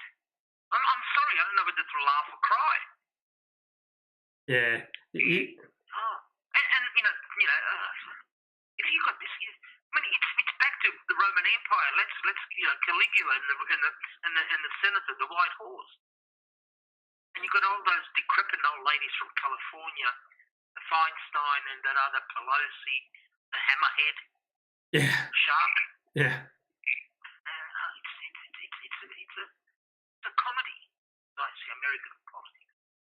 Yeah. Do you think Australia? It's so segregated. It's so divisive now. You're either left or right. It's bad in a way.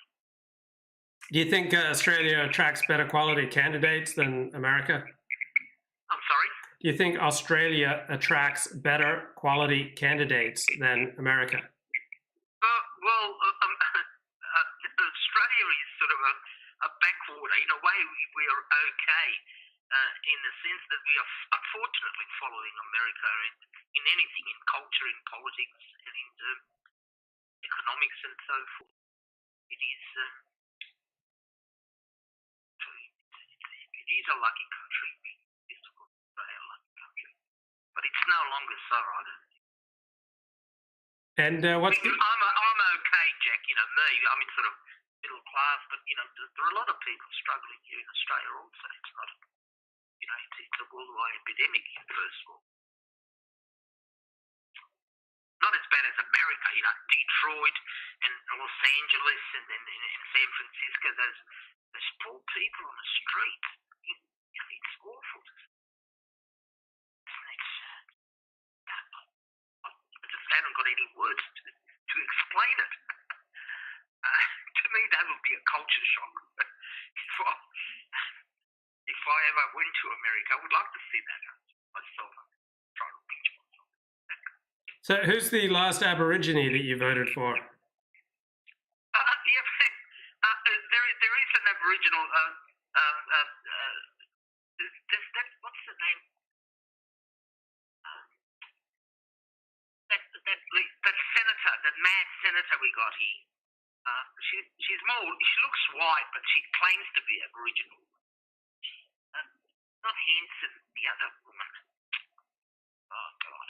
Penny Wong. Penny Wong. Well, she's Chinese. This is the irony of Australian politics. We've got a Chinese as a foreign minister. My philosophy in life is blood is thicker than water. So, I'm not being racial or anything or sexist or anything, but I wouldn't trust her with a 10-foot pole, to be honest with you. Well, the Chinese have bought a lot of people in Australia, right? They're documented cases of bribery. I can hardly hear you. Just could you repeat that? Yeah, I said there are documented cases of the Chinese bribing Australian politicians, particularly Labor. Of all the immigrants, the Chinese are most numerous. They constitute about 26 million in Australia. They consist of about 1.8 million, I think, at this stage. As you know, the big change was in America in 1965 when the Kennedys, or Edward Kennedy, opened the American floodgates to the rest of the world. America followed suit exactly in 1975 under Fraser, Prime Minister Fraser. He opened the floodgates. In other words, Australia was mainly took European migrants up to 75. After 75, anybody. So we've got a lot of Indians coming in, and for sure. Asians and Somalis. We've got Melbourne's got a comparable section of Melbourne is Somalia, like Minnesota in America, on a smaller version. But it's all segregated. In Sydney also, where you live, you're judged by a postcode. Zip code is the American school. Yeah, not very much crime in Sydney. Oh, no. Well, not much, no. There's a lot of corporate crime. I'm actually representing, made the news, about 30 or 40 people being charged, and he shall remain nameless. That goes without saying. But frauding NDIS, so he's been charged with a serious crime. There's a lot of that, but sort of robbery or violence, no, I wouldn't say that. Prevalent.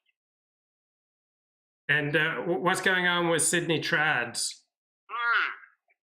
We had a meeting, as you know, we've got about 40 to 50 people.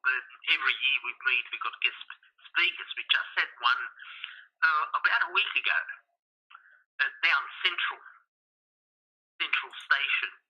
And the boys, it's only young guys, university professors and PhD students, sort of a highly intellectual crowd, you might say. And it's only by invite. It is an interesting crowd. We sort of get guest speakers anywhere, from priests to lecturers to commies, and then we discuss. We've got a bit of a question and answer afterwards. So we had a guy from Imperium Press. What's his name? Maxwell, he's actually Canadian. Gave us a bit of a talk on politics in America, basically American politics, current politics. Yeah, Professor Fraser was there actually. Andrew Fraser. Andrew Fraser. Andrew. Interesting guy. But we are trying to, I'm trying to do is have a harbour cruise again. We didn't have it because of the COVID last couple of years. And you shall be cordially invited. Oh, very good, very good. Around Christmas, all right. It's a really enjoyable trip for about 4 or 5 hours. Very good. And the boat departs from my place, all right. you know my place. Yeah, beautiful, beautiful place. Yeah, all right. I'm actually doing renovations. There you are, sir. My son's coming from London. I haven't seen him for 3 years. Oh, good on you. Looking forward to that. Yeah. He's coming in March of next year. Okay. His fiance. Okay. Okay, mate. I'll catch up with you sometimes when I'm off the air. Okay. I've got your number. Yep. What I'll do, mate, listen, we've got to catch up and go out somewhere. I'll probably drive you to Canberra. You haven't been to Canberra, have you? Not for a while, mate. Not for a while. And it will be very difficult to put anything on the president's desk that he'll sign. Well, I think that they first need to get moving on with promises made and start with the border, start with reining in runaway spending and recognizing that there's real statements that can be made in reestablishing some fiscal responsibility. And I think this is what voters expect. They're sending folks to Congress, both in the House and the Senate, and I do think that the Republicans will end up in a majority in both to deliver on promises made. And this is a moment where voters are tired of not only getting something different than they expected out of the Biden administration, where all of a sudden left liberal policies have left America really weakened, our economy in shambles, and real distrust, to a moment where they're sending folks to Washington to deliver. And so I think that's what we'll get from a Republican-led House and Senate, a recognition that they were sent there to get a job done, and I think they'll go do it. Governor, you bounce around the country. A lot of people ask the question, after you do that, do you have aspirations for a different office after you're term limited in Virginia? Well, I've been very, very focused on November the 8th and supporting great candidates and really helping folks that are standing for these values that are most important, of making sure that the economy is delivering for our citizens and not a headwind against them keeping their hard-earned money, and making sure that parents are represented not just at the table, but at the head of the table, and that law enforcement is supported and not demeaned. These are basic kitchen table concerns, and this is where we've been focused. Yeah, I believe that like we're working hard in Virginia and delivering. Sounds like you've been thinking about it, though. Well, I appreciate it. I'm always humbled on this discussion. I've been very focused on. New York Times projects Herschel Walker with a 61% chance of victory. So let's see what Baron Cotto and Patrick GOP. And she's down by 10 points with 38% of the vote in. Obviously, there's a lot of postal balloting there, but all the same, I would have thought that it would have been closer by now if Lake wasn't in the lead. And in Wisconsin, it grows closer and closer with 49% of the vote in. Ron Johnson looks like he's on course to overtake Mandela Barnes. It is for the gubernatorial election with 50% of the vote in, is such that Michelle's trails Evers. Michelle is the Republican. He is 46.6 to Evers is 52.5. Obviously, all these things are way too close to call. In Arizona, the Secretary of State race, this is by far and away the most closely watched Secretary of State election in the country. Fincham is down to Adrian Fontes. Fincham is a Republican who he very, very strongly supported by one might say the ultra MAGA, let alone MAGA wing of the party. He's at 41.9 to Fontes' 58.1. Obviously, Fincham could still win, but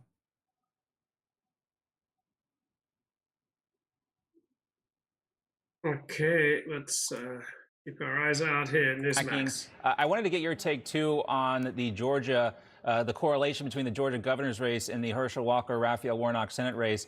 You know, we've heard from Mark Halpern and from Rick Santorum and from Sean Spicer that maybe he needs to get, Brian Kemp needs to get to like 54%. That might carry Herschel Walker over the finish line. Do you think that's attainable at this stage of the game?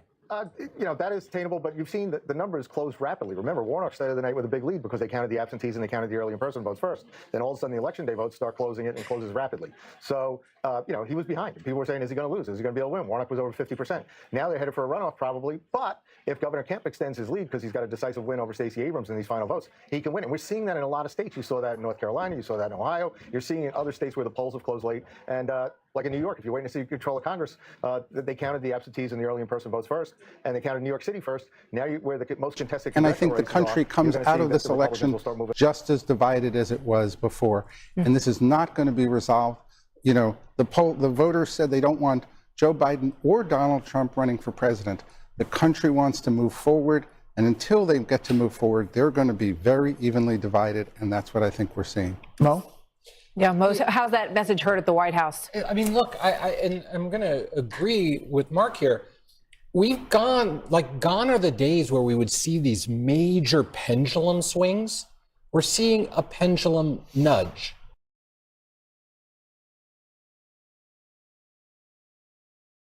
Okay, pendulum nudge here from Fox News. Race in which it was thought that the Republican would easily overtake the incumbent Democrat, but with 61% of the vote in, the Republican is only at 43.8, whereas the Democrat is at 53.4. Not what I expected to see, but you know, it is what it is. So in Connecticut also, this is perhaps a bit closer than I thought it would be, but 23% of the vote in.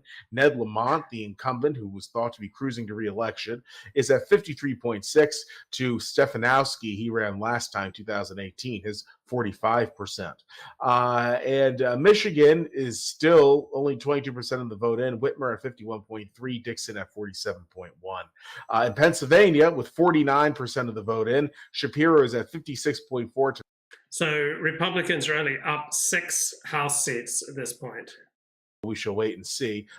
In Minnesota, Tim Walz, the incumbent Democratic governor, is at 68.3%, with the Republican Jensen, whose first name escapes me, being at 28.9%. Only 21% of the vote is in there, however. So Josh Shapiro has defeated Doug Mastriano in the Pennsylvania governor's race. Really decent idea of how things are going to go. But Patrick, do any of the numbers that I've read to you, do they stand out as being especially surprising? Well, actually, I think it's the Connecticut number because some of us thought that the Connecticut Senate race might be relatively competitive. But I think few people thought the gubernatorial contest would be, in single digits. And again, it's a positive sign for the Republicans. It doesn't guarantee, a red tsunami, but it signals that if you're doing far better than expected and far better than normal in a state like deep blue state like Connecticut, then you've got a pretty good shot at all the competitive races around the country. And what you were just reeling off there, Joseph, in terms of updates around the country. This sort of doubles down on why it's so difficult and perhaps a little dangerous to draw at this early preliminary stage sort of national trends. Okay, dangerous to draw national trends. Who are voting on the economy today are saying, wait, actually, we didn't like that. And when it comes to energy issues, we've talked about that a lot tonight, and Maria Bartiromo's talking about it. Joe Manchin is in the energy state. He's in West Virginia. He had to rebuke the president for saying that he was going to end all coal jobs the other day. And the president's press secretary came out and said, oh, sorry, his words were twisted. No, actually, he said what he meant. That's going to be just one of those races out there. And another one, Brett, is in Montana. John Tester is the incumbent. He did win, but it was a close race. And if he decides to run again, that will be another squeaker. But there's many races where Republicans could do well in 2024. What's the, yeah, go ahead. I just wanted to ask Thank you, brother. Mark and Mo a question. So what do you think the president's takeaway is here? It's likely, the overwhelming likelihood he's going to lose the House. He could lose the Senate, maybe not. Suppose they keep the Senate. What does he take away from this? Does he adjust his agenda? Does he full speed ahead? What does he do? What do you think, Mark? Well, look, I've wanted the president to adjust his agenda for a long time, right? I think there's going to be some meetings at the White House.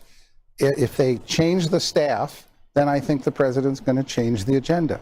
I think if he doesn't change the staff, I think they're going to stick to it. I think Joe Biden wants to run for president. He wants to stick with his agenda. He does not want to change. He is not a Bill Clinton, whom I worked with, who did radically change after these kinds of results. If you see him change the White House, however, then I think all bets are off. No. Okay, so this is looking like a standard midterm result with a moderate swing against the party in power, looking no evidence of a red tsunami. So GOP likely to win the senators' races in North Carolina and Ohio. But what will happen in Georgia and Pennsylvania? So Florida is the most dramatic in the Republican direction. But that hasn't translated outside Florida.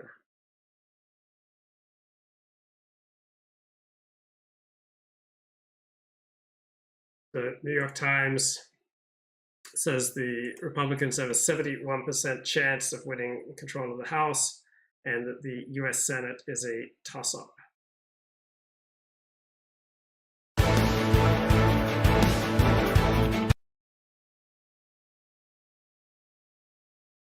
All right, check in with MSNBC. So what's the temperature on the ground right now? Tom, it is a close race. Latino's very important. It was projected that 1 in 5 voters in this midterm election would be Latino. Here in Nevada, Catherine Cortez Masto, the first Latina elected, does have the support of the Culinary Workers Union. They had 60,000 people out knocking on doors. They projected to knock on about 1 million doors during this campaign to try and get those Democrats out to vote. So that's what she has going for her. And she told me she plans to keep that Latino vote. Now, Republicans only need a small portion of that to make a difference because things are so close. And then, of course, there's the nonpartisans coming into the election. 1/3 of registered voters in Nevada, almost 1/3, were nonpartisan, Tom. Interesting. Well, Laxalt co-chaired President Trump's presidential campaign back in 2020. Biden carried Nevada by 2 points, but the pandemic hit the state hard. Gas prices are higher than average there. Important factors in this election? Very important. We've been talking to voters for months, and these are two of the things they always bring up. Money issues, inflation. Add to that the cost of housing in a place like Nevada. But in the more recent weeks, they've also brought up abortion. Abortion rights being very important to a lot of the Democrats and also the nonpartisans. Catherine Cortez Masto has been focusing on campaigning on that issue, while her Republican challenger, Adam Laxalt, has been blaming her and the Democrats for all of these economic problems that the working class in Nevada has been facing. But it's going to be up to those nonpartisans, Tom, because these are the voters we've been speaking to over the last few months, and they tell us they care about all of these issues. Now, what changes in Nevada between your nonpartisans, Republicans, and Democrats is who they blame for the issues, because everyone is facing the same issues. They just blame different people. It's going to come down to see what the nonpartisans decided. Did the Democrats sway them their way to keep supporting the current leadership, or did the Republicans convince a lot of these nonpartisans to want change? Another thing they have mentioned over and over again, they would like to see a candidate who wins and also focuses on bipartisanship to work across the aisle. Tom. All right, thank you. Guad Venegas, who's in Nevada for us, will have much more real-time results and analysis through the rest of the evening. We pause now to rejoin NBC special coverage, Decision 2022, The Balance of Power.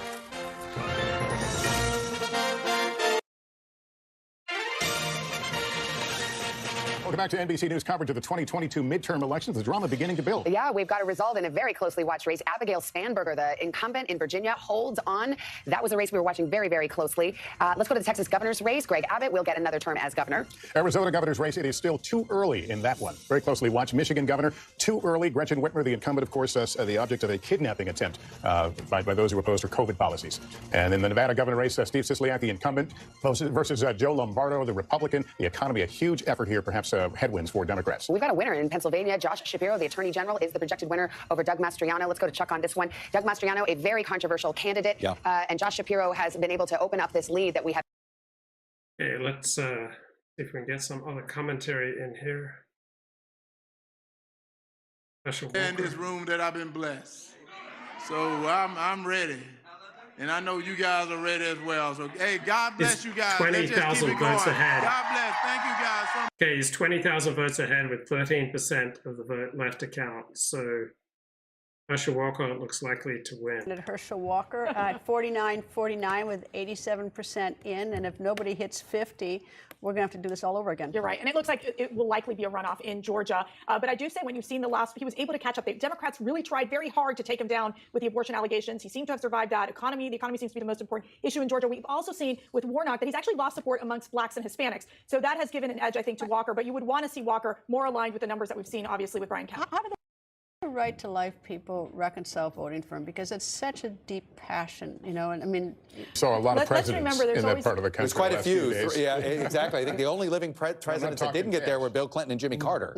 But everybody else. And I'll tell you, there's going to be a lot, again, to bring up Trump, a lot of people wondered, boy, Dr. Oz had done a good job for about a month sort of distancing himself from the right wing of the Republican Party, and they thought he was making progress in the Philly suburbs, and then he did a rally with Trump and Mastriano in the final weekend of the campaign. Can we talk about actually that very issue, which is the choice of Mastriano in the Republican primary and the effect that I was out there covering those races, and Mastriano was Trump's choice and beat. Yeah, maybe Dr. Oz closely aligning himself with Mastriano and Donald Trump. That may very well cost him his Senate seat.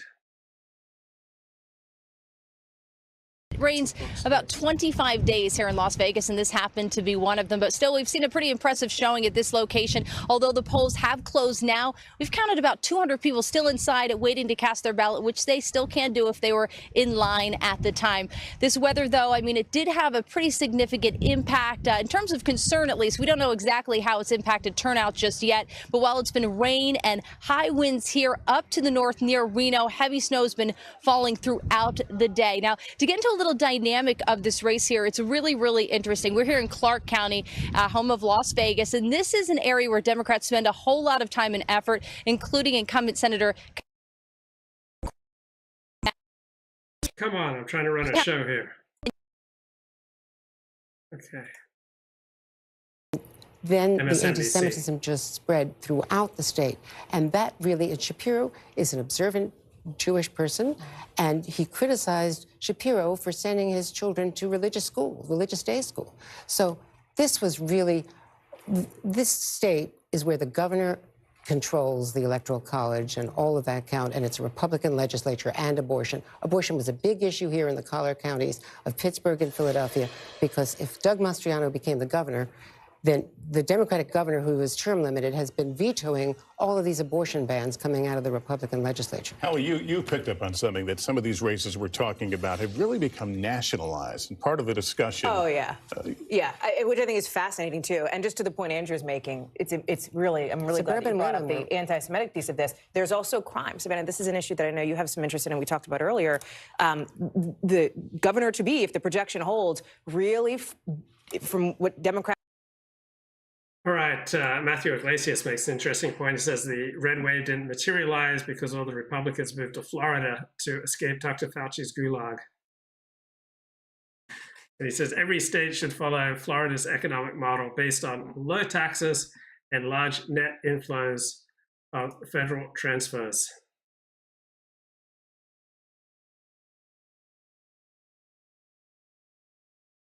So we now got Republicans up 7 House seats.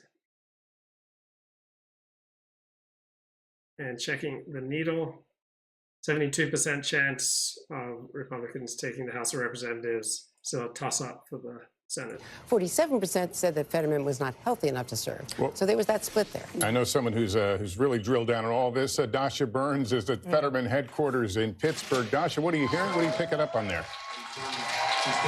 Well, as I've been in talking to the Fetterman campaign tonight, Lester, I'm hearing them talk about what Chuck was just referencing that's giving them some hope tonight. They're seeing in some of those counties that have a good number of their votes in that Fetterman is outperforming Biden, places like Lackawanna County.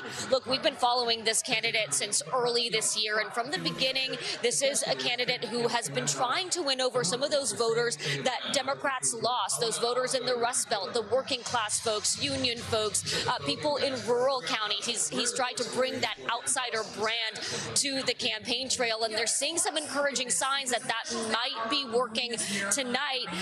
Other encouraging factor for them is the race you all just called, the governor's race. Josh Shapiro being so far ahead of Mastriano. There's been hope for the Democratic Party here that Shapiro could potentially help pull Fetterman over the finish line, though both campaigns, Fetterman and Oz, acknowledging.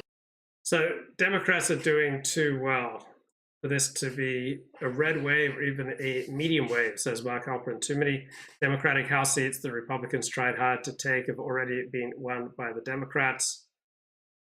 Republicans also going to have a very difficult time taking the US Senate.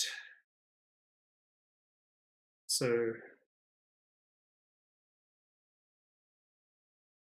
Tim Scott is. That's a great question. I didn't do all that I should have done. 62 to 37 is way too close from my perspective. I agree. Okay, that's Tim Scott down here, particularly from politicians. Story of redemption in Christianity. And so I think that Walker has been able to talk about his story of redemption, his close relationship to Jesus Christ. And I think that in and of itself, I think helped. When you also look at Warnock being an extremist on the issue of abortion, where he supports abortion through the 9 months, that just does not work for the pro-life voters. Yeah, and also there was the issue that Raphael Warnock had too with his own personal issues. That seemed to cancel it out. But Herschel Walker's about a 20,000 vote lead right now in Georgia. He seems confident going to bed at this point. But does well, look he like shouldn't go to bed, John. He shouldn't go to bed. But I do think that you want to keep Warnock under 50%. If they're able to keep that going, and it might end up in a runoff. I think. So John Fetterman outperforming Joe Biden everywhere in Pennsylvania. For Arizona. Well, I think Ohio, Greta, I think JD is going to take it. He's been leading for quite some time. He's in a very strong position. I think New Hampshire, which was viewed as a toss-up here in the final weeks, that doesn't look like it's going our direction in terms of the Republicans. So that's, again, it doesn't look as promising in New Hampshire right now. What's interesting about Ohio, if it goes for JD Vance, it sort of does take Ohio out of the swing state category, though, with the governor. I mean, that does change things for Ohio, at least for a while. Well, I agree. I think what we've seen is that Ohio has become Trump country, and I'm not surprised that now you're seeing Ohio and Florida move away from being the purple states to being these red states. Very promising as we're going into the presidential election. You bring up Trump, I can't help but think that Trump DeSantis thought, both of them, both in the state of Florida, both have very passionate followers. And now you've got DeSantis winning by 18 points, which is huge from last time, and Trump sort of giving him a little lip service in Miami. Not much at that rally. Well, he did vote for Ron DeSantis, and let's remember. Did he really vote for him? Did he say that? Right, but let's remember, it is Trump's followers, and they also support Ron DeSantis, but they're first Trump followers. That is where it's at. They are not leaving to go to Ron DeSantis necessarily. I think you'll find, I've traveled across the country, and I got to tell you, the grassroots activists are still with Trump. And this is really, a good problem that Democrats don't have. They wish they had this problem. What splits the party, though? What splits the party? We've seen this before. Someone showed up. Nice to see you. Good to see you guys. I missed you. I came all the way over from the We can't get rid of him, John. He keeps showing up. I got to pass. Let me in. So here's the thing. Strategically speaking, Trump's going to announce next Tuesday. What's that going to do? It's going to force. He's announced 4 times already. Okay, he's going to announce officially. Biden has made it very clear that he is going to run to try to stop Trump from returning. Right. So.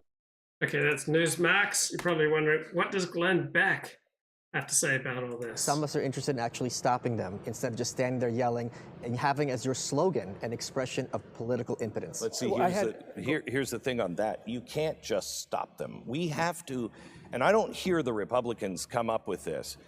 Who will define who we are and what we stand for, the guy that got and 60%, hold that up? The guy that got 60% in Florida tonight. I think so. See, this is the thing, and please don't go there again. I have to, because you're making my point. And this is why you're making my point. I'll just say it.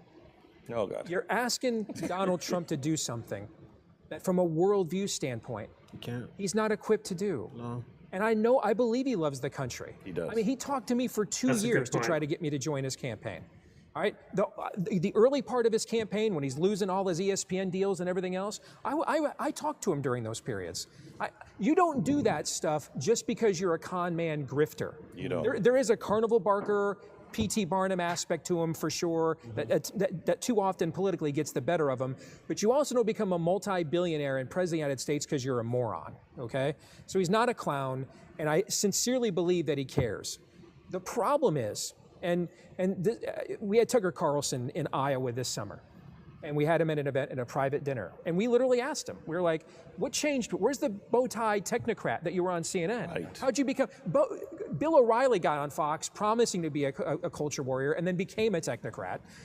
Tucker Carlson gets on Fox, was originally a technocrat and becomes a culture warrior. How did this happen? And you know what he said? I grew up as a political operative. And I knew a lot. My dad was a political operative. I was around Republicans and Democrats. We were little league teams together. I could see why they believed in things like Medicare. I didn't agree with it, but I didn't think these things were bad. We're doing things now that there's no political benefit to. And the only way to answer that is something is spiritually wrong with the country. Right. I don't believe Donald Trump has the worldview to that's why he keeps saying, I don't know what went wrong. DeSantis acts the way he does because he knows what went wrong and does something about it. All right, last time we're talking about that, okay? We'll talk about that next week. Let's go to Stu, who can make some calls for us. Stu.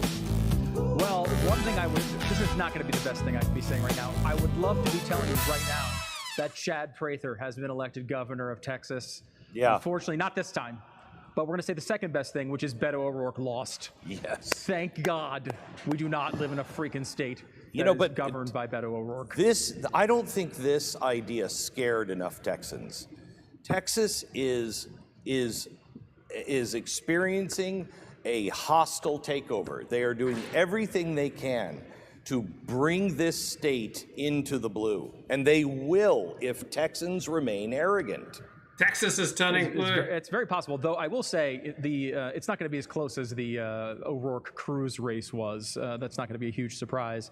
Also, Kim Reynolds wins easily in Iowa, as expected. I will tell you that there's a couple of interesting signals being put out there right now. We've been talking about the prediction markets for a while. About 15, 20 minutes ago, they turned negative for Republicans on the Senate for the first time. They were favored. They've been favored since the beginning and turned negative now. 66% chance for Democrats to win the Senate and control the Senate. According to prediction markets, they famously fluctuate wildly. Now, the New York Times measure that we talked about earlier does not see it the same way. They still see 51 senators as their best estimate right now for Republicans. They have 49 that are leaning this way, 48 for Democrats, and then 3 toss-ups in the middle, which are Georgia, Nevada, and Arizona, which are all basically, they project as razor thin margins, all less than 3 points, 2 of them less than 1 point. So this thing looks super close and can go well into the evening. That's why we're going to be going to the YouTube channel after this coverage is over, the Studios America YouTube channel for late night, early morning coverage, and we'll keep going to, I guess, at least midnight here on Blaze TV. Okay, joining me now is a comedian, self-described libertarian two-pack, Dave Smith. While the biggest issues of the midterms have been things like the economy and protecting our kids, Dave takes it one step further.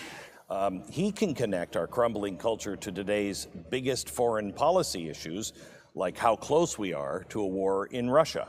Welcome, Dave. How are you? Thank you, Glenn. It's good to be with you guys. And yeah, I think there's a very clear connection. This is not my observation. This is the observation of the most brilliant founders of this country, that if we go around the world searching for monsters to destroy, we become the dictatress of the world, but we lose our own soul. Yes. And I think that's what a lot of you guys are talking about on the panel today. Yeah, I think that the global wars that we have fought started out as, if you remember right, I think the war in Afghanistan was first called Operation Crusade or something like that, because it felt righteous, etc. And because we were fighting Muslims, they thought, oh, we should change the name Crusade. But it started out as righteous indignation, but it has turned into something that is really, truly, remarkably evil, that has exposed what we as a country never thought we were doing. And that is really bad things to people all around the world. Yeah, and isn't it interesting that I think a big split in the Republican Party today, and this goes all the way back to at least World War I, is kind of the difference. There are some Republicans who are criticizing Joe Biden for not being tough enough on Russia. And then there are other more America First Republicans who are criticizing him for even being involved in this to begin with. Right. And this goes all the way back through the conservative wing of the Republican Party was arguing not to get involved in World War I and then World War II and then Vietnam. And it goes all the way through. And I think that generally speaking, the hawkish side has won for most of modern American history. And I think since Donald Trump was elected, that's changed a little bit. And there's more energy in the America First side, which is saying, like, what do we really get out of all of it? Well, think about the difference between elites and the people. Right? The American people are not terribly interested about what goes on overseas. They're not pining for more foreign policy intervention. They're not pining for nation building. They don't want America going around the world hunting monsters. They're probably concerned and skeptical about World War III breaking up in Europe. But on the other hand, you have a foreign policy elite who gets its meaning in life from intervening, right? You can never convince anyone of something if they're going to lose their livelihood, right? People are not going to risk their income to recognize something false about themselves and their worldview. People are also not going to risk their reputation and their sense of importance. All right, our deepest fear for many of us is a fear of insignificance. So we try to attach ourselves to transcendental causes, which could be secular or religious. If you sign up for the U.S. foreign policy agenda, then you want to be doing things. Right? There's no prestige in not intervening. Right? If you're in the foreign policy elite, how are you going to feel important if you decide not to intervene overseas? So we have incentives that are misaligned, whereby we have a foreign policy elite that is heavily incentivized so that they can feel important to intervene overseas. It's not what the American people want. It's not in America's best interests. I would take it a step further and say, if you care about the culture in America, when has it degraded the most? What, during Vietnam? I mean, look at what we're talking about right now. Everything that's happening in American culture. Is it a coincidence that this follows 20 years of terror wars where we don't have one victory to show? All we have, all we really have is the conservative movement, the evangelical movement being completely discredited because they put all of their chips in on the war in Iraq, the war in Afghanistan, which brought us nothing but disaster. And now we're in the middle of a war 5,000 miles away from the east coast of the United States of America, on Russia's border, with the two countries with the biggest nuclear arsenal in the history of the world, staring each other down. For what? For whether the Donbass region is ruled by Kiev or Moscow? You explain to me how that's America first. It's not. I had great hope, and if we hold the Senate, I have hope that the Senate and the House will grab the purse strings and stop this over there. I think this is absolutely corrupt. You have to be a moron to think we could send $60 million or $60 billion over there and expect that there's no corruption. This is riddled with corruption, and it could very well quickly turn into World War III. And I don't know a single American who is saying, oh yeah, we should have boots on the ground there. We should be involved in that. We relate to the people of Ukraine as being decent people that just want to be left alone. But that's not what that story really is. That's just one component of the story. I'm not sure that, because it feels to me like, and I'd love to hear your thoughts on this, it feels to me like this administration wants a war, wants it with Russia. Well, it certainly seems like what they want is to prolong the conflict and to bleed Russia dry. It seems like the attitude is that we have not been successful in defeating insurgencies, but we can be successful in supporting one. So we could maybe draw Russia into what we've been drawn into in Afghanistan, in Iraq, in Syria, in Libya, in Somalia, in Pakistan, in Yemen. Dave, do you think that's possible? I mean, when we were in Vietnam, everybody knew Russia was, working against us. We knew that, but they didn't make announcements all the time. This administration has done something I've never seen before, and that is, oh, we just send over this weapon system, this one's coming, they're going to get more of this, and we're even on the ground now training. Countries used to deny those things. They're coming out and saying, no, that's what we're doing, which automatically puts us into a war stance. Yeah, and Glenn, the biggest difference between all of the proxy wars against the Soviet Union, well, I mean, the big difference is this isn't the Soviet Union anymore, but the big difference in this conflict is that this is on Russia's border. That makes this a whole different thing. Look, when the Soviet Union put nuclear missiles in Cuba, Jack Kennedy said, I will nuke the world if you keep these here. And we all agree that he was right. Like, no one thinks that was not a reasonable line to say, we cannot have a knife at our throat. That is unacceptable. And right now, this war, however you feel about it, is on Russia's border. Now, I'm not saying that Russia is justified in invading. They're certainly not. I don't think we were justified in invading Iraq or Afghanistan, maybe Afghanistan, but certainly not to have a regime change against the Taliban. But you know what, Glenn? As you know, about 90% of the things that are happening across the planet right now are not justified. That's not the question. The question is, what is the risk that we are incurring against our country, and for what benefit? And as you guys have all been talking about this whole night, as we're watching our country fall apart, why are we flirting with a nuclear conflict 5,000 miles across the globe when we can't even figure out our own problems? Can I be really? Let's spread liberty through America before we spread it through Eastern Europe. So can I be really cynical here?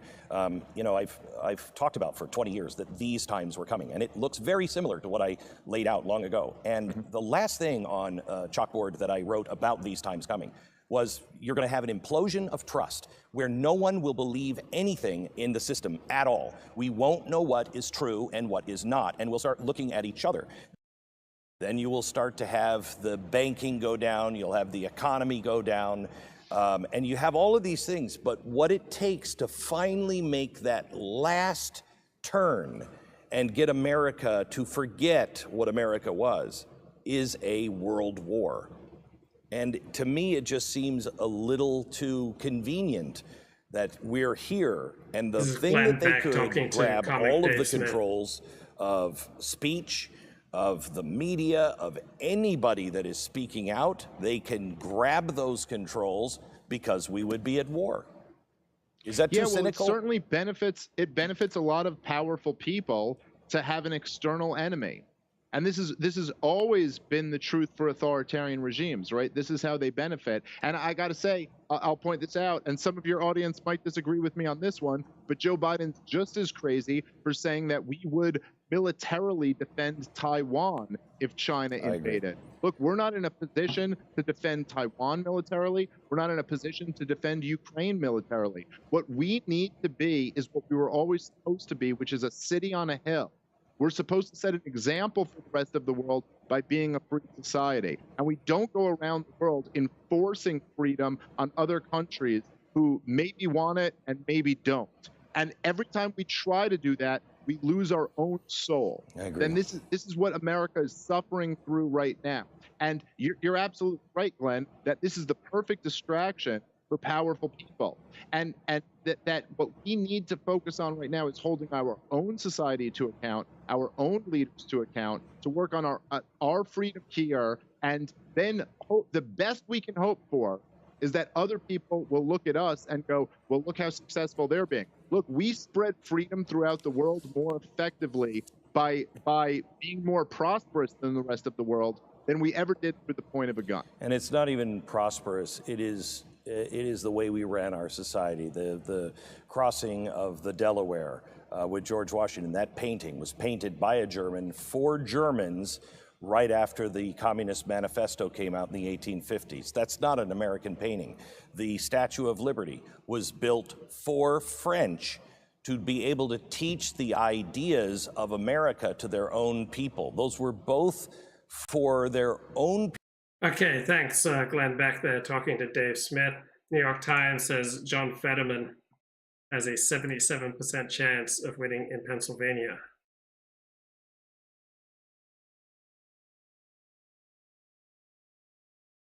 So we're looking about a GOP House with only about 228 seats. Somewhat of a challenge for Speaker McCarthy, somewhere between unmanageable and ungovernable, says Mac Glassman. Right? What happens when you have to extend the debt limit?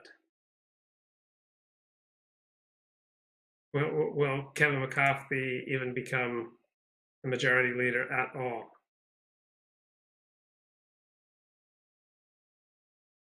So, looks like GOP, except for Florida, is underperforming.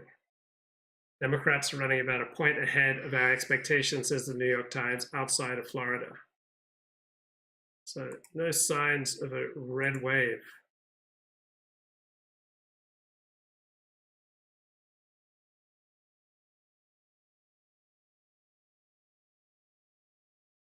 Let's have a look here. Newsmax. Dr. Maria Ryan, who advised the campaign on healthcare issues. Dr. Ryan, as you watch the results come in, your thoughts, and also... I will skip that.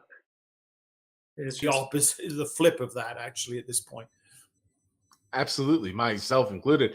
Now, what's interesting is that Georgia, Walker is just barely, he's just barely ahead of Warnock. He keeps ebbing and flowing. Now Walker is at 49.1. Warnock is at 48.9. Walker, with 73% of the vote, and cannot afford to be falling away from 50%. But in Georgia, Kemp is, he's cleaned it up. He's at 54 to Abrams's 46. So there is a big lag between Walker and Kemp. I think the Atlanta area, the suburbs of it, probably it's where this lag is coming from. Anything to say about the differentiation here, Patrick? Well, yeah, I mean, it's well traveled ground, isn't it, in terms of the relative strengths and weaknesses with this Georgian electorate between Walker and Kemp. I think the rule of thumb on the ground among Republicans has been that, anticipating that Kemp would be a bigger winner than Walker if they both won, but certainly would win his race against Abrams relatively handily, was that if Okay, NBC News has projected that J.D. Vance will win in Ohio.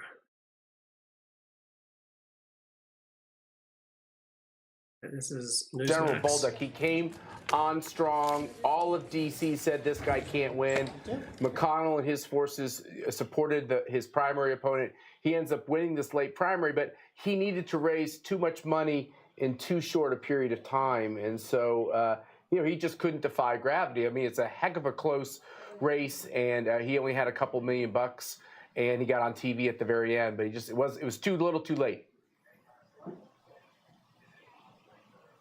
So, John, I don't know if you agree with that. I mean, you can't always defy gravity on this stuff. I know, and what the other part is, too, is people were counting him out as soon as he won the primary. They're saying he wasn't going to win.